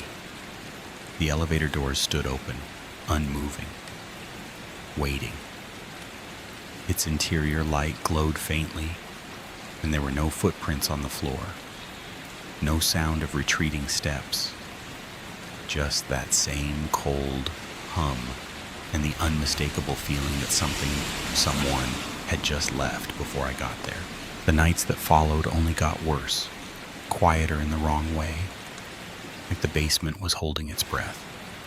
The first time I heard it, I was shelving a batch of returned manuscripts near the older archives when the sound came from behind the far shelves. Slow, deliberate footsteps, one after another, dragging just slightly, like someone was wearing heavy boots on a wet floor. I stopped, my breath catching mid-inhale, and turned toward the noise, but it was already gone, replaced by the usual humming of the light fixtures above. The next night, it was the sound of something being dragged across the floor, low and gritty, as if a box was being pulled by hand across the concrete. I walked the length of the aisles and found nothing. No open boxes, no displaced items, just everything in its place, undisturbed. But the sound had been real. Then came the scratching. Not loud, but persistent, like nails slowly dragging along wood or concrete, too rhythmic to be random. It would start when I was deep in the rows, with my back turned, and stop the moment I looked up. I tried brushing it off. Told myself it was probably rats or some mechanical glitch. But my body reacted before my brain could lie to it. My hands were clammy, my heart pounding faster with every shift. I started to flinch at ordinary sounds, watching the shadows more than the shelves. Then one night, I noticed something on the floor near the far end of the basement. A single dark smear, maybe 3 feet long, just off-center from the aisle. I crouched to look closer. It was sticky to the touch. Not quite oil, not quite anything I recognized. It didn't have a scent, which somehow made it worse. The smear trailed toward the back wall and then stopped, like something had either appeared or disappeared there. I searched for more signs, checked for leaks or anything the maintenance crew might have left behind, but there was nothing. Just that one fresh mark gleaming faintly under the beam of my flashlight. And that feeling, like I was being watched through the shelves, from somewhere too still, too quiet. I stood there far too long, listening, heart in my throat, waiting for the next sound to find me. It didn't take long before my body began reacting, before my mind could catch up. My heart would hammer at the slightest creak. My palms would sweat just stepping off the elevator. And I felt a wave of dread each time I had to pass through that narrow corridor at the far end of the basement. It wasn't just fear anymore. It was like something inside me had started bracing for impact the moment I walked through those doors. The shadows felt thicker in that part of the building, the air colder, heavier. I'd pause before turning corners, listening, waiting, convincing myself that I was being paranoid. But each night, that feeling grew harder to ignore. I'd walk faster through the aisles without meaning to, my flashlight clutched tight, eyes darting to the edges of my vision where nothing ever moved. And yet I swore I wasn't alone. Eventually, I couldn't take it anymore. I told myself I needed to be sure that I was going to inspect every corner, every row, every inch of the basement so I could finally put these thoughts to rest. I retrieved the industrial flashlight from the storage room, the one with the brighter beam, and began my search. The concrete echoed my every step, my boots damp against the floor. And I tried to drown out the rising anxiety with the sound of my own breathing. I scanned the boxes, the shelves, the walls. Nothing seemed out of place. The familiar smell of mold and paper clung to the air, and then, near the end of the corridor, I found it again. That sticky smear on the floor. Only a few feet long, but fresh, dark, unidentifiable. As I knelt to look closer, I heard a single footstep behind me. Just one. No breath. No shuffle. Just one distinct press of weight onto concrete, as if someone had only just arrived. I didn't move at first. I couldn't. My whole body locked up, every muscle stiff with tension. When I finally turned around, the corridor was empty. The shelves stood in their same silent rows, and the shadows stretched without interruption. But I couldn't shake the pressure in the air behind me, the creeping certainty that something had been standing there and chose not to be seen. It was just past midnight when a delivery came through. An unusual time, but not unheard of for our schedule. I met the driver by the loading dock, grateful for the break in silence and the presence of another human being. He was tall, bundled in a heavy jacket despite the lingering summer heat outside, and his eyes looked as tired as mine felt. We made small talk as we unloaded a few boxes of manuscript archives, his voice echoing softly in the concrete space as we wheeled them through the freight elevator and into the storage floor. The moment the doors opened to that familiar chill, I saw him pause just slightly, like something brushed against his instincts. As we settled the boxes near my desk, he glanced around the rows of shelves and said, "You work down here alone at night?" I nodded. "Every night," I replied, trying to sound casual.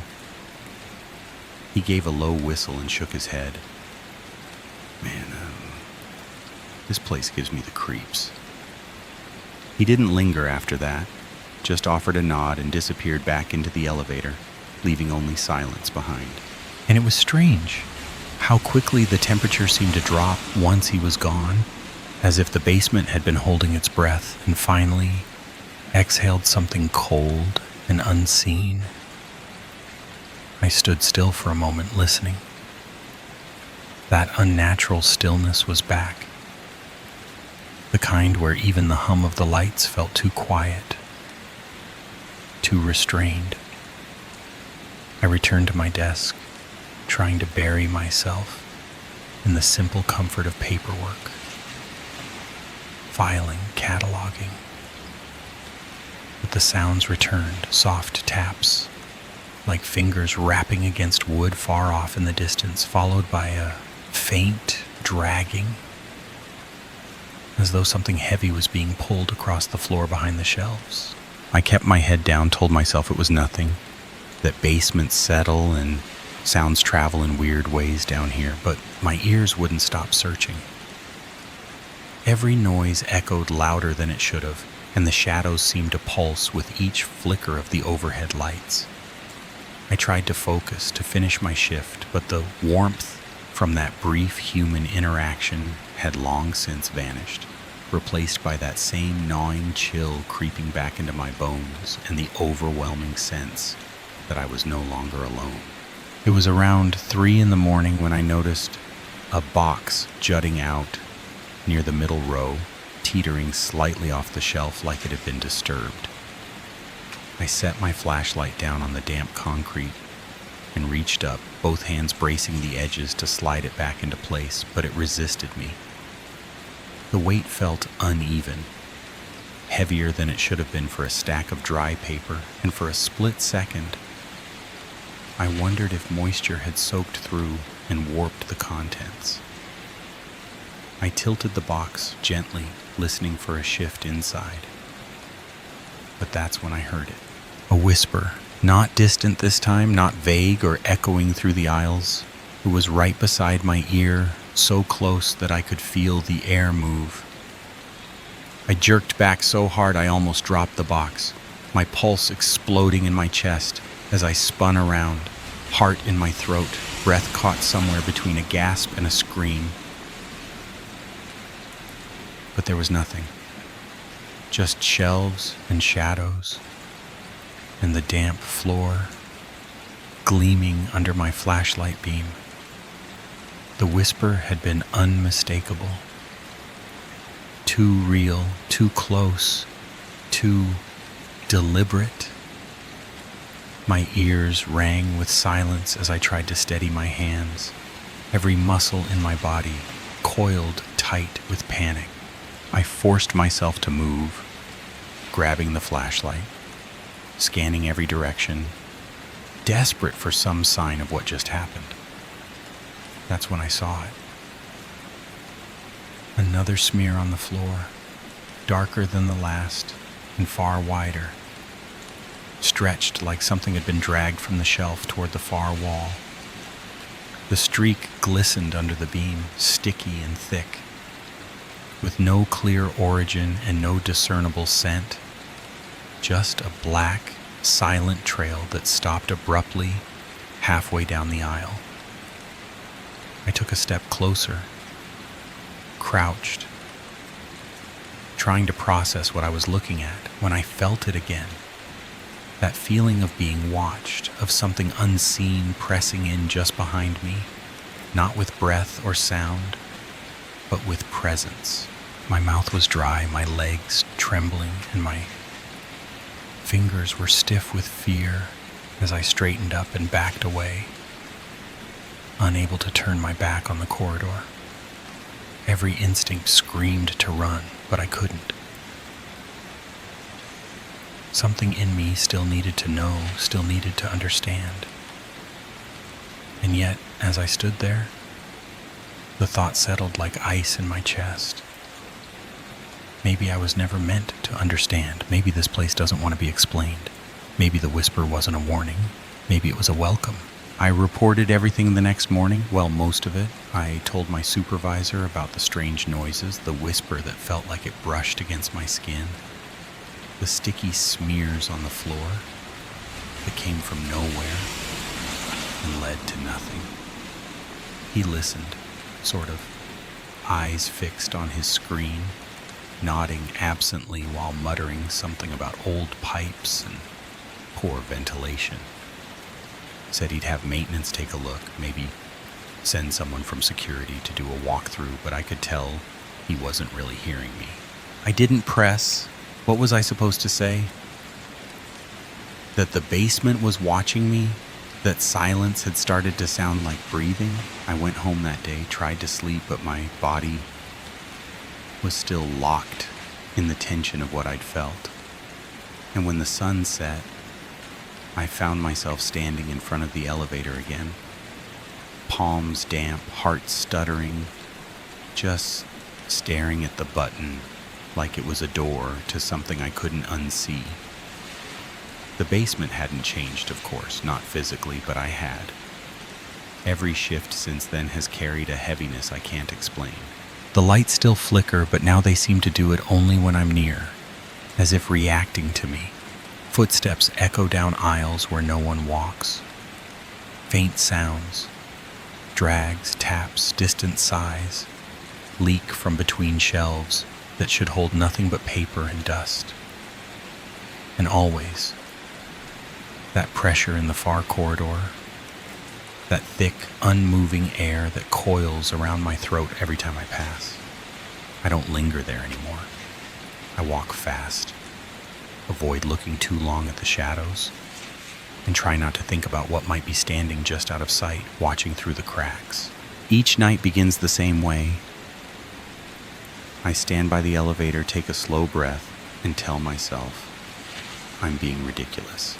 But the moment the doors open and I step into that cold, stale air, something inside me shifts. I no longer expect peace. I don't even expect quiet. I expect to be watched. I expect the whisper. I expect the lights to tremble when I pass beneath them. I go through the motions, check the inventory, meet the deliveries, sign the logs. But I'm never really working anymore. I'm listening, waiting. And the worst part is, I know I'm not imagining it. There's no proof, no footage, no footprints. Just my own skin crawling every time I turn a corner and feel that electric stillness closing in. This fear, it's not just in my head. It's settled into the floor, the shelves, the air. It's part of the basement now. And maybe, somehow, so am I. Story 9. The mop slapped wetly against the polished floor, the sound echoing like a warning through the deserted halls of Pinnacle Industries. It was just after 2 a.m., and I was the only soul left in that gleaming tower of glass and secrets. For 6 months, I'd worked the graveyard shift, finding solace in the silence and routine. Just me, the dull hum of fluorescent lights, and the whisper of rubber wheels on tile.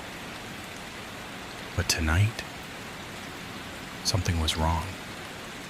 The air felt denser, the silence too deliberate, as if the building itself were holding its breath. I pushed my cart down the corridor, the front wheels squeaking with each turn like it always did. Except this time, it sounded almost alive. When I reached the top floor, the executive suites, I noticed a sliver of light leaking from beneath one of the doors. My heart skipped. That floor was always locked down by midnight. No one ever worked this late. Curiosity nudged me closer, and I found myself leaning in, listening. Voices, urgent, muffled. A man's voice snapped through the crack in the door. "We need to move the shipment tonight. The feds are closing in." My stomach dropped. Shipments?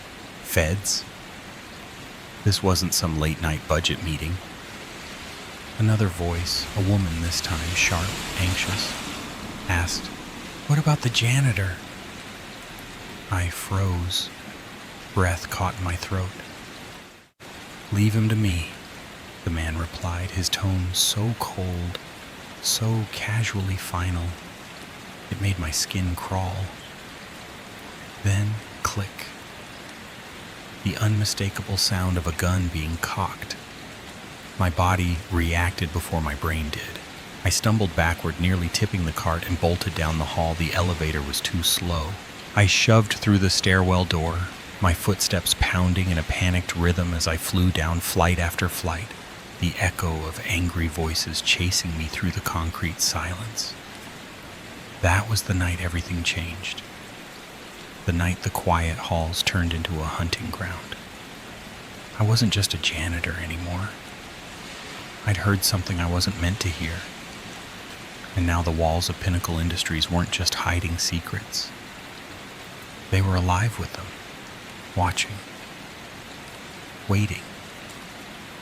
And somewhere behind those doors, someone had already decided I didn't belong in the world, after knowing what I knew. The moment I heard the words, "The feds are closing in," something inside me snapped taut, like a fraying wire stretched to its limit. I had leaned too close to the executive suite door, curiosity gnawing at me like a rat in the walls. And now I was a witness to something I was never supposed to hear. The man's voice was sharp and low, cloaked in urgency. And when the woman responded, "What about the night janitor?" my blood turned to ice. "Leave him to me," the man replied with terrifying calm, and then came the metallic click of a gun being cocked, a sound so unmistakable that it shattered my paralysis and hurled me into motion. I staggered back, the squeaky cart rattling behind me before I let it go, sprinting toward the stairwell like the very floor beneath me had caught fire. I didn't even think about the elevator. There wouldn't be time. My shoes slammed against the stairs as I bounded down flight after flight, breath coming in sharp bursts. The voices now rising behind me, angry and alert. They knew I was there. The building, once a hollow shell of silence, was now alive with pursuit. Bursting through the door onto the ground floor, I barely registered the pristine lobby or the sterile glow of the security lights. Only the exit sign and the echo of footsteps growing closer. I was 3 steps from the door when the glass beside me shattered, a bullet slicing the air next to my ear. I dove behind a massive potted plant, my heart in my throat, mind racing through every horror movie escape plan I could recall. I spotted the service entrance across the lobby and bolted, zigzagging as more gunshots cracked behind me, chipping the tiles and walls like invisible claws, raking the building itself.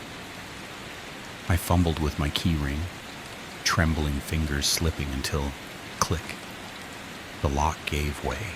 But just as I reached for the handle, a hand clamped onto my shoulder and spun me around. I was face to face with a man in an expensive suit, his eyes void of warmth, his gun already raised. "End of the line, janitor," he hissed. I don't remember thinking, just reacting.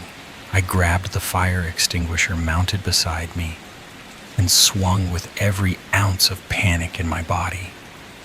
It connected with a dull crunch, and he crumpled soundlessly to the floor, the gun spinning away. I ran without looking back, through the door and into the night, the freezing air burning my lungs as I put blocks between me and whatever hell I had stumbled into. Hours later, I found myself huddled in the corner of a greasy, all-night diner on the edge of town, the fluorescent lights buzzing above like electric insects, a cracked mug of coffee shaking in my grip. I couldn't stop replaying the conversation, the gunshot, the chase, their faces. They knew mine now. I thought about going to the police, but what would I even say? "Hi, I'm the janitor. I overheard a murder plot in a corporate skyscraper. Here's my mop for evidence." They'd never believe me. And even if they did, if by some miracle they listened, how long before I was silenced? Men like that don't leave witnesses. So I ran. I didn't go home. I didn't say goodbye. I left everything behind and became a ghost, drifting from city to city, trading names like old coats, taking night jobs no one wanted, sleeping in motels that reeked of mildew and secrets. Every alley felt like an ambush, every stranger's glance a potential threat. I told myself they'd given up, that maybe I was just a blip, a disposable loose end they never bothered to tie up. But I never really believed it, because the kind of people who hold whispered meetings about shipments and feds and janitors don't forget. They don't forgive. And somewhere out there, behind boardroom doors and deadbolt locks, I knew someone still remembered that one night when a nobody in rubber gloves heard too much. It had been nearly a year since that night, but the fear never really left me. It just sank deeper into the marrow of my bones, quiet and patient, like something waiting to be awakened. I'd been living in the margins, drifting from town to town, with no name worth remembering and no place I could call my own, clinging to the shadows like a second skin. That morning I was just another dishwasher in a no-name diner off a Midwest highway, my hands raw from soap and steam, my mind dulled into numb repetition. But when the bell above the door jingled and I looked up from the sink, the numbness shattered. She walked in like a phantom dragged from memory, the woman from that night at Pinnacle Industries. Her eyes scanned the diner, sharp and deliberate, and then they landed on mine. I knew instantly. The years hadn't blurred my face enough. Our gazes locked, and something cold slithered through my spine. Without thinking, I dropped the plate in my hand and ran, pushing through the back door and into the alley behind the diner as shouts erupted behind me. "He's running!" Her voice rang out, ice-edged and merciless. "Take him alive if you can, but don't let him get away." My lungs burned as I tore down the alley, zigzagging through side streets, slipping on gravel, ducking behind dumpsters. But they were always just one turn behind me, never quite close enough to catch, never far enough to lose. My only compass was panic, my only goal to disappear again. Then, like a mirage in the dusk, I saw it. A flickering neon sign above the bus station across the road. I didn't think, I just ran harder, forcing my legs to obey, slamming the door open and stumbling to the counter. "One ticket," I gasped, throwing crumpled bills onto the desk. "Anywhere. Next bus." The clerk blinked, then said, "Chicago, 5 minutes." I snatched the ticket and ran again, just as the glass doors behind me swung open and my pursuers entered the terminal. I ducked onto the bus, praying the tinted windows would hide me. As the vehicle pulled away from the station, I caught a final glimpse of them scanning the crowd. Too late. I collapsed into a seat near the back, heart still hammering like a warning drum. I'd escaped, again. But I didn't feel relief. Not really. Just the heavy weight of borrowed time. As the city lights faded into the dark sprawl of interstate nothingness, I pressed my forehead to the window and watched the landscape drift by in ghostly blur. Funny, I used to be invisible. A janitor, a name on a badge no one read. A pair of shoes squeaking through empty corridors while the real world slept. Now I was a ghost of another kind, a man without a past anyone could verify, and a future too uncertain to imagine. I carried a secret that wasn't mine to know, one soaked in danger and silence, and power so absolute it had erased my entire life with one overheard sentence. I thought of who I was before. Mike, the guy who ate vending machine dinners and listened to late night radio, and who I was now, whatever this was. Every time I started to feel safe, every time I told myself maybe they'd forgotten, the past reached up with cold fingers and reminded me, you don't walk away from men like that, not for long. But here on this bus full of strangers who didn't know my name, who didn't know what I'd seen or what hunted me through the American heartland, I allowed myself a rare and fragile moment of peace. Because in that anonymity, in that brief pause between destinations, no one was chasing me.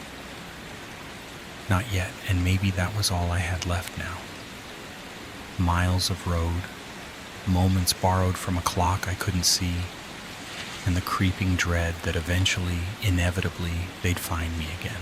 It's strange how a single moment, a sliver of overheard conversation in a hallway meant to be empty, can shatter the illusion of safety you didn't even realize you were clinging to.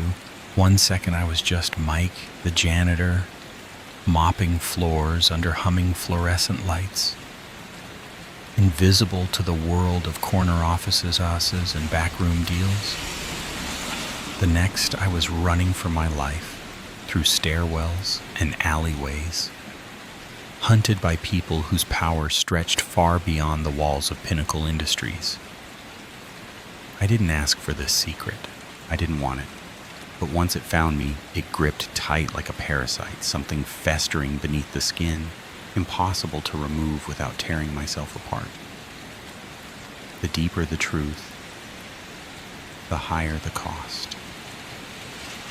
And what I heard that night was a truth so deep, so dangerous, that it erased everything I was before. There's no justice in this kind of world, no safety in going to the cops, no sanctuary in the truth itself. All that exists is silence or the grave. I chose silence. I vanished, let my life dissolve like sugar and black coffee, traded my name for a shadow and my identity for motion. But even then, peace wasn't something I could keep, just borrow in brief, trembling gasps, because men like the ones I overheard don't sleep well with loose ends hanging in the dark. And people like me, people at the bottom, people who were never meant to matter, aren't allowed to stumble into their secrets and walk away. Every time I catch my reflection in a passing bus window or hear footsteps a little too close behind me, I'm reminded. I'm not running from a person, I'm running from a machine, a system, something massive and merciless that chews up threats without blinking. And I'm not the janitor anymore. I'm a warning to myself. A lesson that in this world of power and polished lies, the smallest people bleed the most when they touch the truth. Story 10. The crunch of brittle leaves under my boots was the only sound that accompanied me as the forest grew darker.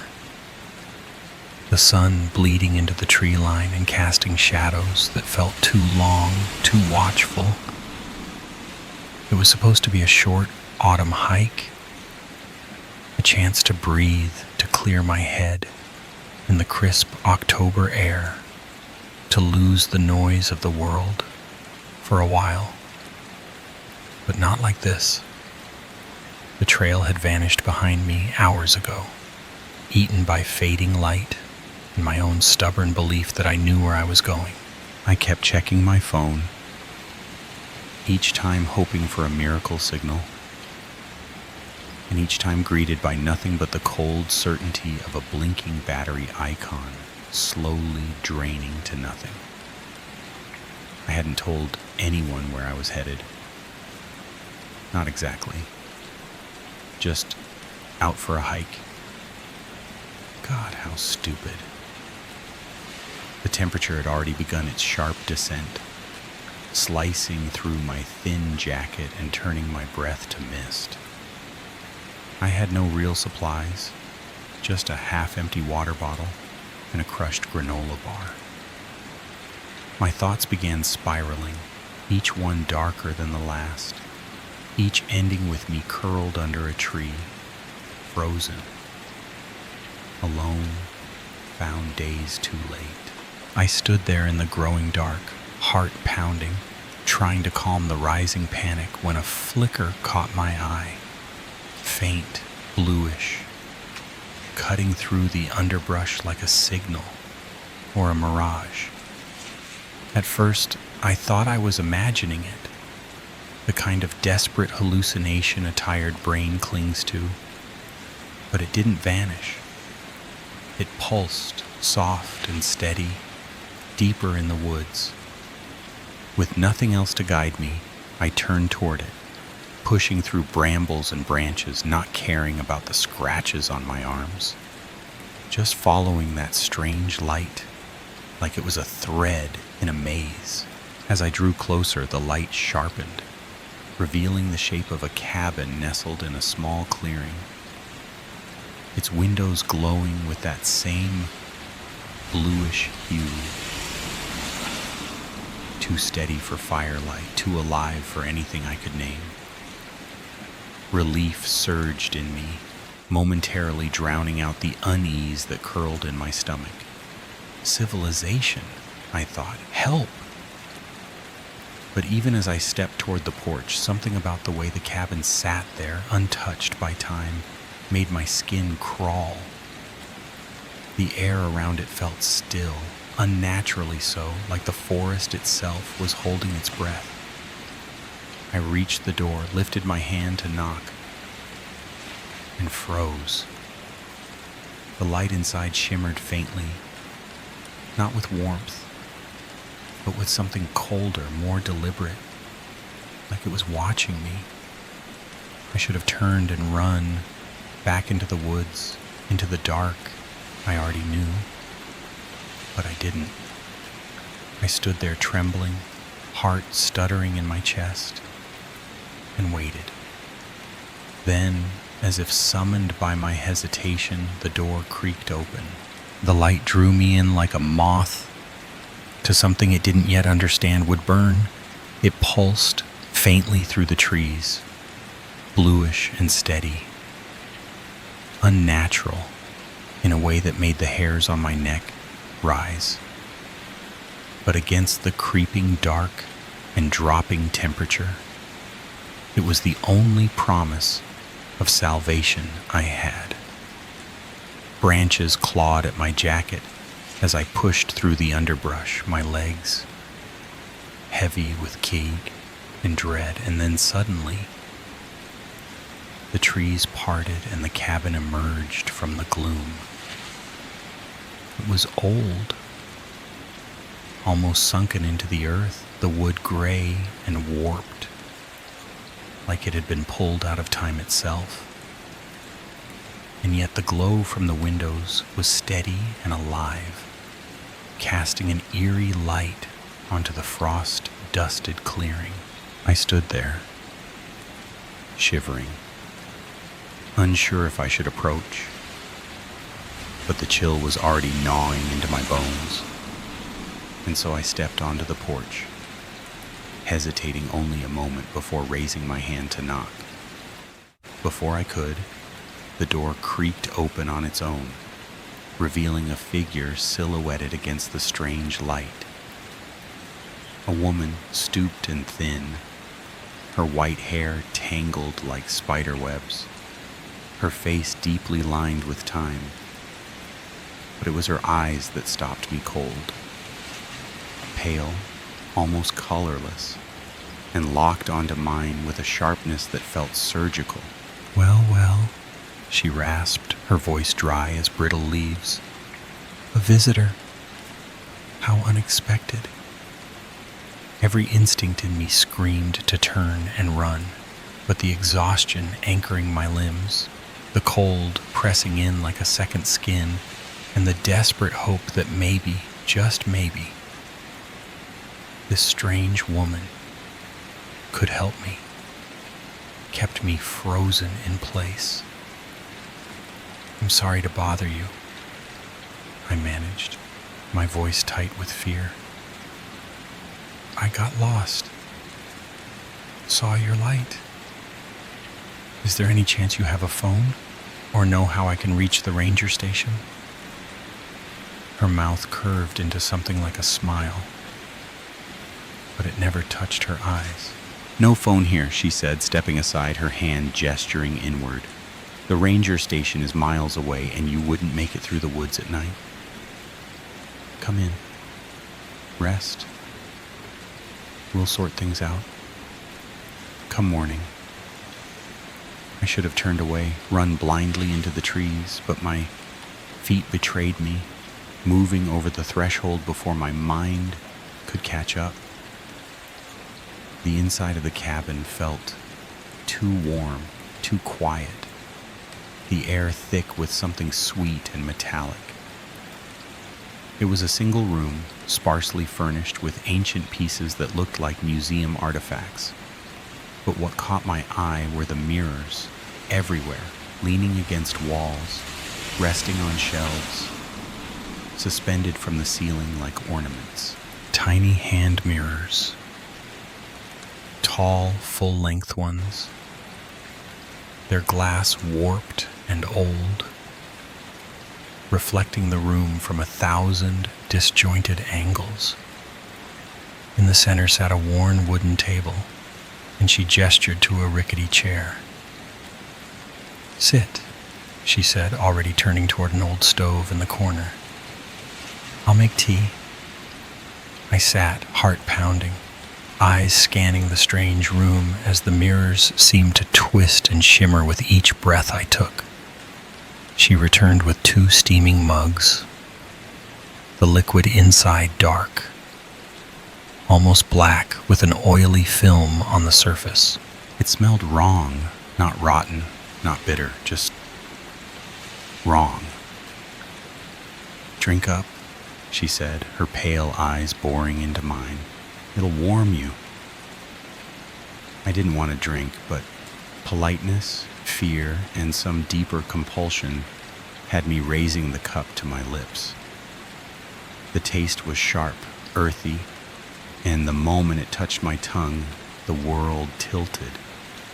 My head spun, nausea rising as the walls seemed to ripple and bend, the reflections in the mirrors growing long and liquid, swirling in colors I couldn't name.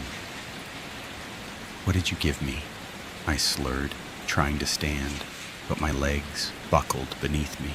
Her face blurred before my eyes. Old, young, something else entirely. Just a little something to help you sleep, my dear, she said, and her voice echoed strangely, distant yet inside my skull. You'll need your rest for what comes next. I tried to resist the darkness swallowing me, but it was too strong, and as my vision narrowed to a tunnel, I caught sight of my own reflection in a mirror across the room. But it wasn't me. The face staring back was older, hollowed by time, its eyes filled with a terror I hadn't yet lived. When I woke, my head throbbed with a dull ache, my mouth dry and heavy with the taste of iron. Sunlight filtered through the dusty windows, casting long golden beams that danced with dust motes, and I found myself on a narrow cot tucked in the corner of the cabin. I sat up slowly, muscles stiff as if I'd slept for far longer than a single night. The woman was gone. The room was still. I stumbled to the door, half expecting the trees and trail I'd come from to be waiting just beyond. But as I stepped outside, the breath caught in my throat. The cabin was gone. In its place stood a circle of towering stones, ancient and jagged, each carved with symbols that shifted and pulsed when I tried to focus on them. The trees surrounding me were unfamiliar, taller, darker, twisted into shapes that defied nature, and the air itself was charged with a humming pressure, like the moment before a storm breaks. I turned in circles, trying to make sense of where I was, how I had ended up here, when a voice cut through the silence. Oh, but you haven't gone anywhere." I spun around. She stood behind one of the stones. Only she wasn't the frail old woman anymore. Her form shimmered, shifting subtly from moment to moment. Young, old, beautiful, monstrous, never the same twice. "Where am I?" I asked, my voice trembling. "What did you do to me?" She smiled, and her teeth were too sharp, too perfect. "You've simply moved forward, that's all. Time is more flexible than most understand. You've jumped ahead, 50 years or so." I shook my head, backing away, my heart slamming against my ribs. "That's impossible. You're lying. I need to go home." Her eyes narrowed, her tone almost pitying. "Sweet child, this is your home. It has been for decades now." Her words struck something deep, and suddenly images began to surge through my mind. Unfamiliar, yet somehow mine. Years spent in this place, watching others stumble into the clearing as I had, offering them warmth, tea, a place to rest. Rituals carved into stone, names whispered into mirrors, bargains made under stars that no longer cared. Knowledge pressed into my mind like hot iron, memories of things no human was meant to know. I staggered backward, gasping, and caught sight of my reflection in a shallow pool near the stones. My scream caught in my throat. The face staring back at me was my own, but aged, lined with years I hadn't lived, eyes hollowed by the weight of unspeakable acts. "No," I whispered, falling to my knees. No, I'm not you. I would never." But the denial felt thin and brittle, already cracking under the weight of truth. "Don't fight it," she said, my voice only older, more worn. "It gets easier, I promise. And we have all the time in the world." I looked up, but she was gone. Only the stones remained, humming softly. And as the forest darkened again around me, I felt the final pieces of resistance slipping away, dissolving into the cold air. I understood at last the horror that had been waiting for me all along. I hadn't just lost my way, I had lost myself. Traded one moment of desperation for an eternity of repetition. Soon the light would glow again through the trees, and another lost soul would follow its promise into the clearing. And when they knocked on the door, I would answer. The weight of it settled slowly, like a damp fog, crawling into my bones, undeniable now, irreversible. The face in the water had been mine, not just in the reflection, but in truth. Worn and hollowed by decades I hadn't consciously lived, yet remembered in pieces too vivid to be dreams. I wanted to scream, to fight, to claw my way out of whatever twisted loop I'd been pulled into, but there was nothing to resist anymore. The memories came too clearly. The rituals, the voices of the lost, the cold satisfaction of knowledge, whispered through stone and mirror.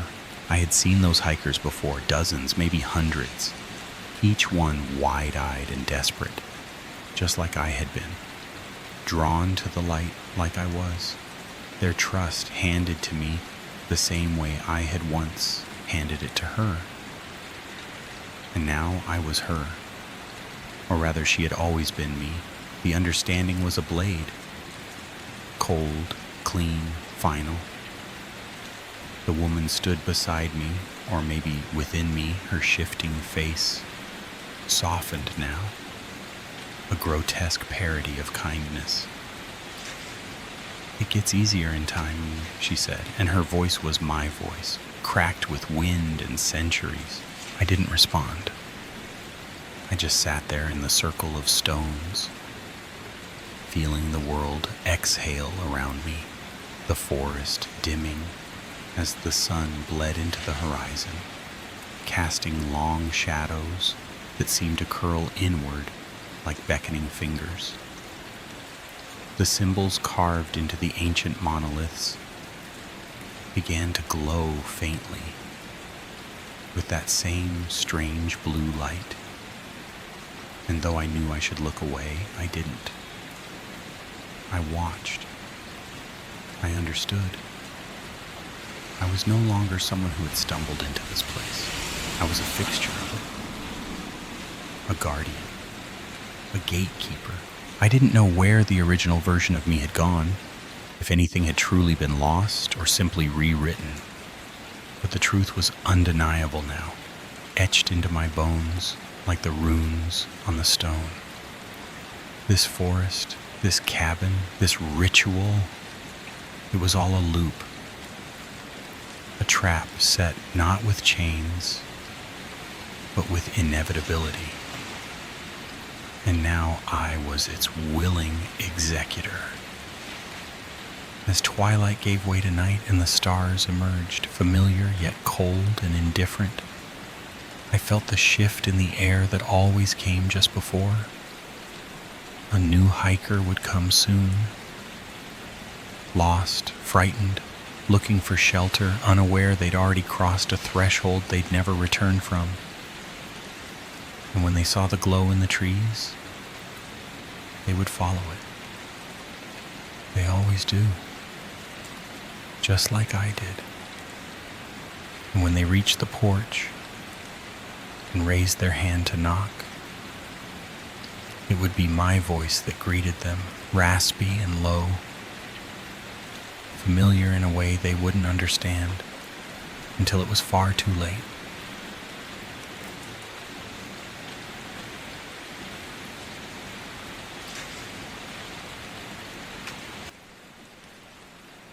Story 1. We got our permission slips on Monday, and most of us were buzzing. It was rare to get a field trip so close to winter break. And even rarer that it wasn't something like the museum or the recycling center. A few people whispered when they saw the name. Mercy Farms. No one had ever heard of it, not even the kids whose parents knew every farmer within 50 miles. When we asked Mrs. Clearfield, she said it was the packaging plant for the juice we get at school. Simple enough. That explanation settled most people. Not me. My parents thought it was weird we only got 2 days' notice, but they signed anyway. I wasn't about to miss out, not after getting benched for busting my knee in a hockey game. I figured a day away from the classroom was better than nothing. But I didn't expect to feel off about it. I didn't have a reason. Just this small coil of unease I couldn't shake. On the day of the trip, we were told we'd have assigned seating. That annoyed me. I was hoping to sit with one of my teammates, but no. I got paired with Grace, a cheerleader who had never said a full sentence to me that didn't include, ugh.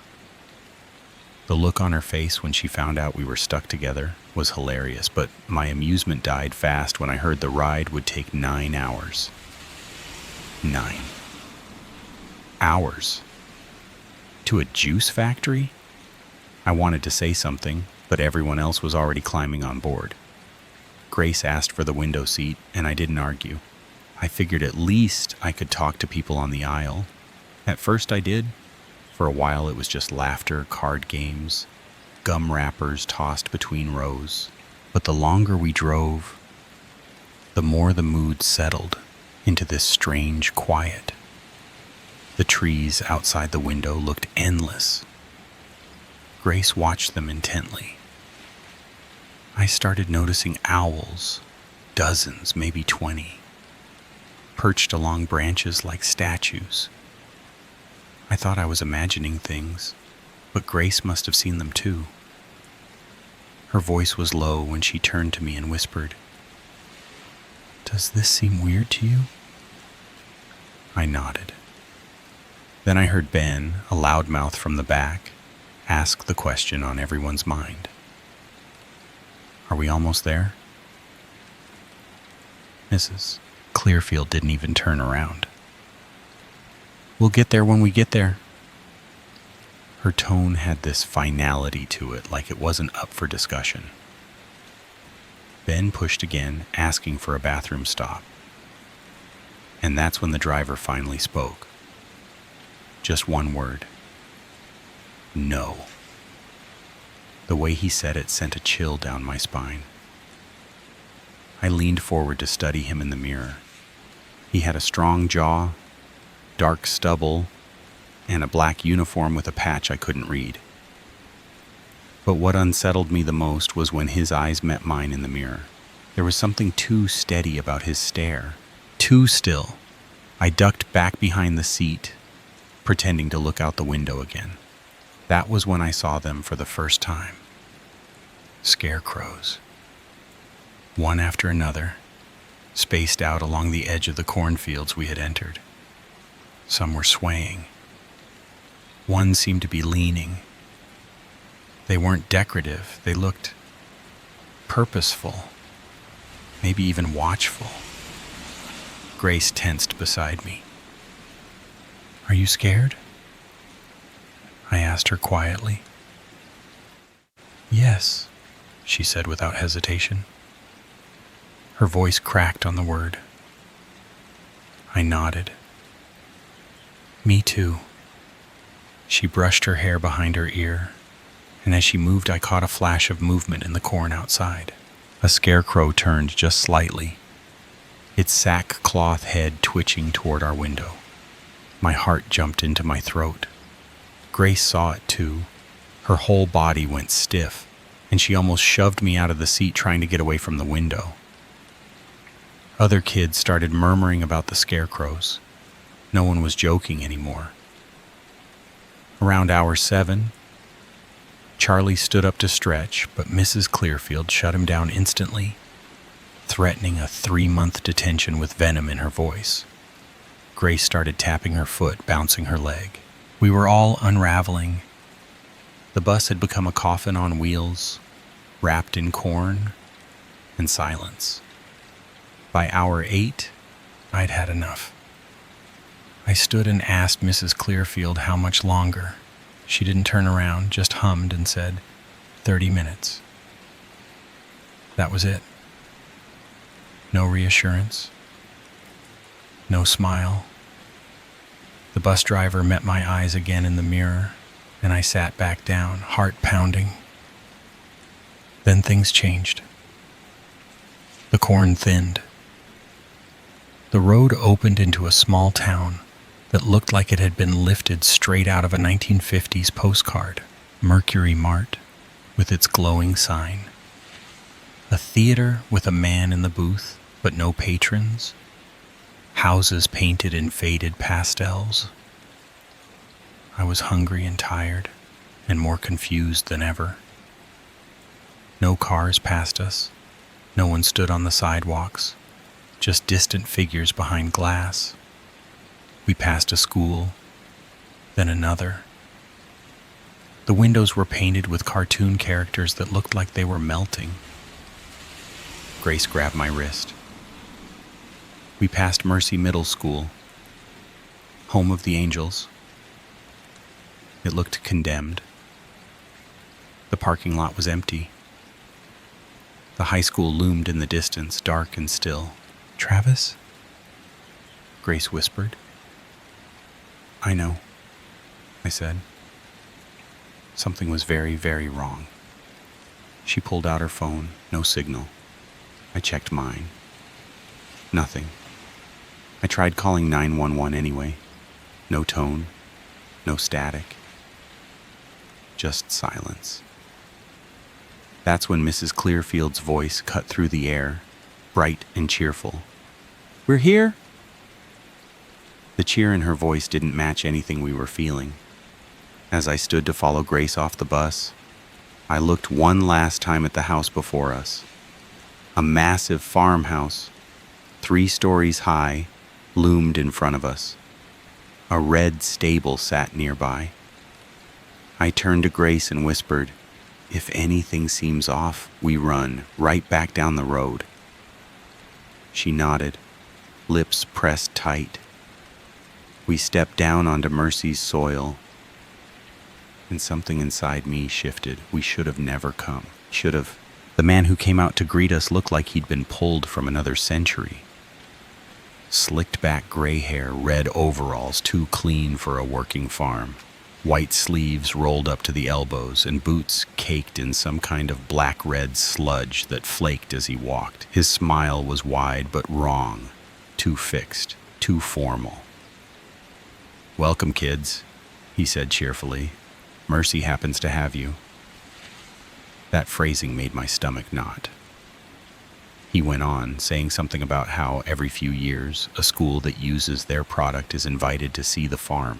He used the word humble, but everything about this place felt like it was pretending to be something it wasn't. I scanned the fields for apple trees, or grapes, or really anything that could be juiced. But there were only rows and rows of corn. Grace leaned in close. "Did he say steaks?" she whispered. I nodded slowly. He had juices and steaks, like it was some kind of bizarre combo meal. I couldn't remember what juice our school served. I always packed my own. The man motioned for us to follow him to the stable. I didn't want to. None of us did. But Mrs. Clearfield raised her hand, that familiar gesture from class that meant quiet and follow. And just like that, we obeyed. Something moved in the corn as we walked. A low rustling, close, too close. I told myself it was a bird, maybe a fox. But the sound was slow and deliberate, like something pacing us. The closer we got to the stable, the worse the smell became. It wasn't manure. It wasn't anything natural. It was sharp and metallic, copper and rot. The paint on the stable doors was peeling, revealing old wood beneath, stained and splintered. I kept my eyes on those flakes of white as we walked, trying not to breathe. Grace gagged beside me. The others didn't say a word, not even the loud ones. I glanced back, wondering how Mrs. Clearfield was reacting. She looked calm, composed in that unsettling way she always was when she handed out surprise quizzes. She stood at the rear of the line like a shepherd, making sure no sheep wandered off. If I ran, she'd stop me. That much I was sure of. Inside the stable, the lights were off. It was dark, too dark to see more than outlines. One by one, we were ushered in. The moment the last student crossed the threshold, the doors slammed shut behind us. And then the lights roared to life. I expected animals, cows, maybe goats. But there was nothing. Just the smell and the quiet. I wasn't near the front of the group, but I could hear movement, shuffling, stumbling, then a sharp gasp, then screaming. Chaos erupted like a dam breaking. I was shoved sideways, nearly trampled. Grace screamed my name, and I reached for her without thinking, grabbing her by the arm and pulling her toward the wall. Kids were trying to get out, to hide, to do anything but move forward. And then we saw why. Tony. Tall, goofy Tony, from gym class, stumbled back into view. A pitchfork stuck out of his chest. His eyes were wide, mouth open like he was trying to speak. Blood bubbled on his lips. He took 2 small steps, then crumpled like a puppet with its strings cut. The sound of his body hitting the wooden floor was sickening. Everything inside me froze. I didn't even scream. I couldn't. My brain was still trying to process what I was seeing when the next blow came. Sasha was next. The man from before, the one who greeted us, appeared from the crowd. He wasn't smiling anymore. His eyes were empty. He lifted a scythe with both hands and brought it down on her neck like he was harvesting wheat. Blood sprayed. Sasha's body collapsed before she even hit the ground. Her scream cut off mid-breath. Grace yanked me hard. "We have to run," she shouted. And this time I didn't hesitate. I followed her through the panic, through the stampede of bodies crashing against walls, toward the far end of the stable. My legs moved on instinct faster than I thought I could run. I didn't know if we were heading toward an exit or a trap. I just knew that if we stayed, we'd be next. As we neared the door and the sunlight hit my face, I thought, just for a moment, we might make it. That maybe, somehow, this was the end of it. Then came the splash. A deep, horrible sound, like someone dropping meat into a full bathtub. The screams ahead turned guttural, drowning. I looked left, just in time to see a girl take an arrow to the shin. She fell, wailing, before another arrow pinned her to the ground. They were shooting at us. Arrows, pitchforks, scythes. We weren't going to make it. Not like this. My mind went blank with terror, and something in me broke. I pushed forward, not to help, but to survive. My body moved before my conscience could scream at me to stop. I shoved between classmates, letting the projectiles hit them instead of me. I hated myself for it. I cried. I'm still crying, but I didn't stop. Not until the floor gave out beneath us. Not until we fell. We hit the liquid hard, not water, something thicker. It splashed into my mouth, my eyes. The smell was instant and overwhelming, copper, rust, rot, blood. My body went into full panic, flailing, choking, gagging as I surfaced for air. I tried to scream but only gurgled. Grace's hand clung to mine with terrifying force, her nails digging into my skin. She surfaced seconds after I did, blood dripping from her chin, hair soaked and clinging to her cheeks. We were in a pit of blood. A basin dug deep beneath the stable, filled with bodies, some still warm, some already bloated and pale. I couldn't think, I couldn't breathe. My chest heaved and my stomach twisted like it wanted to crawl out of me. Grace was shaking beside me, barely keeping afloat. I reached for the nearest body and froze. It wasn't a student. It wasn't anyone I recognized. Her face was blank, her eyes glassy. And as I turned her over to shield Grace and me, the blood-slick hair slid back and revealed Mrs. Clearfield. My breath stopped. Her mouth was open, frozen mid-scream. Her neck twisted unnaturally. Whatever part of me was holding together cracked then. The woman who told us we'd be safe, who led us off the bus like a shepherd, was nothing more than another offering in this pit. We stayed hidden for what felt like hours. Every sound above us made me flinch.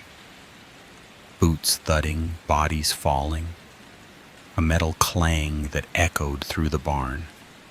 I kept my head low, letting the blood coat my ears, trying not to cry loud enough to be heard. Eventually the noise faded. I waited. Then slowly, carefully, I pushed Mrs. Clearfield's body aside and reached for the edge of the pit. My muscles trembled as I jagged myself up, skin slick and stinging from God knows what. Grace followed, slipping, her fingers searching for purchase. I grabbed her, yanking so hard I was afraid I'd dislocate her arm. But she came with me, collapsing onto the floor beside me. Blood was everywhere, on her hair, her shirt, her teeth. She was crying, but it looked like the tears were trapped behind a mask of gore. Her green eyes locked with mine, and I knew I wasn't alone in this. She was still here. We were still alive. A door slammed nearby, and my heart leapt. Grace froze, her breath catching. Someone was coming. Fast, heavy footfalls slamming the earth in rhythm. A woman's voice, screaming, ragged, furious, cut through the air. "Stop!" she shrieked, her words sharp like a whip crack. I couldn't move. My limbs locked, terror turning my body into stone. I stared at her shape, barreling across the field, a silhouette drenched in sunlight, too bright, too sudden. I thought that was it, that we were done, that I'd seen all I was allowed to see. Grace tugged my wrist. "Run," she cried, and the sound of her voice, so raw and terrified, broke through my paralysis. We ran, straight into the corn. Stalks slapped my face, scraped my arms, but I didn't care. I just ran. "The road's this way," I shouted, my voice hoarse, my throat raw. I could still hear something behind us, rustling, too fast for footsteps, too steady to be wind. It was coming. I didn't know what, but it was coming. Then I felt it. A sharp, searing pain slashed across my back. My knees buckled. I screamed, loud, guttural, primal. Grace turned, saw me, and her face went white. I turned too, and that's when I saw it. Not a man, not a person, a scarecrow, towering, twisted, alive. Its head was a burlap sack, stretched grotesquely, its mouth carved into a jagged grin that split wide and crooked. Black pits stared from under the stitched brows. Hay spilled from its arms and legs, its flannel shirt stained with ancient blood, its denim jeans torn and flapping like rags. In its hand, its long, straw-stuffed arm, it held a blade slick with my blood. My scream died in my throat. I kicked, hard, slammed my foot into its chest and scrambled away. "Run faster!" I screamed to Grace, my lungs burning as I forced myself upright. "It's real! It's real!" I couldn't stop repeating it. My voice was cracking, breaking. Nothing made sense anymore. I looked over my shoulder. The scarecrow was running, not limping, not stiff, running. Its limbs moved with purpose, mechanical precision, each stride wider than the last. "It's gaining!" I yelled, my breath ragged. "Shit!" Grace gasped, barely able to run anymore. I tried to help her, but before I could, it struck. It slammed into her back, and she went flying. I lunged forward trying to catch her, and instead tripped, crashing to the ground. Concrete. We had made it. We were out of the corn. I looked up. A parked car.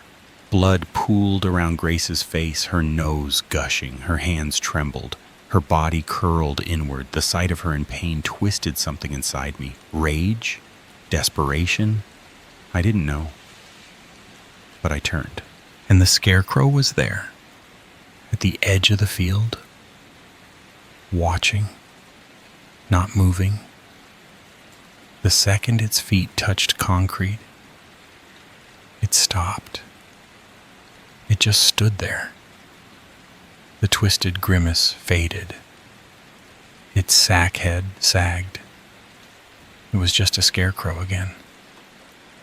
Grace, gasping, sat up. "It's not following us," I said, pulling her up. My hands shook as I grabbed her arm.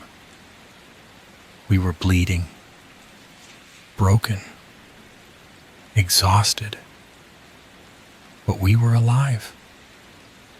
"Come on," I said. "We have to keep moving."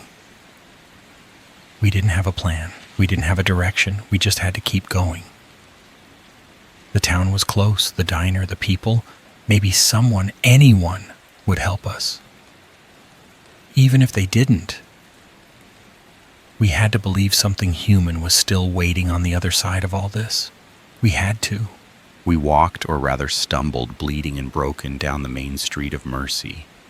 I was limping so badly, I had to lean most of my weight on Grace, and she on me. Neither of us spoke for what felt like hours, just the sound of our shoes slapping blood and gravel. The town looked exactly as we'd seen it from the bus. Picture perfect. Pastel houses, hand-painted signs. Vintage charm so pristine it felt fake. Too clean, too quiet. No cars moved, no voices echoed. Just sunlight hitting windows that didn't reflect us back. Then there it was. The diner. The one we had passed hours ago, the one that had smelled like heaven compared to the blood-soaked hell we had just crawled out of. "We're here," I muttered hoarsely, barely able to form the words. We pushed the door open, and a tiny bell chimed, bright, cheerful, wrong. Heads turned, people stared. A man in suspenders holding a coffee mug, a couple sitting at a booth, sharing a milkshake, a waitress with a notepad by the counter. All of them just stared. Some looked disgusted, others startled, but none looked surprised. "Excuse me," I rasped, dragging myself to the counter. Grace followed, one hand clutched to her chest, her shirt still soaked in blood. The waitress didn't flinch. Her red hair was pinned in a perfect bun, and her apron was impossibly white. Her eyeliner was sharp enough to cut glass. I couldn't tell if she was ignoring the blood or simply didn't care. "Ma'am," I croaked, "we need the police." A hand landed on my shoulder. Heavy. Firm. I flinched, turning fast. An older man stood there. Tall, dressed in a sheriff's jacket and a wide-brimmed hat. He had the face of someone who'd seen too much and decided not to care anymore. "Come with me," he said. I followed. We didn't fight it. We were too tired. We sat in a booth, and Grace finally collapsed into the red vinyl like her bones had melted. She was shaking. So was I. "Sir, there's been a murder," she managed. "Multiple. Please, we need help." Her voice cracked and broke. My back screamed with every breath I took, and I whimpered as I leaned forward. The sheriff didn't take out a notepad. He didn't ask for names. Instead, he said flatly, "I know." I stared at him. Grace's jaw dropped. "I was informed a bus came into town a little too late. There's no police force here. There hasn't been for a long time. You might have noticed that already." My mouth opened. Nothing came out. "No help is coming for your friends," he said calmly, then reached into his jacket and pulled out a wad of bills. He placed $600 on the table like it was a check after a casual meal. Food, water, a place to stay if you need it. But when you get home, no one will remember you existed. Not really, not fully. You'll fade. That's how mercy works. "What are you talking about?" I snapped, louder than I meant. "Call someone. We need more police. An ambulance." "No." He cut in, sharp. "You don't understand. Mercy is not a normal town. You've seen that already." I could explain more, but there's no time. I have another case. He stood up, adjusted his coat, and walked toward the door. "Catch the bus when it comes. Don't look back. Don't ever come back." Grace was crying. Silent tears streamed down her face. As the sheriff left, my breath stuttered, and I finally broke. Every piece of fear, grief, rage, and helplessness spilled out all at once. I cried harder than I ever had. I didn't care who saw. I didn't care that strangers were still staring like we were some sideshow attraction. The waitress eventually brought us each a glass of water and placed them down gently. No words. Just a glance that lingered too long. I drank mine in one go and scooped up the money. "We have to go," I told Grace, my voice barely a whisper. She nodded, lips trembling, eyes red and raw. I held out my hand for what felt like the 100th time today. She took it. We limped to the bus stop together. We didn't speak. What was there to say? The bus came quicker than expected. A sleek black vehicle that didn't match the town at all. A man in a dark suit and matching hat nodded silently as we stepped aboard. No one else was on it. Just us.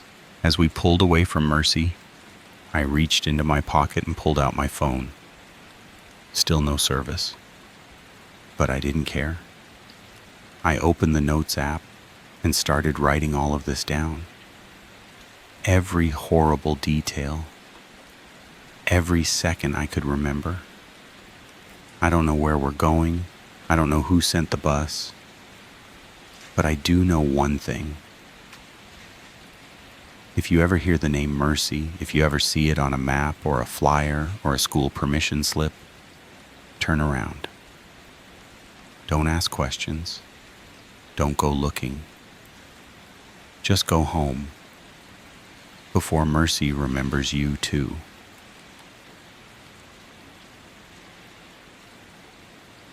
Story 2. The mansion loomed before me. A behemoth of stone and shadow crouched beneath the bruised purple hues of twilight. I stood before its towering silhouette, fumbling with the ring of iron keys Mrs. Blackwood had handed me just a day prior. A chill slithered down my spine. and though the air held that crisp autumn edge, I knew it wasn't the weather that raised goosebumps on my arms. It was the stillness, the weight of presence in the silence. I told myself I was just being dramatic, nerves, that's all. After all, it's not every day someone like me gets asked to house sit a sprawling estate that looked like it had leapt straight from the pages of a Gothic novel. The moment I pushed open the heavy oak door, the sound it made, a groaning, ancient creak, echoed through the cavernous interior like a warning. "Hello?"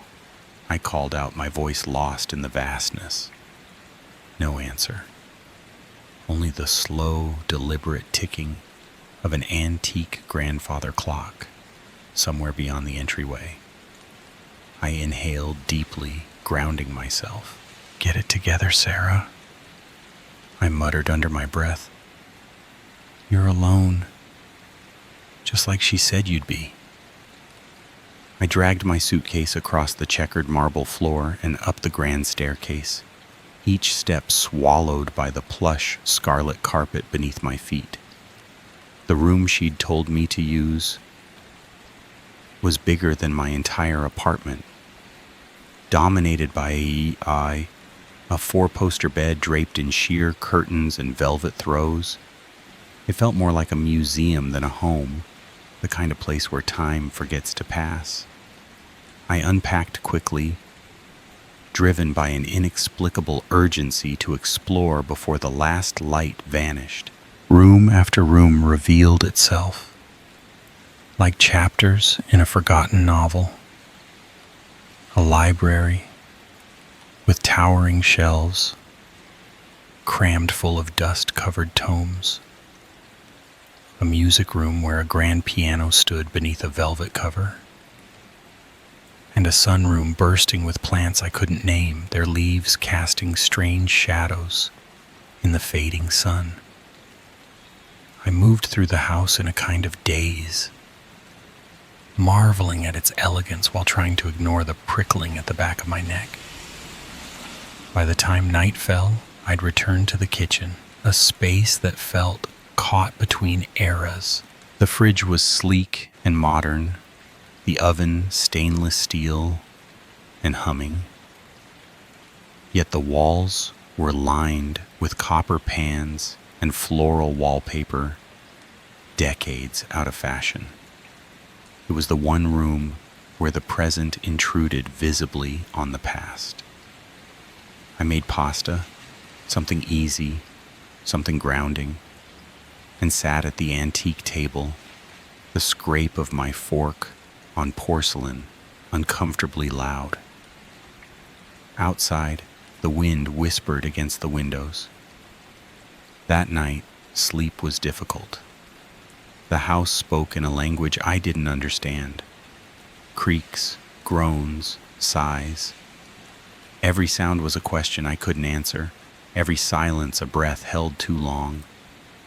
I found myself sitting bolt upright more than once, heart hammering from nothing more than the sound of the walls shifting. By the time the gray dawn light seeped through the curtains, I was more exhausted than when I'd gone to bed. The next day passed in a blur of quiet work and cautious footsteps. I set up my laptop in the library, surprised to find that the Wi-Fi, despite the age of the house, was fast and reliable. I answered emails, joined 2 video calls, and made notes for a project deadline due later in the week, all the while trying not to let my gaze drift too often toward the tall windows, beyond which trees swayed like ancient sentinels in the wind. Every so often, the floorboards overhead would creak, or the air would shift, inexplicably, and I'd look up, tense, before reminding myself there was no one here but me. I made it through the workday, relatively undisturbed, but a weight hung in the atmosphere, like the house was holding its breath. As the evening rolled in and the light turned amber, I decided to take a bath in the clawfoot tub Mrs. Blackwood had so proudly pointed out in her note. The bathroom itself looked like it hadn't been touched in decades, except for the addition of modern plumbing fixtures, gleaming awkwardly beside porcelain basins and cracked tiles. I filled the tub with steaming water and lavender oil, telling myself this would help me unwind, let the fear bleed out through the heat. But just as I was sinking into the warmth, eyes closed, arms floating at my sides, I heard it. A dull thud, followed by something worse, footsteps. Not the creaks and groans of a settling house, but the unmistakable cadence of someone walking slowly, carefully, deliberately. My entire body froze. I held my breath, straining to hear beyond the hum of water in my ears. The steps were not heavy, but measured, like someone trying to remain unheard. I told myself it was the house again, my mind playing tricks, but some part of me, the primitive part, knew better. With trembling hands, I stepped out of the tub, barely remembering to grab a towel, as cold panic replaced the bath's warmth. I dressed as fast as I could, forcing my breathing to stay quiet, my motions smooth. Then I pressed my ear to the bathroom door, heart pounding against my ribs like a drum. The footsteps had stopped, but now another sound filled the silence, the unmistakable rustling of drawers being opened and closed methodically, purposefully. Someone was searching through the rooms. I was not alone. My phone, with its warm screen and lifeline to the outside world, was in the bedroom down the hall. The only landline I knew of was downstairs in the kitchen. I felt completely cut off, surrounded by thick stone walls and layers of velvet and wood that muffled every cry. Think, Sarah. I scanned the bathroom for anything I could use. My eyes landed on a heavy crystal soap dish perched beside the sink. Not ideal, but it had weight, and weight meant defense. Clutching it like a lifeline, I turned the knob and eased the door open. The hallway was empty, but the distant sound of movement, papers, drawers, soft steps, still echoed from one of the spare rooms nearby. I padded softly toward the staircase, aiming to reach the kitchen phone or escape through the back door if needed. But fate intervened. A floorboard beneath my foot gave a traitorous creak, a sharp crack that seemed deafening in the quiet. Instantly, the noise from the bedroom ceased. Silence descended like a guillotine. Then I heard it, the unmistakable sound of someone changing direction, someone coming for me. My body reacted before my mind could. I ran. I flew down the stairs 2 at a time, my bare feet slapping the polished wood, the soap dish still gripped tight in my hand. Behind me, the footsteps accelerated. Heavier now, less careful. A voice shouted something unintelligible, but I didn't stop. I reached the front door, fumbled with the keys, my hands slick with panic. None of them fit. The keys blurred, the labels meaningless in the chaos. That's when I felt the hand close around my shoulder. The grip on my shoulder tightened for a fraction of a second, enough to spin me around, before instinct took over and I swung with everything I had.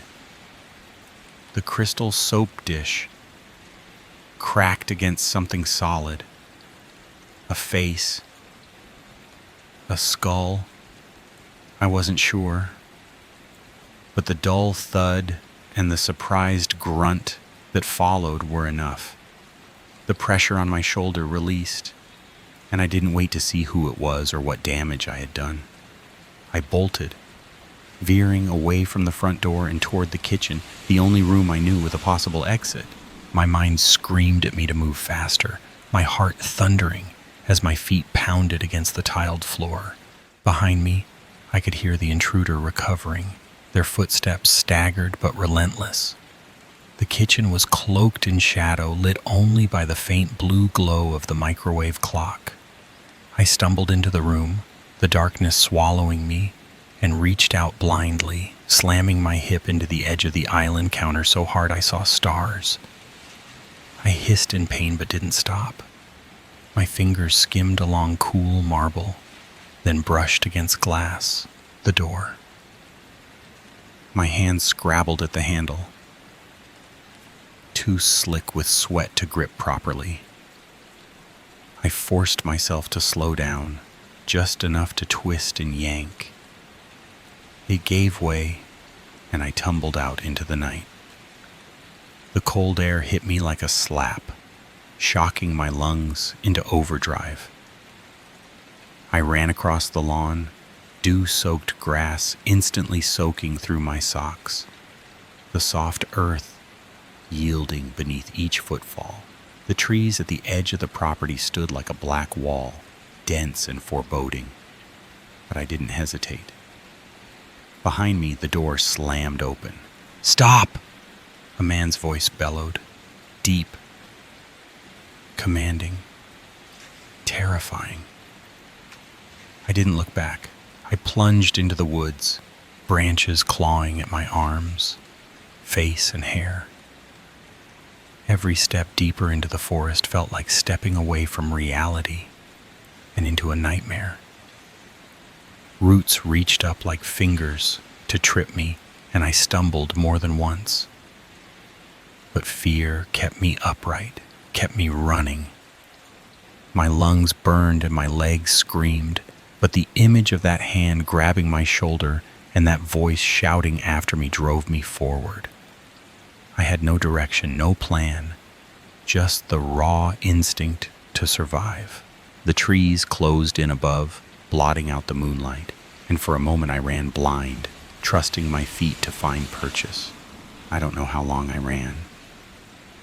It could have been minutes or hours. The world blurred into motion and sound. The pounding of my heart, the rustle of branches, the breath tearing from my throat. Then ahead of me, light. Soft, golden light filtering through the trees. I pushed toward it, limbs numb, muscles locking, and broke through the underbrush into a clearing and stopped dead. The mansion stood before me. Somehow, impossibly, I had circled back. My legs buckled, and for a moment I thought I might collapse. But then I saw it. A car in the driveway that hadn't been there before. A police car. A miracle. I forced my body forward, stumbled toward the house, arms waving wildly. "Help!" I screamed. "Please, someone help me!" The front door opened, and a man in uniform stepped out, followed closely by a familiar figure. Mrs. Blackwood. Her eyes widened, and she rushed toward me. "Sarah." "Oh, thank God. Are you all right?" she said, genuine worry in her voice. "We've been so worried about you." I could barely breathe, could barely speak, but I managed to gasp. "There's someone in the house." An intruder. He chased me. Mrs. Blackwood and the officer exchanged a quick, strange look. "Sarah?" Mrs. Blackwood said gently, placing a steadying hand on my arm as the police officer stepped aside. "There's no intruder." I blinked at her, uncomprehending, heart still racing, lungs still drawing ragged breaths of cold night air. "It's just Harold." I stared, unable to process what she was saying. As if summoned, a man appeared in the doorway. Tall, lean, with graying hair, and a face that might have been kindly under different circumstances. A dark bruise was forming along his cheekbone. "I'm so sorry for frightening you," he said, voice deep, apologetic, and unmistakably the one that had shouted after me in the woods. "I should have announced myself." Mrs. Blackwood gave me a sympathetic look. "Sarah, this is my husband, Harold.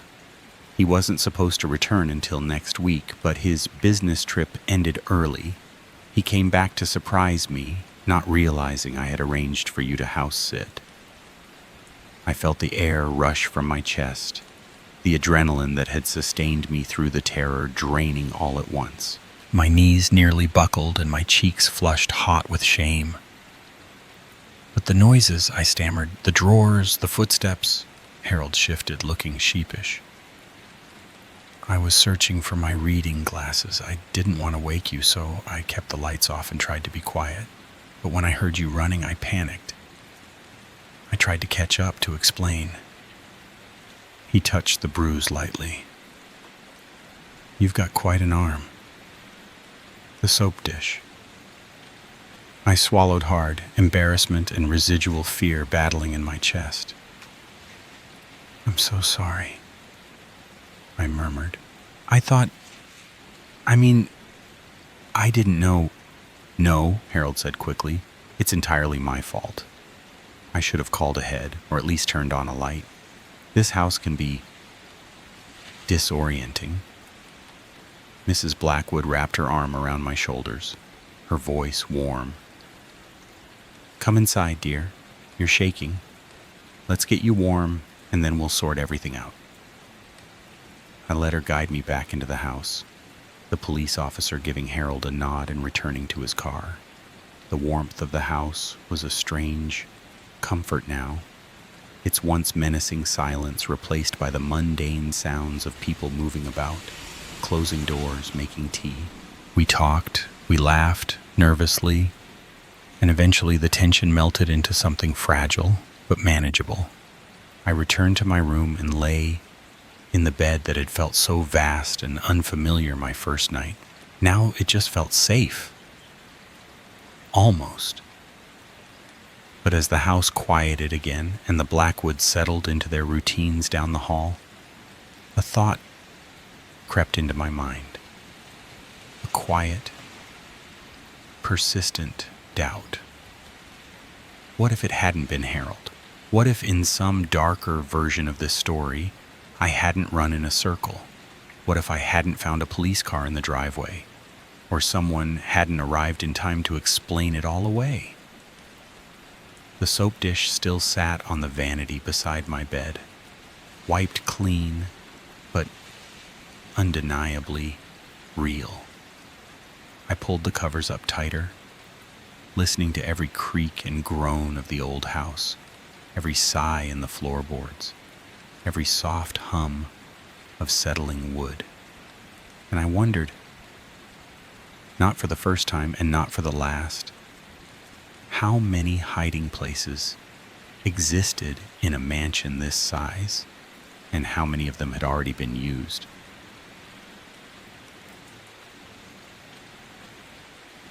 Story 3. The old farmhouse loomed at the edge of the rolling hills, its warped shutters and peeling paint a far cry from the sun-drenched, polished images I'd seen online. As my tires crunched onto the gravel driveway, an uneasy silence wrapped around me like a damp shroud, thick, oppressive, and impossible to shake. This was supposed to be my sanctuary, a quiet retreat to finish my novel, to escape the noise and pressure of the city. But standing there with my bags in hand, I couldn't ignore the way the house seemed to watch me, its windows dark and unblinking. I told myself it was just nerves, that I wasn't used to this kind of quiet, that the creeping dread coiling in my gut was nothing more than city-born paranoia.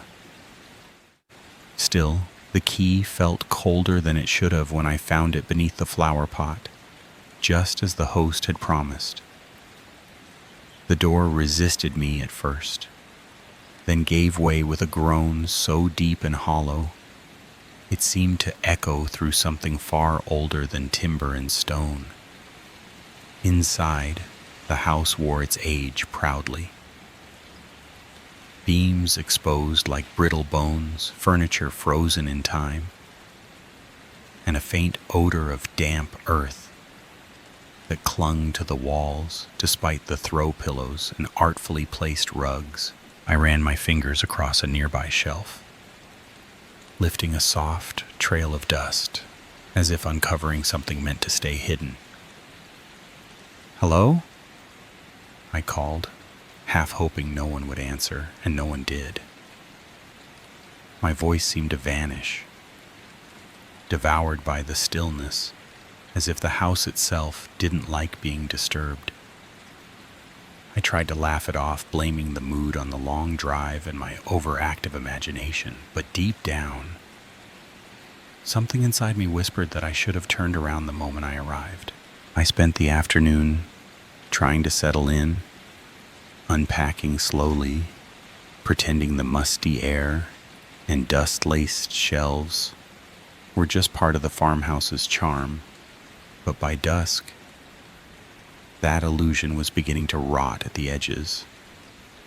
The walls seemed to lean inward as the sun dipped behind the hills, casting long shadows that crept across the wooden floors like searching fingers. I tried to focus, to set up my laptop in the upstairs study, but something about the silence felt wrong, too dense, too deliberate, like the house was holding its breath. That night, as I lay in bed with every light on, telling myself it was just to read before sleep, I heard it. A dull thump from below. Then another, steady and deliberate, like someone placing one foot in front of the other on rotting floorboards. My breath caught. I froze, listening. The sound stopped, replaced by a silence so sharp it rang in my ears. I tried to laugh it off, to whisper that old houses settle, that wind knocks branches loose. But then came the scratching, a slow, dragging sound, like nails on wood, coming from behind the walls. I sat up, heart pounding against my ribs, like it wanted out. "Hello?" I called again, my voice barely above a whisper, the word dissolving into the dark like sugar in water. Nothing. I told myself I was being ridiculous, letting my writer's mind spin monsters out of shadows. But the feeling wouldn't leave. It pressed against my skin like static, like a warning. I didn't sleep. I just lay there listening to the house shift and sigh. And I began to wonder if I had misunderstood the promise of solitude, if I was ever truly alone in that place. Morning came with sunlight so warm and ordinary that I almost laughed at myself. Almost. I made coffee stronger than usual, as if caffeine could burn away the cold dread that had settled in my chest the night before. The house looked harmless in daylight, with its rustic charm and crooked floors, but the shame of my fear did little to silence the unease that clung to me like cobwebs. I tried to work, to lose myself in the rhythm of writing, but the house wouldn't let me. A door I was sure I'd left open was now shut tight. A book fell from a shelf, with no breeze, no footsteps, no one near it. Every time I looked up, I swore I could feel eyes on me, watching from just beyond the edge of sight. My thoughts unraveled, my sentences broke down, and that nagging sense of being intruded upon crept under my skin until I couldn't take it anymore. I told myself I needed closure, that I had to prove to my rational mind that there was nothing there. So I grabbed a flashlight and made my way to the basement. The air grew colder with every step, and the wooden stairs groaned beneath my weight like they hadn't held anyone in years. The moment I opened the door, the scent hit me. Damp, stagnant, ancient. Shadows bled into every corner, thick and unmoving. My flashlight flickered as I descended, sweeping across mold-stained bricks and rotting beams. And I realized I wasn't just searching the house. I was searching for the source of a fear that had begun to feel personal, intimate. And deep down, a part of me already knew I was going to find something I couldn't explain, something that had been waiting down there, patient and silent just beneath the surface of the ordinary. The basement swallowed me in damp air and silence, the kind that made your ears ring, as if the house itself were holding its breath. My flashlight beam danced across webs thick as gauze, dust hanging motionless like it hadn't been disturbed in decades. Every step stirred something old, something forgotten. I told myself this was about peace of mind, but my hands trembled despite the grip on the metal casing of the light. I scanned the walls absently until I saw it. A section of brick that didn't belong. It was subtle, but the color was wrong. The pattern just slightly off, like a scar poorly hidden. The mortar was cleaner, newer, untouched by time or decay. I stepped closer, my breath shallow. When I reached out and pressed against it, the wall gave. Barely, but enough. Enough to feel the give of something hollow behind it. My heart stuttered. The idea that something had been walled up intentionally struck with the weight of a buried memory, like the house had secrets sealed in brick and silence. I stumbled backward, the beam of my flashlight jittering across the floor as I tried to steady myself. I wanted to believe it was nothing. Some renovation, some forgotten patch job. But I couldn't shake the thought. What would someone need to hide behind a wall in a farmhouse basement? Who put it there, and why did it feel like it was meant never to be found? I fled up the stairs, 2 at a time, my legs unsteady, mind a storm of fear and questions. Call the police, the host, and say what? That I'd found a suspicious wall? But something about it all felt too old for law and reason. Whatever was behind those bricks, I wasn't sure I wanted to know anymore. And yet I knew it wasn't finished with me. That night the quiet was thicker than usual, the kind of silence that pulses just beneath the skin, too still to be natural. I was lying in bed, eyes fixed on the ceiling, when I heard it. Soft at first, like creaking wood stretched under slow, deliberate weight. It was coming from above this time, the attic. My breath hitched, my body frozen between logic and dread, but something inside me cracked. Maybe it was exhaustion, maybe defiance, but I needed to know. I crept through the hallway, the farmhouse cloaked in darkness, except for the flicker of the heavy candlestick I'd taken from the mantel, its flame quivering as if nervous in my grip. Each step up the narrow staircase screamed betrayal underfoot, announcing me to whatever waited above. The attic door groaned open, revealing a wall of black so dense it seemed to push back. I raised the candle, its light barely biting through the gloom. Dust hung like suspended ash, stirred by my breath, and something else. And then I saw it. Movement. Low and twitching, in the farthest corner, something hunched and wrong. Its shape shifting as if unsure of itself. I took a step closer, the flame trembling wildly, and the figure stilled. Slowly it turned.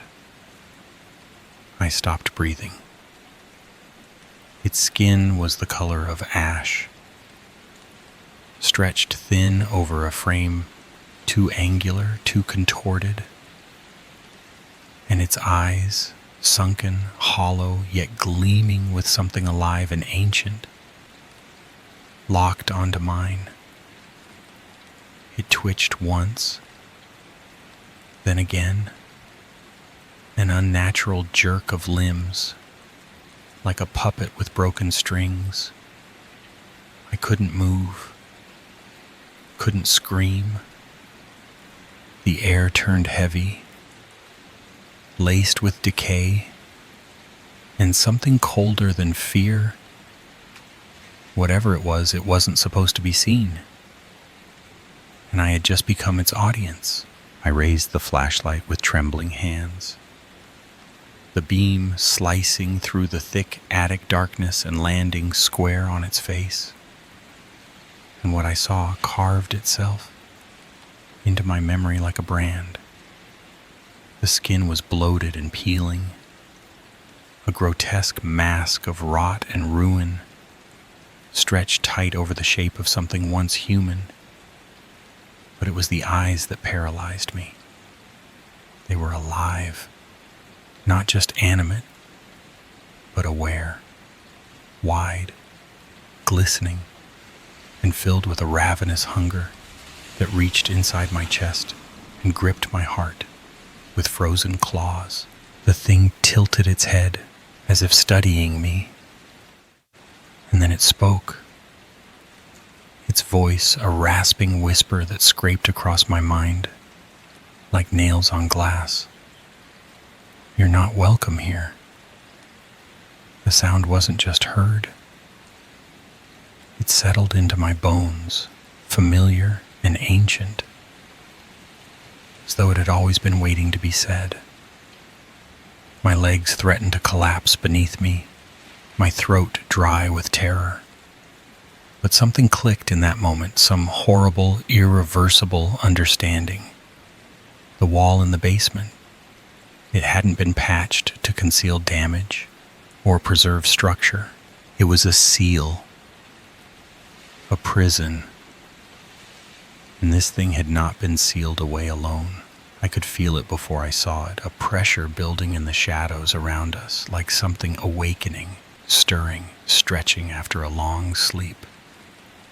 My breath hitched as I slowly turned my head, sensing movement behind crates and forgotten furniture, shapes unfurling in the darkness, more eyes blinking open, more bodies rising from where they'd been waiting.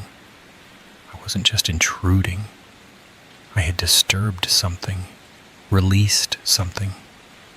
And the worst part wasn't that they were here, it was that they had never truly left.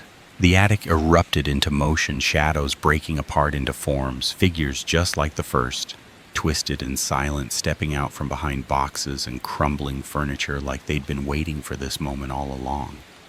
I didn't wait to see how many there were.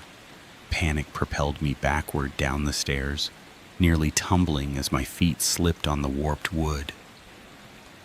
Behind me, I could hear them, wet, dragging footsteps, the creak of the old house, groaning under their unnatural weight. The air felt colder with every step, the lights flickering as if the house itself had turned against me. I reached the front door and yanked at the handle, but it wouldn't budge. Locked.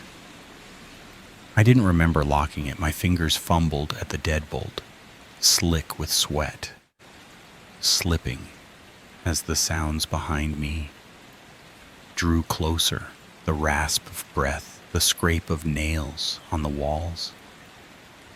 I could feel them now, the cold breath of something no longer living brushing the back of my neck. The lock finally clicked open with a metallic snap that felt like salvation. I threw the door wide, stumbled into the night, and didn't look back until I was inside the car, the engine growling to life beneath my shaking hands. I hit the gas, tires spitting gravel as I tore down the driveway, heart hammering in my chest like it wanted out. Just before the trees swallowed the view of the house, I glanced in the rearview mirror, and my stomach dropped. They were watching me. Every window of the farmhouse filled with pale, distorted faces pressed against the glass, unmoving, eyes locked onto mine, as if to say this wasn't over, that maybe in some way I didn't yet understand it had only just begun. I never went back to that house, not even close. I left a vague review on the listing, something about strange noises and an unsettling atmosphere, but no words could capture what really happened. And part of me was terrified someone might believe me. Weeks passed, then months, and the nightmares came less often, but they never stopped. I'd be brushing my teeth and suddenly feel eyes on me from the hallway mirror, or I'd wake in the middle of the night certain I'd heard slow, deliberate footsteps outside my bedroom door. At first, I told myself it was just trauma, the mind's way of processing fear.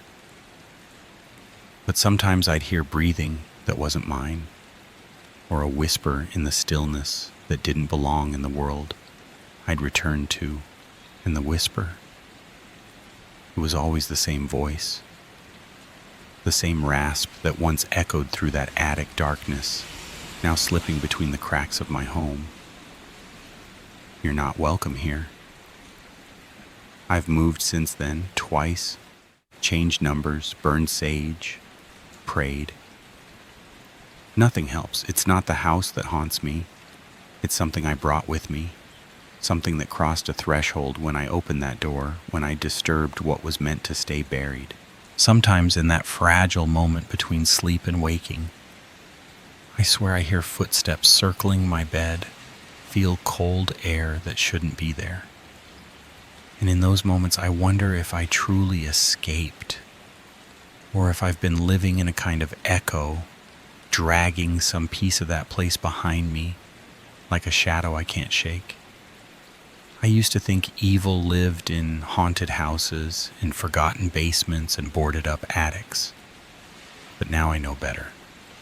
Sometimes the haunting follows you home. Story 4. I never thought volunteering for a quiet night shift at the local museum would be the thing to unravel my sense of safety. But something about that place shifted inside me, deep, unsettling. My name is Daniel. I'm 36. I started helping out at the Historical Museum a few months back, just trying to build up experience in curation and security. The job itself seemed harmless enough. Check each room, log the condition of displays, flip a few switches, lock up, and head home. The museum is small, quiet. 3 main rooms and a couple of dim hallways lined with old portraits, yellowing documents, and fragile artifacts that smell like time itself. Most nights I could hear my footsteps echo back at me, the fluorescent hum of the lights above, the faint whisper of air through the vents. But no matter how peaceful the silence pretended to be, there was one corner that never quite felt right.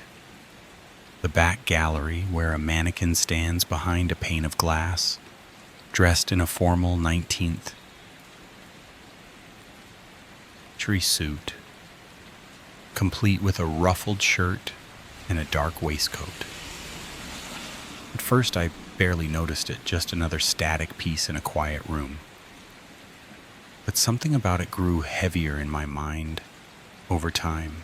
Maybe it was the blankness of the face, pale and smooth, like it was made to conceal something rather than portray it. Maybe it was the way its proportions felt, too real, too lifelike. as though beneath the outdated clothing was not plaster or plastic, but something far more animate, something pretending. I told myself it was nothing. I told myself to focus on the checklist. But every time I walked into that room, I could feel my body tense, like my senses had picked up on something my mind refused to name. I avoided meeting its gaze, though it didn't have eyes. And still, I felt watched. I'd pause in front of the case sometimes, flashlight beam trembling slightly in my hand, studying the seams of its sleeves, the way the waistcoat creased, looking for some clue as to why it unsettled me so deeply. I even checked the base once, nudging it gently with my foot, feeling how solidly it was bolted down. It didn't move, wasn't supposed to move, but I couldn't shake the thought that I hadn't seen it stand quite that way the night before. Maybe the arms were lower yesterday. Maybe the shoulder wasn't tilted like that before. I'd laugh it off, blame fatigue, tell myself memory is fragile in the dim light and solitude. But every time I turned my back on that case, a cold breath seemed to follow me down the hall, and I'd find myself glancing back, quick and nervous, like I'd just barely missed catching it shift. I didn't know then how much deeper this unease would grow, how this one display would begin to bleed into every shadow, every creak of the floorboards, every flicker of failing light. But even in those early weeks, before things turned stranger, I already knew something in that case didn't want to be forgotten. Something was waiting, watching. And the more I returned to that room, the more I felt like it recognized me. It started with the arms. Just small, almost imperceptible shifts that I could have sworn weren't there the night before. The left arm slightly raised one evening, then bent inward at the elbow another. I told myself I was tired, that the long hours were playing tricks on my memory, that maybe one of the day staff had adjusted the mannequin for cleaning or repositioning. But each time I asked, they gave me the same puzzled look, said no one had touched it, the glass case had been locked all week, and besides, why would they bother moving its arms? Still, the unease kept blooming in my chest every time I entered that room. I became hyper aware of its posture, memorizing the angles of its limbs, the tilt of the shoulders, the way the stiff fabric of the waistcoat folded at the seams. I knew exactly how it looked. So the night it moved, truly moved, still claws at my mind like a splinter I can't pull out. I had just finished checking another room, maybe 2 minutes at most, when I came back through the gallery and saw it, pressed against the glass, its pale hand hovering just an inch from the pane, its head angled downward as if staring through the barrier that separated it from me. There was no face to speak of, just that blank, smooth surface. Yet I felt something bearing down on me, a presence that made my throat tighten and my feet anchor to the floor. The display case was sealed just as I'd left it. No footprints on the polished tile, no unlocked doors, no signs of forced entry. I checked everything, the lock on the case, the hinges, the floor beneath. Nothing had been disturbed. I even inspected the base again, nudging the mount with my boot. Solid, bolted, unmoving, I pressed a finger gently to one of its arms. It didn't budge. Whatever was happening, it wasn't mechanical. It wasn't some spring-loaded trick or faulty bracket. The thing didn't move, unless someone or something moved it. But I was alone. I was always alone. And that fact made it worse because it meant whatever had happened hadn't needed help. I tried to reason through it, to rationalize. Maybe the angle of light had changed. Maybe I was mixing up memories. But deep down, something inside me had already shifted. The museum didn't feel empty anymore. That mannequin, it was no longer just part of the display. It was aware. It had crossed some invisible line, and I couldn't explain how or why. Only that I now dreaded entering that back room. That every step I took toward it felt like I was being drawn in, watched by something that couldn't blink, something that didn't breathe but somehow waited for mine to hitch. And every night after that, I found myself questioning not just what I saw, but whether I could trust what was real. Because once a figure with no face starts pressing against the glass, what's stopping it from finding a way through? The sound started subtly, as if the building itself were breathing around me, exhaling the memories it held in its dark corners, but they grew more distinct with every passing night. At first it was just a soft tap, like a fingertip brushing glass, barely audible beneath the hum of the air conditioner and the buzz of old fluorescent lights. I'd pause mid-step, flashlight frozen in my hand, head tilted slightly, trying to convince myself it was nothing more than the cooling pipes settling, or maybe wind pushing against a loose panel. But then the tapping came again, sharper this time, deliberate, like someone rapping a knuckle gently against the inside of the glass right near the mannequin. My breath would hitch, and my body tensed instinctively, sweat prickling across the back of my neck. I tried to stay still, to listen, but my own heartbeat grew too loud in my ears. I'd force myself to move, to finish my rounds. Yet even as I walked away, I couldn't shake the feeling that I was being followed. No footsteps, no shadows, just a pressure, like eyes burrowing into my spine. The psychological weight grew unbearable. I started dreading that final pass through the back room each night. The air always felt heavier there, like the room was holding its breath with me. I knew I needed proof, something real, something beyond the growing panic in my chest. So one night I set up my phone on a small tripod, positioned it directly facing the mannequin's display, hit record, and left the room. I tried to act normal, walking the other galleries, scribbling notes in my log, pretending I wasn't checking the time every minute, waiting to go back and retrieve the footage. When I finally returned, the phone was on the floor, face down. The tripod had toppled. My heart sank. I picked it up carefully.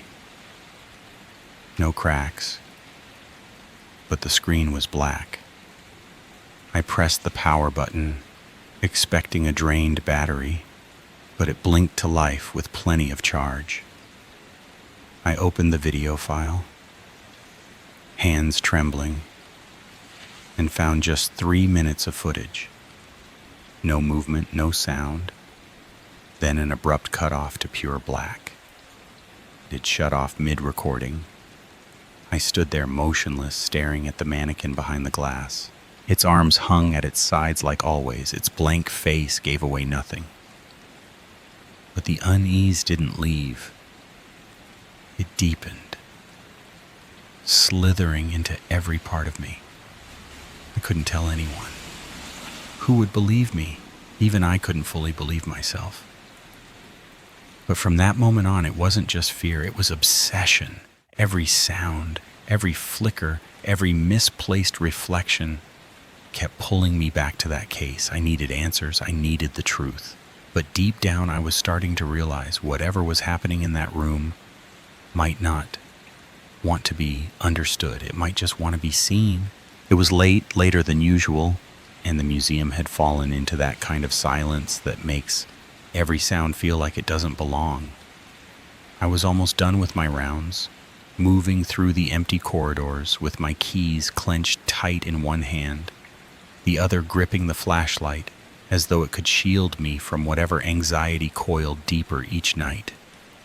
That's when I heard it, a soft, unmistakable click, sharp and mechanical, like a lock being released. It came from the direction of the mannequin's case. My body locked up instantly, breath shallow, sweat already prickling under my collar. I turned the light toward the display and stared hard. Nothing had changed. The glass still framed the figure in its usual frozen stance, the lock on the enclosure visibly intact. I stepped closer, tested the handle, even ran my thumb over the latch. It didn't move. Everything looked secure, untouched. And yet, the sound, that distinct metallic snap, had come from this exact place. I tried to brush it off, convince myself it had echoed from a distant maintenance room, maybe an old heating vent expanding under pressure. But as I turned to leave, I felt it. That undeniable sensation that someone or something was standing just behind me. The kind of pressure that doesn't come with wind or sound, but with presence. I didn't dare look back at first. I just walked, steady and slow, until I rounded the corner and was out of view. But I couldn't shake it. I couldn't keep living under the weight of that case without knowing.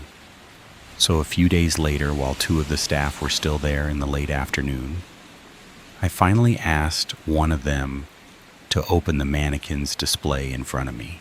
She seemed confused, but humored me, fetched the key, and unlocked the glass. Together we examined the figure. There was a single rod bolting it to the base, stable and unyielding. I reached up and tested one of the arms. It moved, but only with deliberate pressure. You had to tug it with real force to adjust its position. There was no way the arms were drifting on their own. Satisfied? The staff member relocked the case and handed me the key. I walked her to the exit myself, made sure I was alone, and stuffed the key in my pocket. Then I returned to the back room and froze. The left arm of the mannequin was raised, not high but different. Changed. Again. My fingers instinctively checked my pocket. The key was still there. The glass had not been opened. The latch had not moved. But the mannequin had. I stood in the stillness, listening to the rising beat of my own heart pounding in my ears, the hush of my breath scraping in my throat. I didn't speak. Not at first. Then the words spilled out, whispered and trembling. Why is this happening? There was no answer, of course, only the mannequin, watching without eyes, silent and still, as if mocking me with its blank face and ever-shifting limbs. I backed away slowly, never turning my back, afraid that if I blinked it might move again. And as I left the room, locking it behind me with the very same key I'd held the entire time, I couldn't help but feel that the mannequin wasn't just waiting anymore. It was responding. I've tried to explain it away night after night, clinging to logic like a life raft in dark water, but nothing fits. There's no evidence of tampering, no proof of a prank, and no one on staff has a reason to lie or play games. Still, something has shifted inside that museum. And now it's shifting inside me. Every time I step into the building, I feel like I'm not alone.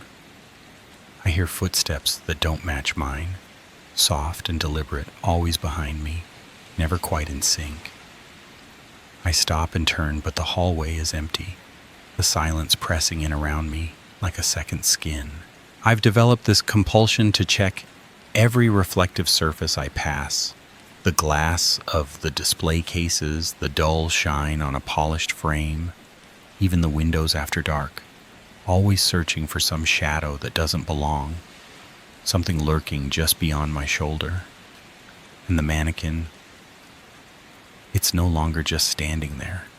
It feels like it's inching closer, little by little, each night leaning a fraction more forward, pressing itself against the invisible barrier of glass, as if testing it, as if waiting for it to give. I can't prove it, but I know it's happening. I know what I saw. And worse, I know what I feel. When I lock up at the end of my shift, the most unnerving part isn't the echoing footsteps or the flickering lights. It's the sensation of being watched. Not in passing, but deeply, intently, like something is studying me from the shadows, memorizing my every move. I always turn back before I reach the front door against my better judgment, glancing down the hallway one last time, heart racing, hands damp on the keys, and some nights just at the edge of the dim corridor, I catch it. The pale shape behind the glass, unmoving but unmistakably there, like a ghost caught mid-thought. It stands in silence, faceless and still, but I can feel it watching, waiting as though I've become part of whatever game it's playing. I don't know what it wants or if it even wants anything at all. Maybe it just needs to be seen. Maybe it's been waiting for someone to notice. But as I drive away each night, adrenaline pulsing through my veins, one thought follows me like the footsteps in the dark. What happens when the glass no longer holds?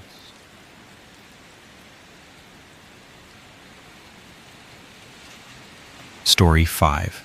It appeared 3 nights after the incident. Though I couldn't for the life of me recall what incident that was supposed to be. All I know is on the 3rd evening, I walked into my study, and there it was, sitting in the center of my desk, like it had always belonged there. A sphere, amber, smooth, glossy. But it wasn't just a decorative object. No. It caught the lamplight and fractured it, throwing warped, honey-colored patterns across the walls, like veins of something rotten beneath the skin. It looked alive, or worse, watching. I should have thrown it away right then. I should have dropped it out the window, buried it in the garden, anything. But instead, I sat down, and I stared. The thing wasn't cold to the touch, far from it. It felt warm, like it had a pulse. But somehow its warmth didn't comfort me. It chilled me. Not on my skin, not physically. Deeper. The kind of cold that settles behind your ribs and whispers that something inside you is being rearranged. Every few minutes I'd find myself reaching for it even when I wasn't looking. Like my fingers were acting on their own, like they missed it. It wasn't curiosity. It was compulsion. Have you ever felt drawn to something that made no sense? Not because it was beautiful or meaningful, but because it felt inevitable? That's what this globe was. A malignant sun glowing in my study. Soft, but persistent. And the longer it sat there, the more it began to belong. Like I'd always had it, like I'd always needed it. I still don't remember what happened before it arrived. But deep down, I suspect it was meant to make me forget. And that whatever I lost that night was the only thing that could have stopped what came next. The 3rd night, is when everything shifted. Not suddenly, not with a bang or a scream, but with a pulse. The amber globe, silent until then, began to throb in my hand. A slow, steady rhythm, like a heartbeat. Worse still, like my heartbeat. At first I thought it was a trick of the mind, some psychosomatic echo between flesh and stone, but it wasn't. It pulsed when I did. When I was calm, it hummed gently. When anxiety crept in, it quickened. It knew me, or maybe it was becoming me. Sleep became impossible. Not because of fear, not yet, but because I no longer recognized the person staring back at me in the mirror. My own eyes had changed. They looked older, hungrier, as if something else was looking through them. Then, at 2:47 a.m., and yes, I remember the exact time, I stood up from my bed without thinking. I wasn't sleepwalking. No. I was wide awake. More awake than I'd ever been. And I was moving like a man, following a song only he could hear. I found myself at the window, the amber globe cradled in my hands, glowing softly. And there, beyond the frost-laced glass, I saw them. The cypress trees. Tall, still, looming like sentinels I'd never noticed before, though they'd always been there. But now, they seemed closer, like they'd crept toward the house while I wasn't looking. Their silhouettes twisted under the starlight, curling like fingers, arthritic and intentional. The house, my home, had gone cold. Not just chilly, tomb cold. The kind of cold that makes you feel like you're trespassing in your own skin. And yet, the heating had been on just hours earlier. The vents still blew air. But it was dead air, stale, heavy, the kind you find in crypts, not living rooms. Tell me, have you ever felt your own home turn against you, as if the walls knew something you didn't, as if they were waiting for you to leave? That night, I didn't question it, didn't pack a bag, didn't grab a flashlight. I just walked toward the door, drawn by a thread I couldn't see, pulled by a gravity that didn't obey any natural law. And in my jacket pocket, the amber globe pulsed in rhythm with my every step, welcoming me back to somewhere I had no memory of ever being. But deep down, I knew this wasn't the first time I had followed the pull. It was just the first time I remembered. The night outside wrapped around me like wet silk, clinging, suffocating. My breath fogged in the air, though it was only October. This wasn't autumn chill. This was wrong, like the air itself had forgotten how to hold warmth. The amber globe burned gently in my jacket pocket, not painfully, but with a presence, like a small sun warming my chest from the inside out. It didn't guide me like a map. It pulled me. Every step I took felt inevitable, like I was following tracks laid down before I was born.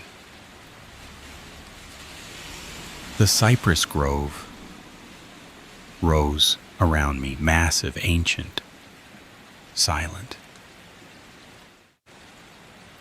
I'd lived near these woods for years, but had never set foot inside. Now, they welcomed me like a returning guest. The trees were older than I had realized. Their bark was gouged by deep vertical scars, too uniform for lightning, too long for animals. They weren't markings. They were wounds, Spanish moss, hung like funeral veils, blocking out the moon and muffling sound. Even my footsteps felt distant, like they belonged to someone else. The air thickened the deeper I went, damp, sweet, and cloying. It tasted like flowers left too long in a vase, like something beautiful rotting just out of sight. The globe began to glow through the fabric of my pocket, brighter, faster, almost urgent. I pulled it out, held it before me like a dowsing rod. When I turned left, its light dimmed. When I turned deeper into the grove, it blazed, casting long shadows that danced across the bark. Only they didn't move like shadows should. They moved independently. The path twisted in impossible ways. I circled back without ever retracing my steps. Time didn't pass. My watch had stopped at 3:33, frozen, as if time itself had abandoned the grove. Then I smelled it smoke. But not wood smoke, not the warmth of a fireplace or a bonfire. This was acrid, sharp, burnt metal, wet stone, and something else, something living. Between one step and the next, it appeared. The cabin, as if it had always been there, waiting, cloaked in the smoke that now curled around its twisted chimney like a beckoning hand. It was smaller than I expected. Just 2 rooms, maybe. Rough-hewn logs, blackened at the edges, older than the trees around it. No lights inside. Yet the chimney poured smoke into the night like the lungs of something asleep, but dreaming. The door was open. Not wide, just enough to say, "Come in, you've already come this far." And the globe in my hand? It pulsed once, firm, hot, like a heartbeat against my skin, like a yes. And so I stepped onto the porch and crossed the threshold into a place that existed between breath and memory. A place that had no shadow, because it had never needed one. The porch creaked beneath my weight, not just from age, but as if the wood noticed me. The sound didn't fade. It echoed, hanging in the thick air, stretching far too long, like the house didn't want to let go. Through the narrow gap in the door, I saw firelight flickering.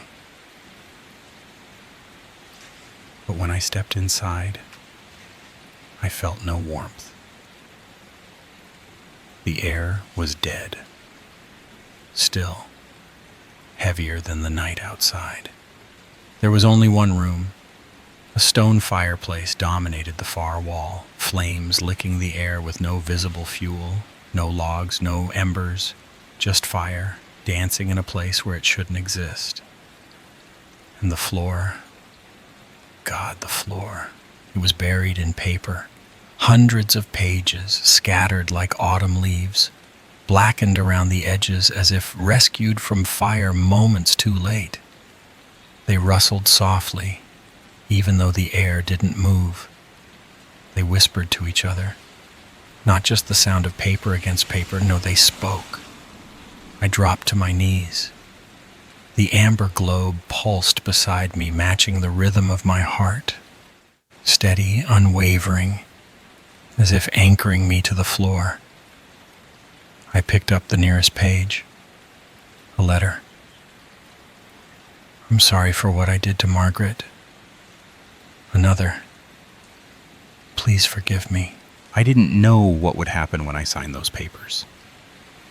Dozens of hands, dozens of apologies, all written in different inks, on torn notebook paper, stationery, napkins, cardboard. Some were water damaged, smeared with what might have been rain or tears. They were all confessions. I kept reading.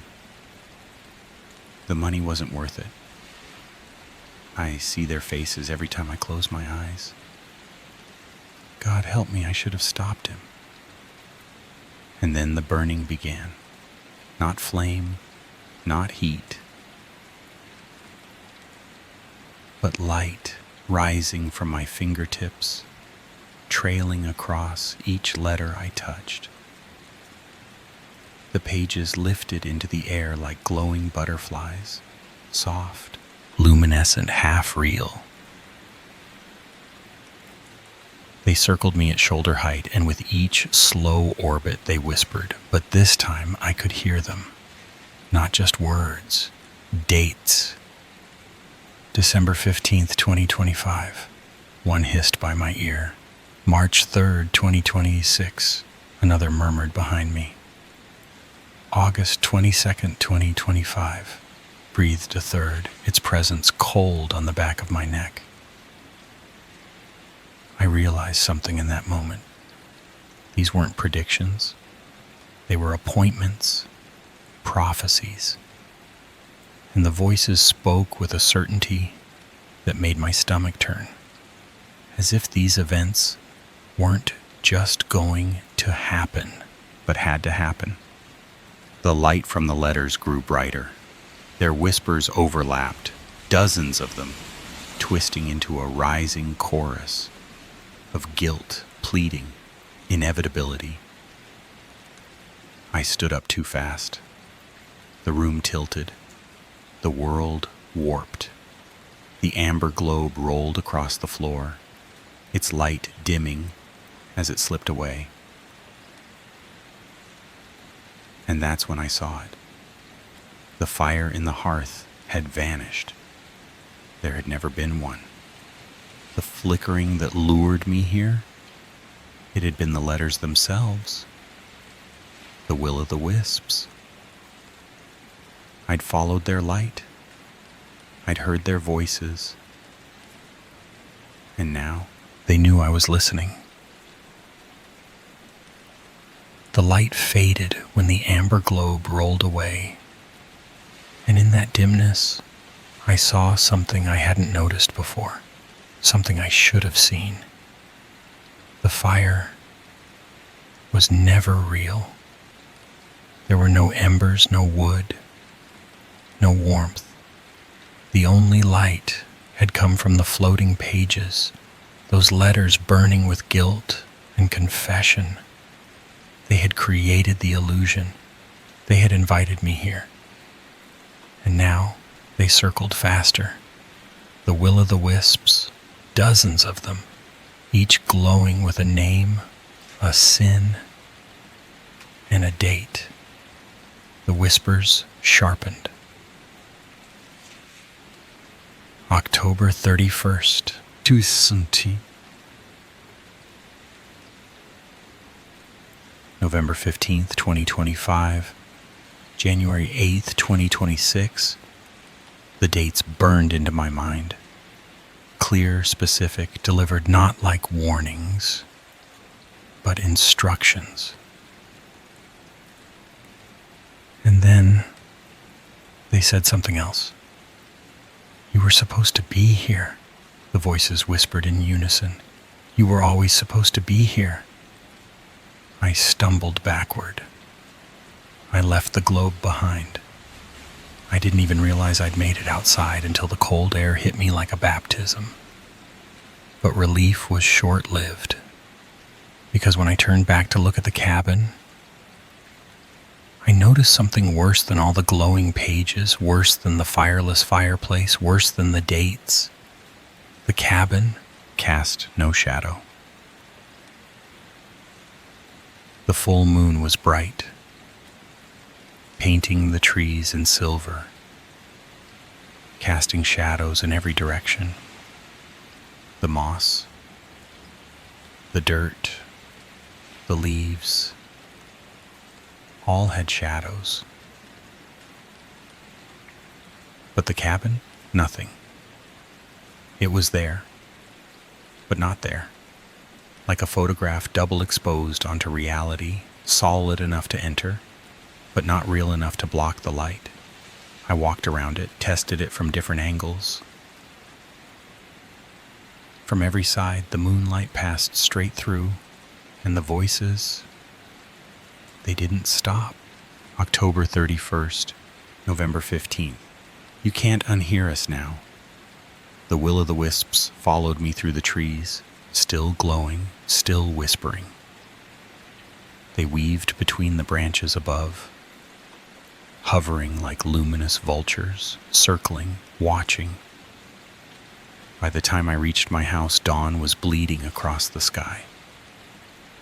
But my watch still read 3:33, just like it had inside the grove. Time was broken. I locked the doors, closed every curtain, but even through the fabric, I could still see their glow, still hear the whispers, still feel the weight of those dates pressing against my mind like a pressure I couldn't release. 3 weeks passed. I told myself maybe I imagined it, maybe I was losing my mind. Then Halloween night came, October 31st, 2025. That's when the Hendersons' house, my neighbors, burned to the ground. They were away at a costume party. No one was hurt. But the fire department couldn't explain how it started. The blaze had begun in multiple places at once. As if by design, the insurance inspector said it looked like arson, but I knew better. I watched it happen from my window, and in the glow of the flames, I saw them. The burning letters, the glowing pages, circling overhead, casting no shadows, just like the cabin. That was the first date. The first proof. And now, November 15th is coming, and the pull is getting stronger. It's been 3 weeks since the fire. 3 weeks since the Hendersons' house turned to ash on Halloween night, just as the will-o'-the-wisps whispered it would. And now, the next date is almost here. November 15th. At first, I tried to fight it. I stayed alert. Watched the news. Checked the local paper obsessively. Looking for signs. Anything to warn me what might happen next. Anything I could use to stop it. But that was a lie. Because deep down, I already knew. The pull had returned. Only now, it wasn't drawing me to the cypress grove. It was pulling me 6 blocks away to a pale yellow house on Maple Street. The Hendersons lived there. A family of 4, 2 teenage sons, a garden Mrs. Henderson tends with care, a tire swing, a flag on the porch. So ordinary it hurts to look at. And I know at exactly 11:47 p.m. on November 15th, that house will burn. The whispers don't leave room for doubt. They don't beg. They instruct. Patient. Calm. Inevitable.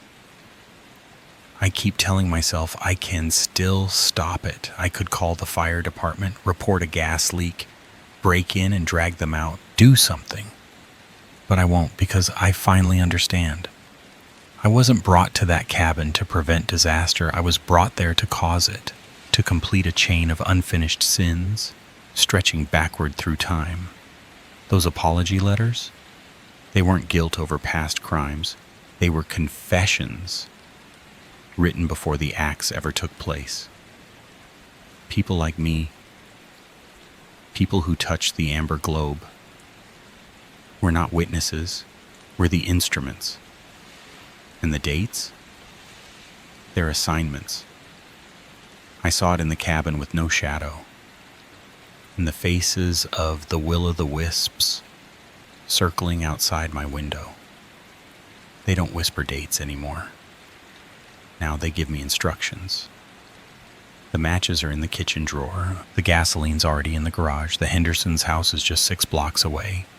And tomorrow night at exactly 11:47 p.m., I'll find out whether I'm just a man cracking under pressure or something else entirely. Something chosen, recruited, transformed.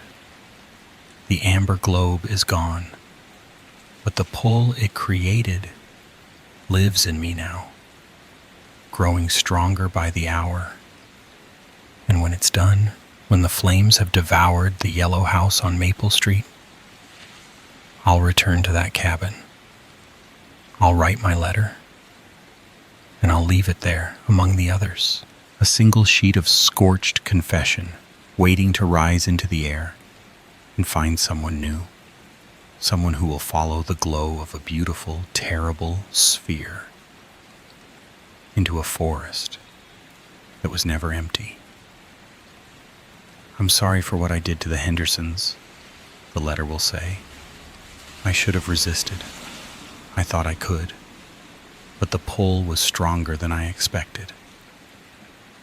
And the will-o'-the-wisps will wait, because there's always another letter to burn, always another name to whisper, and always another house to light the sky.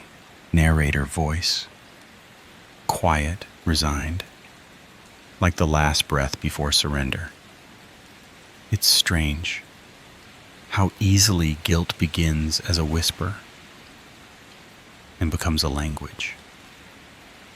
How quickly a single glowing object on your desk can unravel the life you thought you were living. I used to believe in choice, in consequence, in the comfort of free will. But the amber globe didn't demand anything. It invited, and I accepted. Now I see the truth. I was never resisting, just stalling. The will-o'-the-wisps don't beg for obedience. They know, they guide, and when the time comes, you follow. The house on Maple Street will burn tomorrow night, and I won't be watching from my window. I'll be standing in the shadows across the street, gasoline on my clothes, waiting for the clock to strike 11:47. Not because I want to, not even because I have to, but because I already have. In some way I can't explain. The moment I entered that cabin, I lit the match. Everything since then has just been catching up to the flame. And when the job is done, when the smoke fades and the sirens howl down the block, I'll come back here, to this desk, to this letter, and I'll add my confession to the pile. Another apology, another glowing page, another whisper in the dark, because that's how it works. The globe finds you. The cabin calls you. The will-o'-the-wisps claim you. And somewhere out there, another amber globe is waiting on another desk, waiting to be touched, to be followed, to begin the cycle again. Maybe it's already found its next bearer. Maybe it's already glowing softly in the dark. So if one day you find it, don't touch it. And if you do, don't read the letter it leaves behind. Story 6. I haven't really looked at my own reflection in weeks. Not in the bathroom mirror, not in a store window, not even in the black unlit screen of my phone before it wakes. I avoid all of them now because when I do catch a glimpse, he's there, standing behind me, watching, silent, still, always just a few feet away. It started about a month ago after the beach. I was a lifeguard, not a career lifeguard, just a summer job. Something to pay the bills, stay in shapes, spend some time in the sun. Most days were dull. Sunburns, bee stings, kids yelling. But then there was that one day, the day everything broke. He was an old man, frail, confused. He kept wandering down to the water in his clothes, sneakers soaked, long pants clinging to his legs. His family explained that he had dementia. They seemed worn out, like this wasn't the first time. I walked him back up the beach 3 separate times. Tried to smile, tried to be kind. And then I got distracted. A kid tripped on a shell, scraped his knee. I was with him for maybe 10 minutes. 10 minutes was all it took. When I looked back at the water, the old man was gone. At first, I thought he might be just beneath the surf. But then I saw him, far out, past the breakers, too far. His arms were flailing. His head kept slipping under. He wasn't swimming. He was drowning. I ran, blew my whistle, grabbed the float, crashed into the surf. The waves fought me.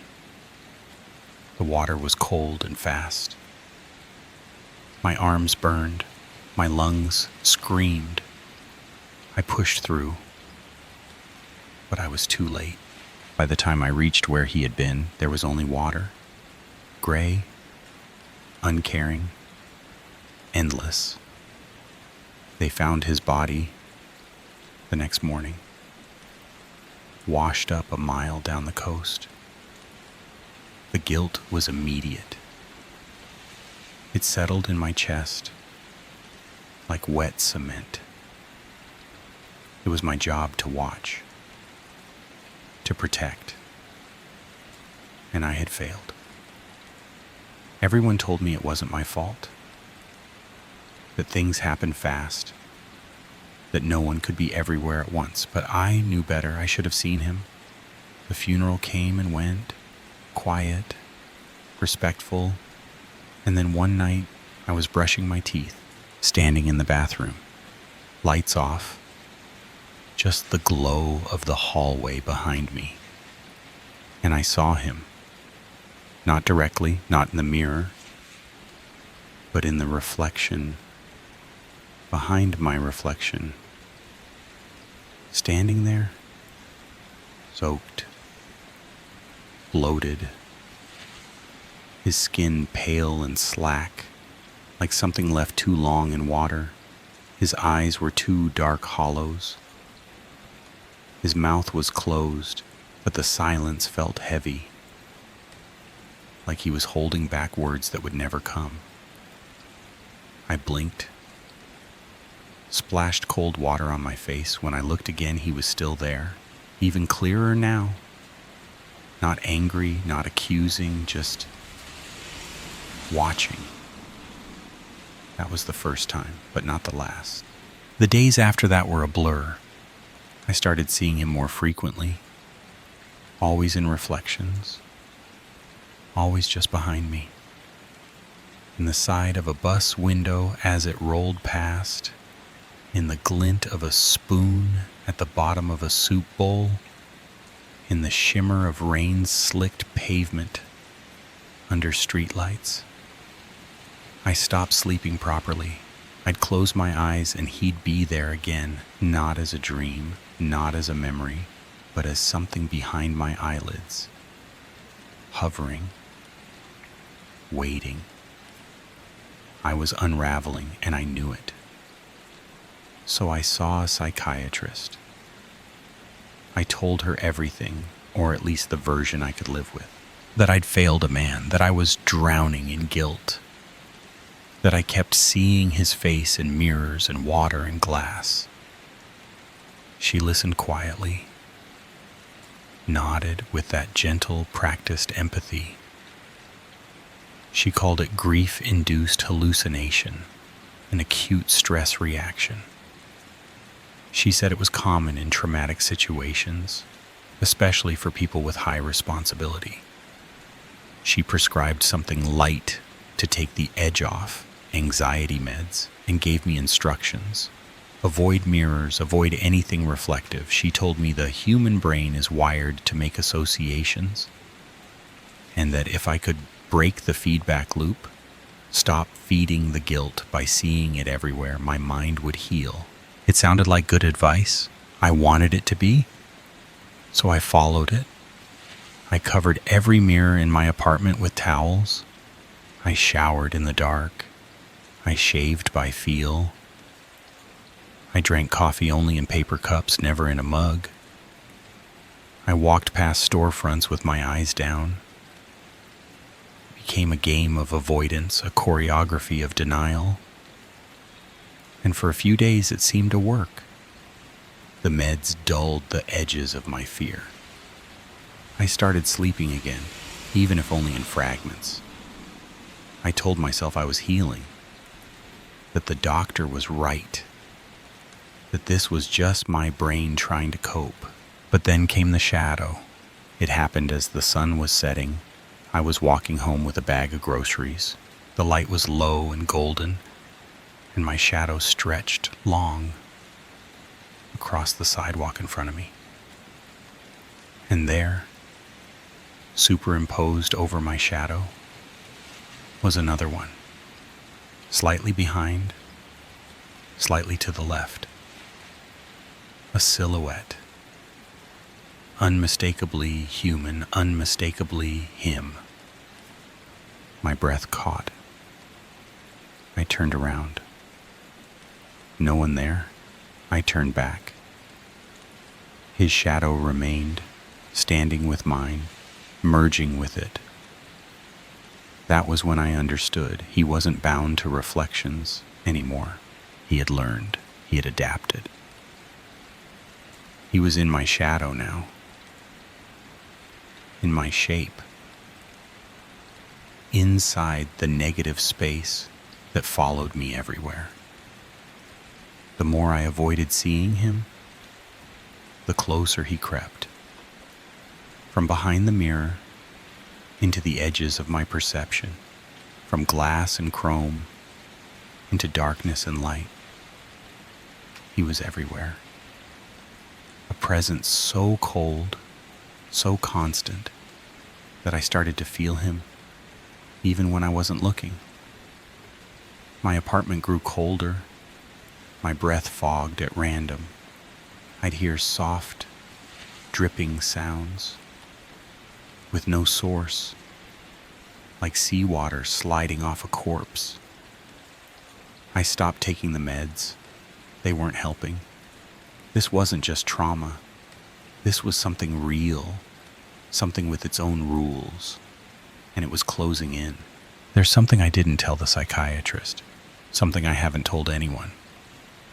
The truth is, I reached him. That day in the water, I wasn't too late. I saw his face, saw the panic in his eyes, felt his thin fingers scrabbling at my arm. I had him. I could have pulled him in. But I didn't. I held him there. Just a few seconds longer. Long enough. I watched the bubbles stop.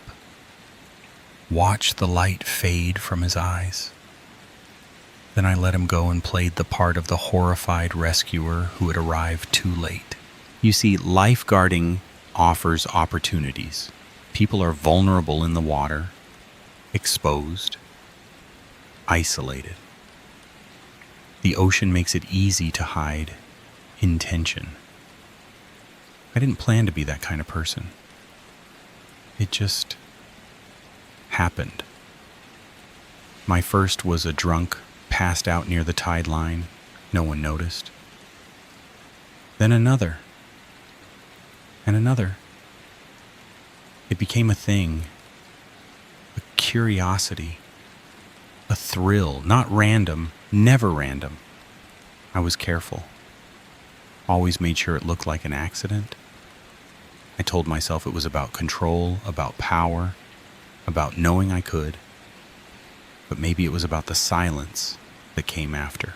The total stillness, that hush, that moment of godlike detachment where I decided who lived and who didn't. With every one of them, the guilt faded quickly. No hauntings, no reflections, no hollow eyes watching me from polished surfaces. Until him, the old man. I thought he would be like the rest, easy, forgettable. But something about him stuck. Maybe it was the confusion on his face, the innocence. Maybe it was how completely he trusted me. Even in his panic, he wasn't just a victim, he was a mirror, one I couldn't look away from.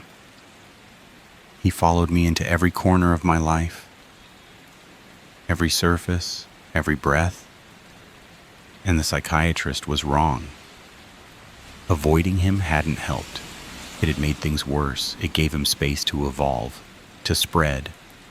But I remembered something else, something I'd done before. When the guilt started to press in after the first one, I didn't avoid it. I buried it with another act. A new thrill. That's what worked. That's what reset everything. A new death would overwrite the old one, like painting over mold. So I decided to go back, not to the same beach, a different one a few towns away, new faces, new swimmers. I got my certification renewed, no questions asked. Lifeguards are in short supply. I put on the red shirt again, climbed the chair again, scanned the horizon with practiced calm. Every day, I waited. He was still with me, of course. I saw him in the waves. Sometimes just beneath the surface. Sometimes reflected in the wet sand.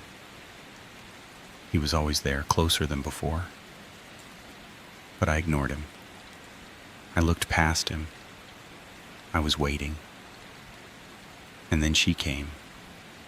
A young woman, strong swimmer, confident strokes. But she drifted farther and farther from shore. The perfect opportunity. Isolated. Alone.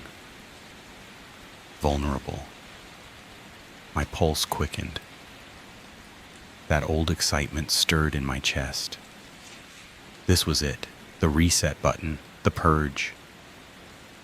I grabbed my float, stepped off the chair, and headed for the water. I wasn't too late this time. I would be right on time. The water was cold as it touched my ankles, sharper than I expected, like tiny knives against my skin, but I welcomed it, the way I always did. This was my element, the place where I decided things, where I felt most in control. I moved forward slowly, calculating the distance, watching her out there, oblivious, her arms slicing clean arcs through the blue. I imagined the panic that would rise in her chest, the look in her eyes when she realized she'd gone too far. I took another step, and that's when it happened. It wasn't a slip, it wasn't a cramp, it was hands. Cold, soaking wet hands, erupting from beneath the sand like claws, grabbing my ankles, locking around the bones. I froze. Tried to move, but they held tight. I looked down. Nothing. Just swirling water and foam. But the pressure was real, impossibly strong, pulling me, dragging me forward. I gasped, staggered, tried to step back, but my feet wouldn't move. I reached for balance, for the shoreline, for anything solid, but the world tilted. The water rose past my knees, then my hips. I shouted. No performance this time, just raw panic, unfiltered, helpless. I clawed at the air, thrashed, twisted, but the hands held on. The pull was relentless, like the tide had chosen me. I felt the sand erode beneath me, the shelf drop away, my footing vanish. The grip tightened. I screamed real and loud, but the ocean swallowed the sound.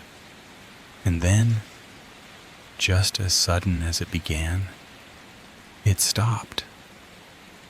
The hands released me with a strange gentleness, like they'd made a point, like the message had been delivered. I stumbled back, coughing, gasping, dragging myself onto the sand like some shipwrecked wretch. I lay there for what felt like hours, the sun beating down, voices in the distance laughing, unaware, alive. And when I finally looked up, he was there, standing in the shallows, not a reflection, not a shadow, him, the old man, as waterlogged and bloated as ever, clothes hanging like seaweed, eyes like black wells that pulled the light from the air. But this time, he was smiling, a slow, knowing smile, the kind that doesn't reach the eyes, a smile that said, "I know what you are, I know what you've done, and I'm not letting you do it again." I ran, didn't stop, didn't breathe until I was in my car, until the shoreline was gone, until the smell of salt water was a memory. I locked my doors, drove like the devil was chasing me, and didn't stop until I reached my apartment. I ripped the towel off the bathroom mirror. He was there, closer than ever, right behind me. No smile now, just watching, waiting. But this time I understand. It's not about guilt. It's not about forgiveness. It's a promise, a sentence. He's not leaving, not ever. I thought I was the predator, that I held the power, that I chose who lived and who didn't. But I was wrong. I'm marked, hunted, haunted. And if he can pull me into the water, if he can crawl out of my reflection, what happens when the mirror stops being a window and becomes a door? Story 7. The package sat on my doorstep like it had always belonged there. Ordinary, brown, anonymous, except for a name I didn't recognize. Sarah Mitchell. I stared at the label, something prickling in the back of my mind. That wasn't me. I'd never heard of her, but it wasn't the name that unsettled me. It was the return address, 11313 Ravens Court. That number was mine, my exact apartment number, down to the last digit. But not my street. The wrong road, the right number. Like someone knew where I lived but didn't want to be precise, or worse, knew more than they should. I stood there for too long, key in hand, pulse quickening, the city's hum somehow distant. I should have walked away, reported the mix-up, let the postal service clean up the mess. But instead I picked it up. It was heavier than it looked, solid, like it held something dense and unyielding. The moment I crossed the threshold with it, something changed. The air in my apartment felt thicker, like the oxygen itself had aged. I placed the package on the kitchen counter, trying to focus on my routine, boiling water, folding laundry, but my eyes kept drifting back to it. It sat there, inert and silent, yet buzzing with unspoken questions. Who was Sarah Mitchell? Why was my apartment number the sender's return address? And what, for the love of God, was inside? I told myself I wouldn't open it. That would be crossing a line. But long after the sky turned dark and the world around me quieted, I still felt it watching me, or maybe I was watching it. I couldn't shake the sense that it wasn't just a mistake, that something had meant for it to arrive here. For me, it took me hours to give in, hours of circling the package like it might lunge at me if I got too close, but eventually curiosity cracked the barrier of caution, as it always does. I sliced through the tape with the tip of a kitchen knife, my fingers trembling. Beneath the plain wrapping was a cardboard box, and inside that, cushioned in layers of brittle newspaper, was something altogether older, an ornate wooden box, small enough to cradle in two hands, yet impossibly dense, carved with strange looping symbols that didn't belong to any language I recognized. Tucked beside it was a single slip of paper, yellowed at the edges, with a message scrawled in harsh, angular handwriting. "Sarah, the time has come. You know what must be done. R." My stomach turned. I wasn't Sarah. I didn't know what must be done. And yet, my hands wouldn't let go. I ran my fingers over the carvings, and the moment my skin met the wood, a soft scratching echoed from inside. I froze. It wasn't mechanical. It wasn't imagined. It sounded alive. Instinct screamed at me to get rid of it, to throw it from the balcony, to drive it far away, bury it. I grabbed the box, meaning to hurl it, but the instant my fingers tightened around it, a jolt of electricity surged through me, searing and violent, sending me reeling backward into the dark. My vision collapsed into chaos. Shadows danced across a circular room, lit by flickering candlelight. Hooded figures chanting in a guttural rhythm I couldn't understand, their voices folding over one another in suffocating waves. Then, nothing. I awoke sprawled across the floor, the box still clutched to my chest, the air thick with something metallic and old. The scratching had stopped, but there was something new now, a subtle thump, faint and rhythmic, pulsing against my skin like a heartbeat. Not mine, not human. The box was breathing. I hadn't left the apartment in days, hadn't eaten more than scraps, hadn't slept without jolting awake to phantom whispers and that unshakable sound of something stirring inside the box. I kept it sealed on the coffee table, wrapped in a towel, like that could somehow contain the menace within, but it didn't matter. Its presence bled into everything. The shadows seemed deeper. The clocks ticked out of rhythm, and my own reflection looked more hollow with each passing hour. Then came the message, cold and clinical, lighting up my phone like a curse. "We know you have it. Open the box, complete the ritual, or suffer the consequences." No number, no name, just that threat, heavy and final. I turned off my phone, drew every curtain, blocked the door with furniture, yet the feeling only grew, like the air itself was watching me, waiting. On the third night, just after midnight, there was a knock. Not loud, not urgent, but steady. I held my breath, heart stuttering, creeping toward the peephole with dread clawing at my spine.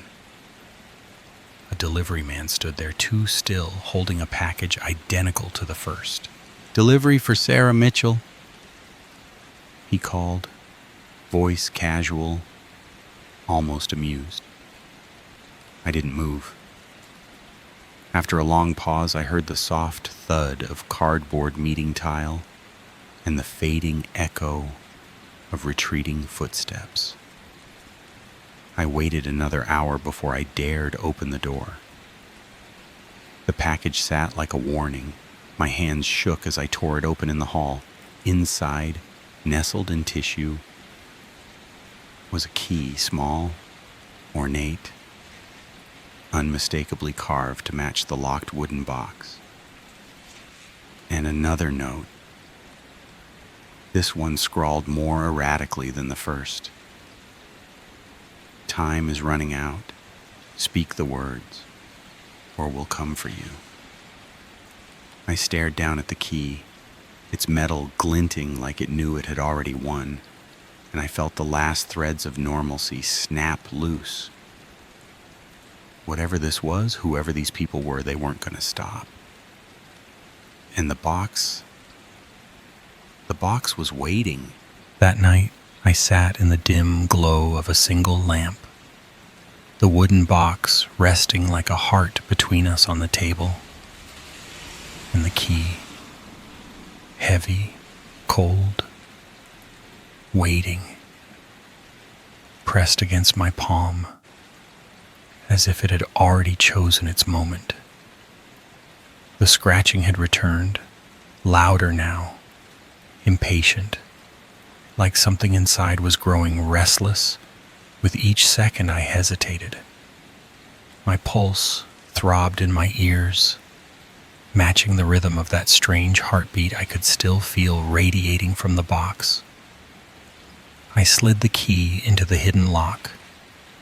It turned with a clean, almost eager click, and as the lid creaked open, a burst of light erupted, blinding, electric, alive. I stumbled back, shielding my eyes, the air in the room swirling, as if sucked into a silent storm. From within the light, a shape rose, a small, pulsating orb, suspended midair, spinning slowly like it was breathing. Then it spoke, not in a single voice, but in hundreds, layered and ancient, whispering in a chorus that scraped against my sanity. Speak the words, complete the ritual. The floor pulsed beneath my feet, the walls trembled, and I froze, heart pounding because I didn't know the words. I wasn't Sarah. This wasn't meant for me. The orb pulsed red with fury, tendrils of energy cracking through the air, lashing out, searing the edges of the room. My skin burned with static. The air turned thick like smoke, impossible to breathe. Panic clawed at my throat, furniture blackened, the temperature spiked, and then, in the middle of it all, I remembered. The chanting, the guttural syllables from the vision, the hooded figures in the flickering dark.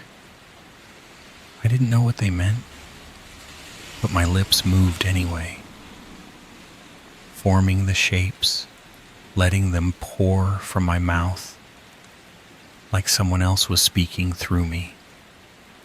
The orb responded instantly, flaring brighter, swelling with power, and lifting me from the floor.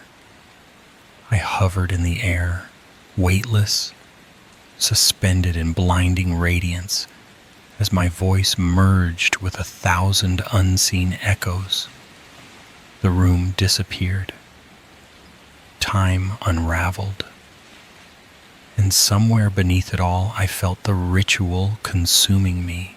When the light finally collapsed into itself, the silence that followed was absolute, thick, unnatural, like the world had stopped breathing.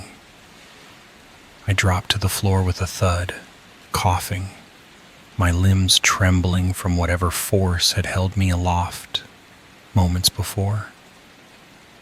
The apartment was unrecognizable. Walls scorched black, shelves overturned, air warped with heat and static, and at my feet lay the wooden box, lid flung open, utterly empty. but the emptiness was a lie. I could feel it, still. Its pulse now inside me, threading through my veins like liquid fire. Every cell in my body thrummed with the memory of that orb, its whispers etched into my bones, its power leaking into the corners of my thoughts. I wasn't the same. I knew that now. Something had changed. Not just in the room, but in me. Then came the knock. Soft, rhythmic. I stumbled to the door, barely able to stand, heart racing as I peeked through the peephole. They were waiting. A group of them, cloaked figures draped in black, faces shadowed by deep hoods. And standing at the front was the delivery man, the same one who had brought the second package. Smiling, calm, as if everything was unfolding exactly as planned.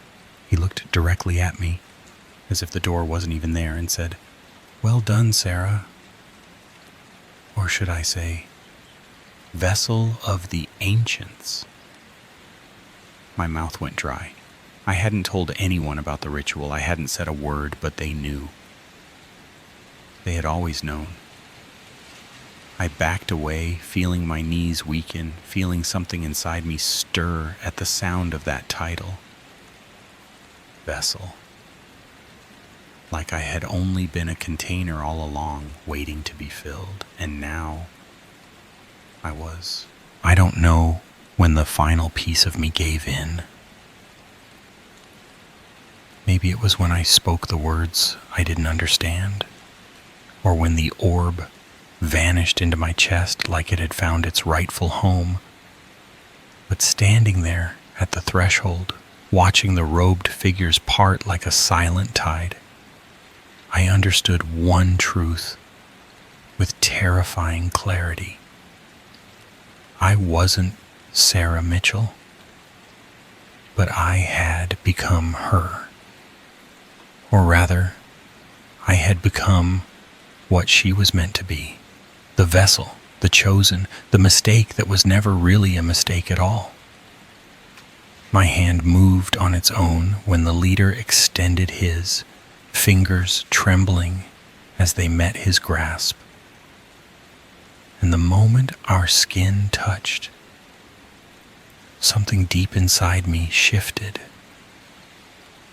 like an ancient lock clicking open after lifetimes of waiting. I glanced back once, just once, at the ruined fragments of my old life, the scorched walls, the shattered lamp, the still glowing box now hollow and meaningless. Everything I had known, every version of myself before this night, dissolved like ash in a forgotten dream. There was no going back, no report to file, no sanity to reclaim. Only the path ahead, carved in shadows and secrets, calling me into something far older than names or addresses. As we walked down the hallway, I felt their eyes on me. Not just the ones in the flesh, but others, watching from corners of the world I couldn't yet see.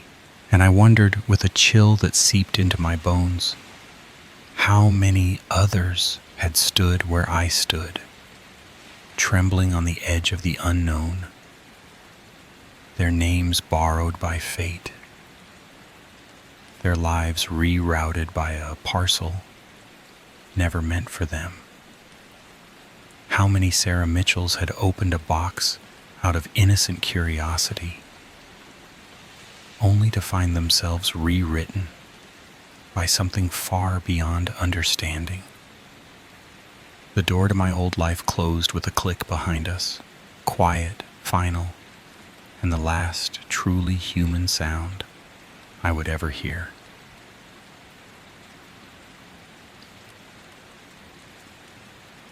Story 8.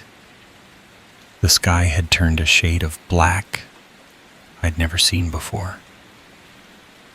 thick, swirling clouds, boiling above the ocean like smoke rising from some ancient underwater furnace. The wind howled, and the waves slammed themselves violently against the rocks. My father stood on the porch, staring at the horizon with a look I didn't understand back then, but now recognize as dread. "Honey, take Alan inside and lock the doors. They're coming," he said, voice low and steady, like someone who'd seen this all before. My mother didn't question him. She took my hand without a word and pulled me into the house. I remember the way her fingers trembled against mine, how her eyes darted toward every window as she ran from room to room, securing every latch, every bolt, every blind. I stood in the hallway, unsure whether to be afraid of the storm or of something else entirely. When she returned to the kitchen, she stood silently, staring out the window like she expected someone to appear at any second. "Mom," I asked, "why does this happen to us?" She broke her gaze and turned to me, her eyes soft but haunted. "It's the burden that we bear, sweetheart. You'll understand someday." She tried to smile, but it didn't quite reach her face. The thunder was close now, loud enough to make the glass in the cabinets shiver. Still, Dad hadn't come back. He was supposed to man the lighthouse during storms, but the forecast hadn't warned us. Not like this. Then, without warning, the landline rang, its shrill cry making both of us jump. Mom rushed to pick it up, pressing it tightly to her ear as if afraid the words might slip away. Her voice was hushed, trembling. "Okay. Uh-huh. Yes. I know what to do. We will. I love you too. Stay safe." She set the phone down and turned to me, her face pale and drawn. "Your father is spending the night in the lighthouse. It's too dangerous now. He can't come back." Then she looked toward the back door, and for a moment her eyes didn't blink. "They'll be here soon." I nodded, my small hands clenching. Mom closed the blinds and pulled 2 candles from the cabinet, lighting them with practiced precision. "Listen to me, Alan. If you hear your father's voice out there, no matter how real it sounds, do not open the door. It isn't him. Do you understand?" "Yes, ma'am," I whispered. She gave me a tired smile and handed me a candle. "What do you say we play some cards, huh? The storm will pass before you know it." I nodded, and together we walked toward my room, the candlelight dancing along the hallway walls like shadows trying to warn us. Mom and I played cards for what felt like hours, the storm outside never letting up, its fury a constant rumble beneath the floorboards. At some point she glanced at the clock, smiled, and said it was time for bed. She tucked me in, just like always, sitting beside me with a book and reading aloud over the distant roar of wind and waves. Her voice was soft, comforting, trying to mask the fear I knew she still carried. And they all lived happily ever after. The end, she whispered, closing the book with a gentle thump. She kissed my forehead, her lips cold. "Good night, sweetie." "Mom?" I asked as she stood. "Yes, dear?" "When is Dad coming back?" She paused. It was subtle, but I saw the way her shoulders sank, the way her eyes avoided mine. "I'm not sure," she said, forcing a warm smile. but he promised to hurry back as soon as possible. Now sleep, honey. We'll see him soon. Good night, I whispered as she gently closed the door behind her. I tried to sleep. I really did. But the storm had changed. It no longer sounded like rain. It sounded like footsteps, like whispering wind with purpose. Then came the lightning. One crack of blinding white light lit my room like a camera flash, snapping me fully awake. My heart pounded in my chest like it wanted out. I rolled over, trying to bury myself beneath the covers, but something inside me twisted. Pressure. Discomfort. I had to pee. I slipped out of bed, tiptoeing through the dark, guided only by flickers of light from outside. I used the bathroom quickly, keeping my eyes off the mirror, off the windows. On the way back, I noticed it. Soft, almost imperceptible. A tapping, tap, tap, tap. I stopped cold. The sound was coming from the back door. Tap, tap, tap. I held my breath. Lightning flashed, and for just a split second, I saw it. A silhouette. A man. Standing motionless on the other side of the glass. My thoughts screamed to turn away, to forget I saw anything, to get back to bed and pull the covers over my head. But another thought crept in, slow and sharp. What if it was Dad? What if he'd escaped whatever horror had chased him from the lighthouse? What if he forgot his key? What if he needed me? I crept forward, every nerve in my body warning me to stop. I pressed my ear to the door. A voice was speaking, low and muffled. Alan, open the door. It's me. It's Dad.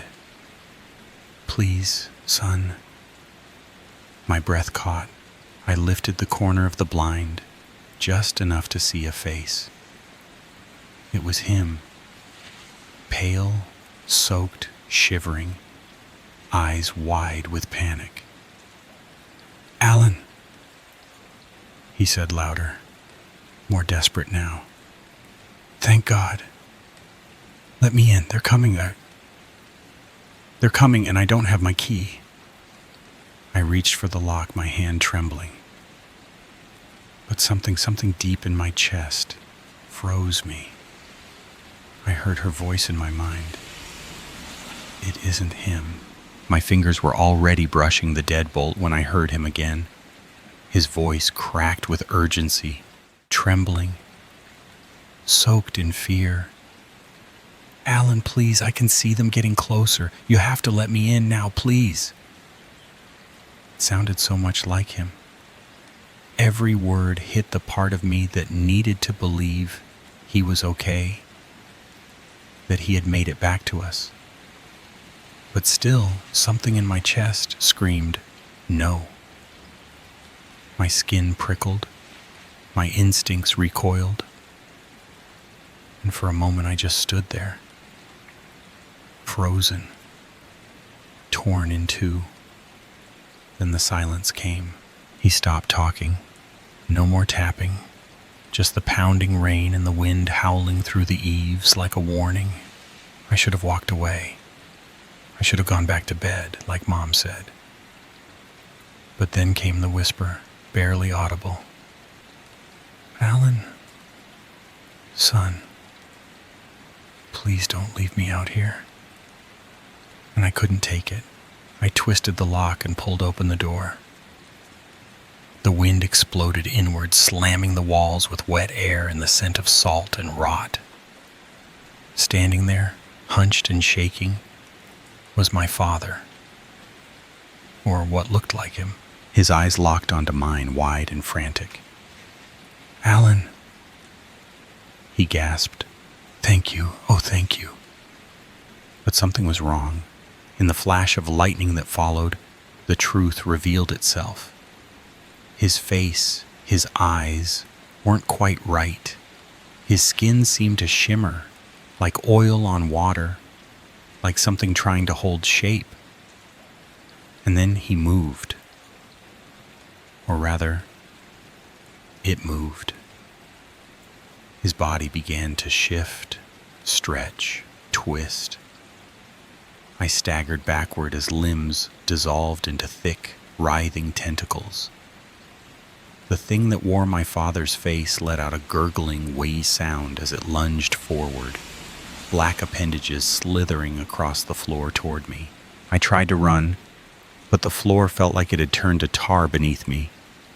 One of the tentacles wrapped around my ankle and yanked. I screamed. Another latched onto my wrist, then my waist. I could feel the heat of it, the acidic sting where it touched my skin.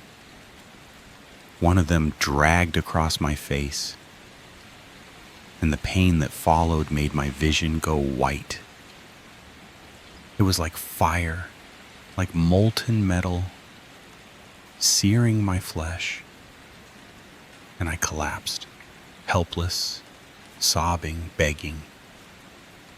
I don't remember if I called for Mom or if I even had the strength to speak. I just remember the darkness pulling at me like the ocean was reaching through the house to take me away. But then, light. A warm, golden light that pulsed against the darkness. I looked up. There she was, my mother, standing in the doorway, hair whipping in the wind, holding a flaming torch in both hands. She didn't say a word. She just ran forward and jammed the fire deep into the creature's side. The sound it made was not of this world. It shrieked.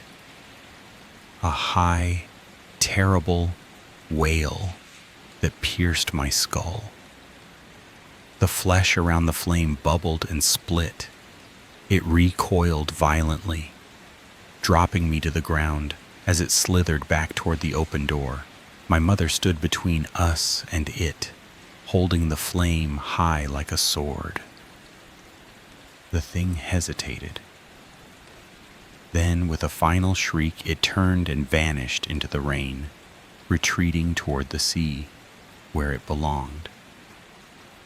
It's been over 60 years since that night, but I still see it every time I close my eyes. I still smell the salt, feel the sting on my cheek where the thing touched me, still hear the scream it left behind as it disappeared into the waves. I was never the same after that. How could I be? The skin on the left side of my face never healed right, scarred, twisted, warped like wax.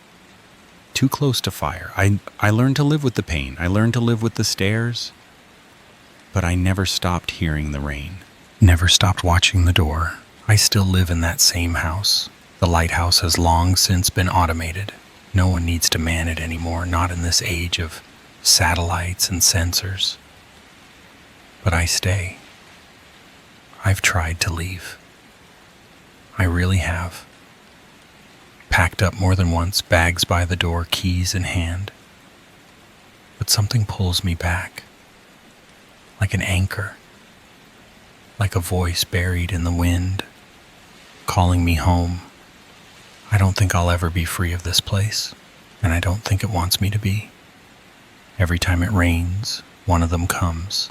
They never knock loud, always the same soft tapping, like they're trying not to wake the house, like they're hoping I'll forget.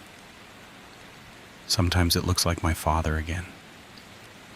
Other times it's my mother, even though she's been gone for years. I never open the door. Not anymore.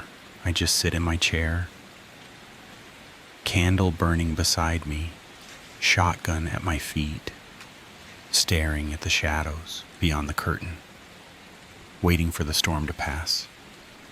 But I'm getting older, slower. My mind isn't what it used to be. There are days I forget what I had for breakfast. Sometimes I lose hours, wake up in a chair I don't remember sitting in, find doors I don't remember checking. And I worry.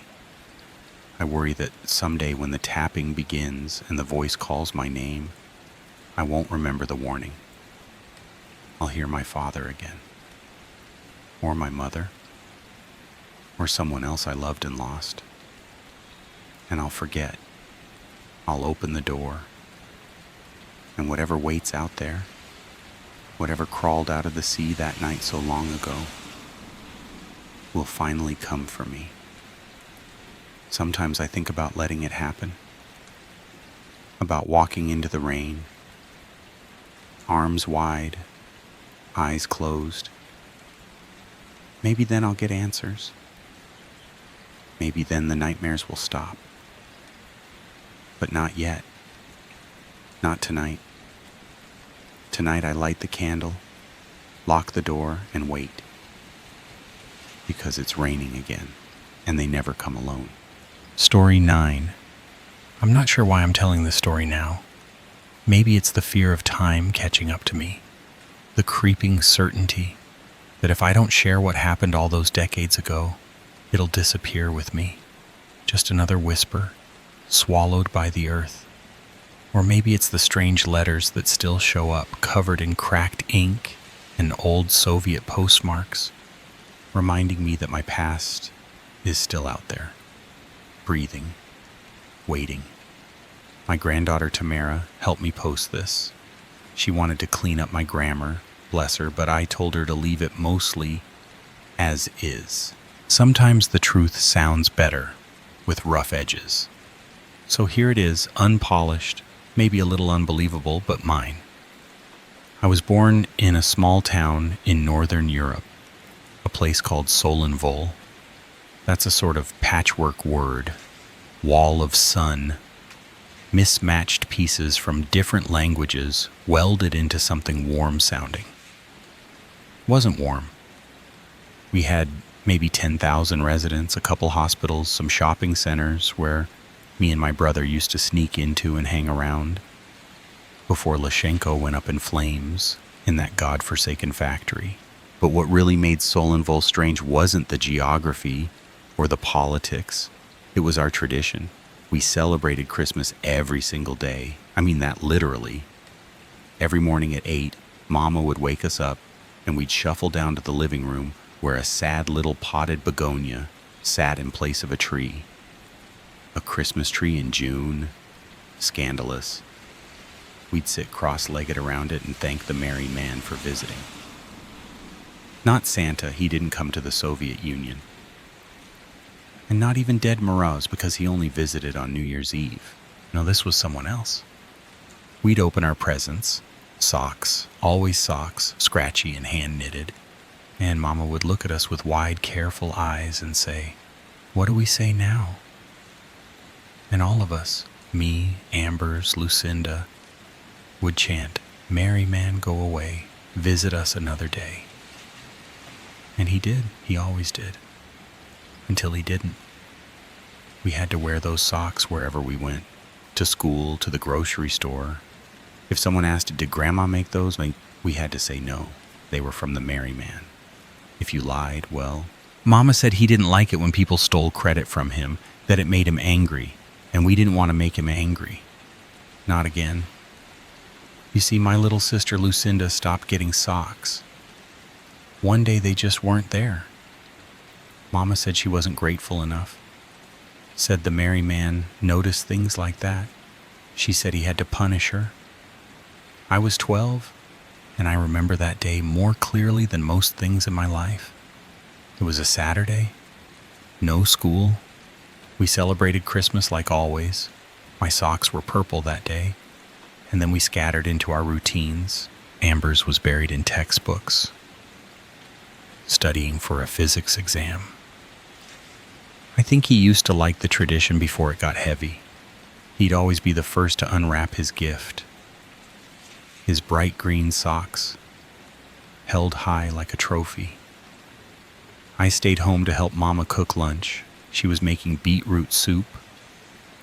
Her hands dyed the color of blood.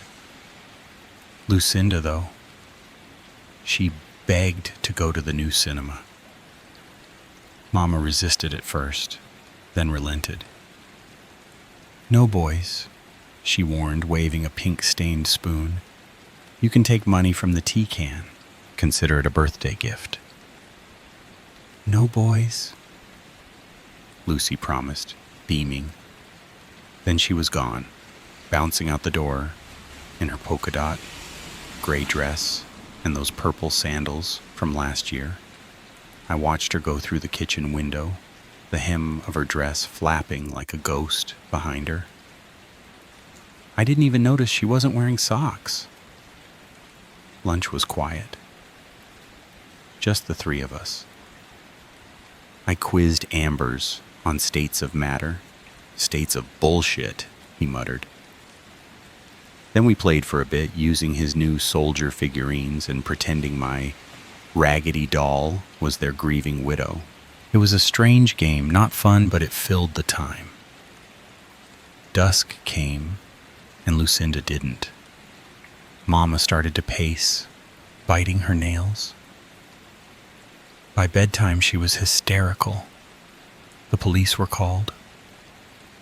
There were searchlights and muttering neighbors. Eventually, they found her. I won't describe what they told us. I can't. Just know that she survived. Barely. She spent months in the hospital. When she came home, she didn't speak much, and she never celebrated Christmas again. Not the next day, not the next week, not ever. The next morning, there were 2 pairs of socks under the begonia. Green for Ambers, mustard for me. And Lucinda? There were legs. Tiny legs. Sticking out from under the plant. Wearing the same purple sandals she wore to the cinema. And no socks. So that's why I'm telling you this. Maybe it's a warning. Maybe it's guilt. Maybe I want someone to go back to Solinvol, to find what I couldn't. If you do go, tell them Elena sent you. Ask for Rory. They won't ask more after that. But whatever you do, wear the socks. And never forget to say the words, "Merry man, go away. Visit us another day." Story 10.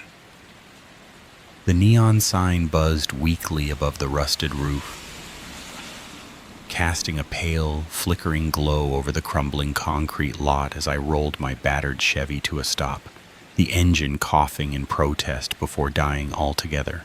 The fuel gauge had been flirting with empty for the last 10 miles, and I muttered a quiet, breathless thanks to whatever force had dragged me this far. Stepping out into the midnight air, a sharp gust swept across the lot, stinging my face with grit and carrying a scent that was almost chemical, like rain twisted with something decayed and wrong. The skin along the back of my neck prickled as if something unseen had brushed past, and I froze, eyes sweeping the darkness, but there was nothing there. Just shadows that seemed too still. The station looked like it had been forgotten by time, with flaking paint, a sagging roof, and half the fluorescent lights inside the convenience store sputtering in and out. I was running on fumes, in the tank and in my bones. And I told myself beggars can't be choosers as I approached the nearest pump. Credit card in hand, I cursed under my breath when I saw the sign taped across it in faded marker. Cash only, of course, with a sigh that felt heavier than it should have. I turned toward the store, the glass door reflecting a ghost of myself. Unshaven, hollow-eyed, clothes creased from too many sleepless nights behind the wheel. This trip was supposed to be my reset, a final break from the wreckage I'd left behind. But here, stranded under a dying neon sign in the middle of nowhere, I felt more lost than ever. As my hand touched the door, the glass was strangely cold, and for a brief moment I thought my reflection moved just a beat too slow, as if it lagged or watched me with its own intent. I blinked it away and stepped inside, the bell above the door giving a shrill metallic jangle that echoed longer than it should have in the stale air. The place smelled of old cigarettes and rusting metal, and somewhere beneath it all, something faintly sweet, like rotting fruit or blood, left too long in the sun. I didn't know then, as I crossed that threshold, that I had already passed a point of no return. The moment I stepped inside, the door groaned shut behind me like it hadn't been opened in years, and the sound seemed to stretch, warping through the dim, flickering space, as though the air itself was reluctant to carry it. The stench hit me first. Old cigarettes soaked deep into the walls, stale motor oil clinging to the floor, and something beneath it all, faint but unmistakable, like rusting iron mixed with rot. The overhead fluorescents buzzed irregularly, casting strobe-like pulses across the narrow aisles, making the dusty shelves twitch with shadows. Behind the counter stood a man who seemed almost carved from the same decay as the building, stooped, silent, wrapped in layers of threadbare flannel, his face lined deep as cracked pavement, and his eyes hidden behind thick glasses that shimmered with reflections too sharp, too wrong. I cleared my throat and stepped toward him, trying to ignore the hollow thud of my boots on the warped tile. "Evening," I said, keeping my voice steady. "Fill up on pump 3, please." He didn't respond, didn't blink, didn't move. Just kept staring at something beyond me, over my shoulder. A cold knot formed in my gut, and I turned slowly, expecting maybe a late-night customer, some drifter like me in need of coffee or smokes. But the store was empty, utterly, lifelessly empty. I glanced back at the man, unsettled. "Hey, excuse me?" I said again, a little louder, and then, impossibly slow, so slow I wasn't sure I saw it at first, his head turned. The glasses slid down the bridge of his nose as he shifted his gaze to mine, and I saw them, eyes completely white. No iris, no pupil, just a milky, clouded void that stared straight through me. A cold shiver passed down my spine, and I felt like I'd been dropped into a world that no longer operated by rules I understood. His voice, when it came, was dry and rasping, like parchment scraping across bone. "You shouldn't be here," he whispered. And the sound didn't seem to come from his mouth, but from every corner of the store at once. "It's not safe. They're coming." My mouth opened, but no sound came out for a moment. "Who's coming?" I finally managed, the words feeling brittle on my tongue. "Look, I just need gas and I'll be gone." His hand darted out then, faster than it had any right to be, his gnarled fingers wrapping around my wrist like iron. "Listen," he hissed, breath warm and sour. "You need to leave. Now, before it's too late." That's when the bang came. From outside. A deep, echoing slam that vibrated through the walls. I jerked in place, heart hammering, and spun around again. Shapes moved in the darkness beyond the windows. Human shapes, but not quite. There was a wrongness to the way they walked, stiff and stuttering, their limbs bending just a little too far, their heads cocked at unnatural angles as they approached, slowly, deliberately, like predators who'd already decided I wasn't worth running from. Oh God, the old man moaned, releasing me. They're here, we're too late. My breath came in short, sharp bursts now. Adrenaline kicking in, every muscle screaming to run. Who are they? I asked, but he was already moving surprisingly fast for someone who looked moments from the grave. Shoving open a door behind the counter marked "Employees Only." "Go," he barked, pushing me through. "Out the back, run, don't stop. Don't look back, just run." I hesitated, just a heartbeat, but then another bang. Closer this time, sharper, like a boot against glass. And I didn't need to be told twice. I burst into a narrow hallway lined with storage, shelves, and crates, sprinting toward the faint moonlight spilling through an exit door at the end. Behind me, I heard the shattering of windows, the metallic screech of shelves falling, and a sound that I can only describe as screaming. Except it wasn't human. It was layered and warped, like multiple voices screeching through a single throat. I tore through the door and into the open night, my legs pumping, lungs burning, as I ran across uneven gravel and into the darkness beyond. I didn't know where I was going, only that I had to keep moving, had to stay ahead of whatever was behind me. Trees closed in around me, their bare branches clawing at my face and jacket like they wanted to hold me still. The ground was soft, almost spongy, and the deeper I ran, the more it felt like the earth itself was trying to slow me down. I don't remember how long I ran. Minutes. Hours.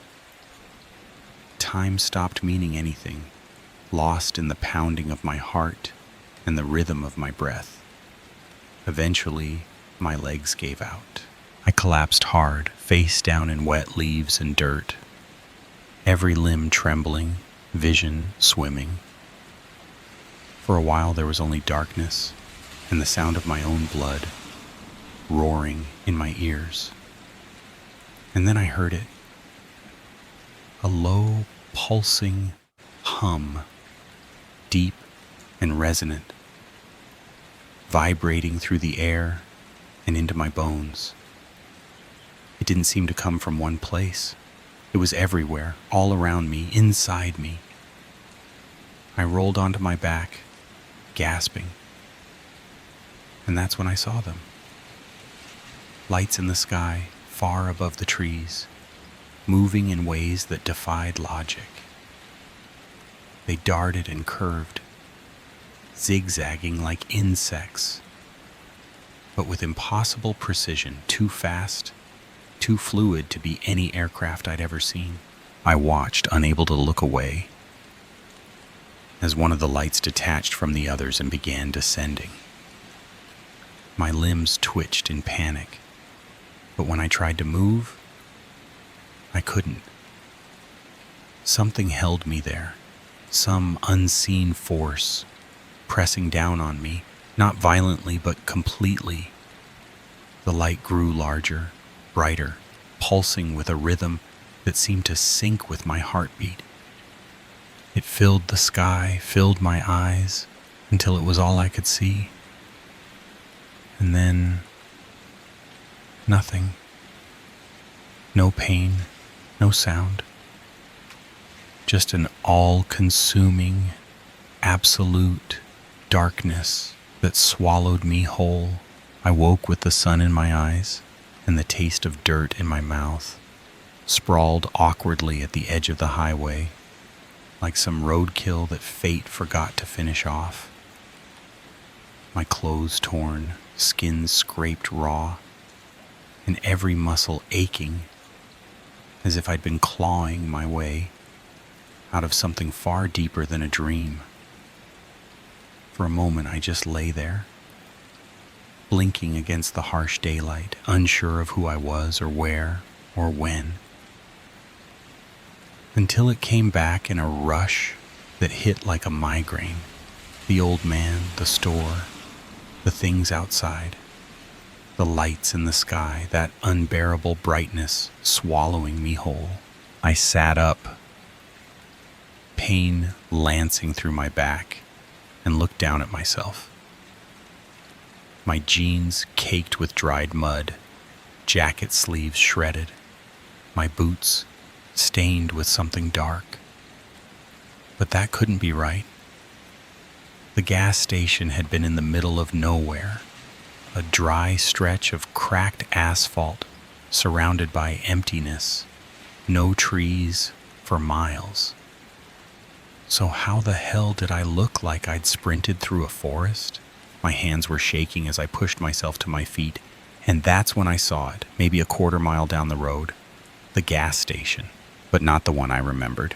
This one was clean, freshly painted, cheerful even, with cars idling at the pumps and a bright LED sign advertising coffee and hot dogs. It looked normal, as if none of what happened the night before had ever happened at all. And yet my heart was pounding harder with every step I took toward it. I needed to see, to prove to myself that it was real, or wasn't. Inside, everything gleamed under warm fluorescent light. Shelves stocked neatly, the air crisp with air conditioning, and that artificial citrus scent of cleaning products. Behind the counter stood a young woman with a welcoming smile, her hair pulled back, name tag shining like it belonged to someone who actually liked their job. She looked up as I approached. Her voice sweet, rehearsed, utterly ordinary. "Good morning. What can I get for you today?" I stared at her, words caught somewhere between my ribs and throat.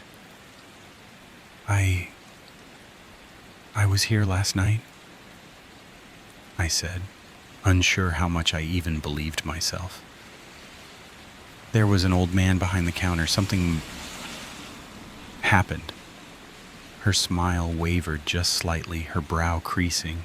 "I worked the night shift," she said gently, like she was trying not to spook me. "And I'm pretty sure there weren't any incidents. Maybe you've got the wrong place." I shook my head, stepping back, a cold nausea rising. No, I was here. I remember," but I couldn't say it out loud. Couldn't explain the eyes, the lights, the screams. Not without sounding insane.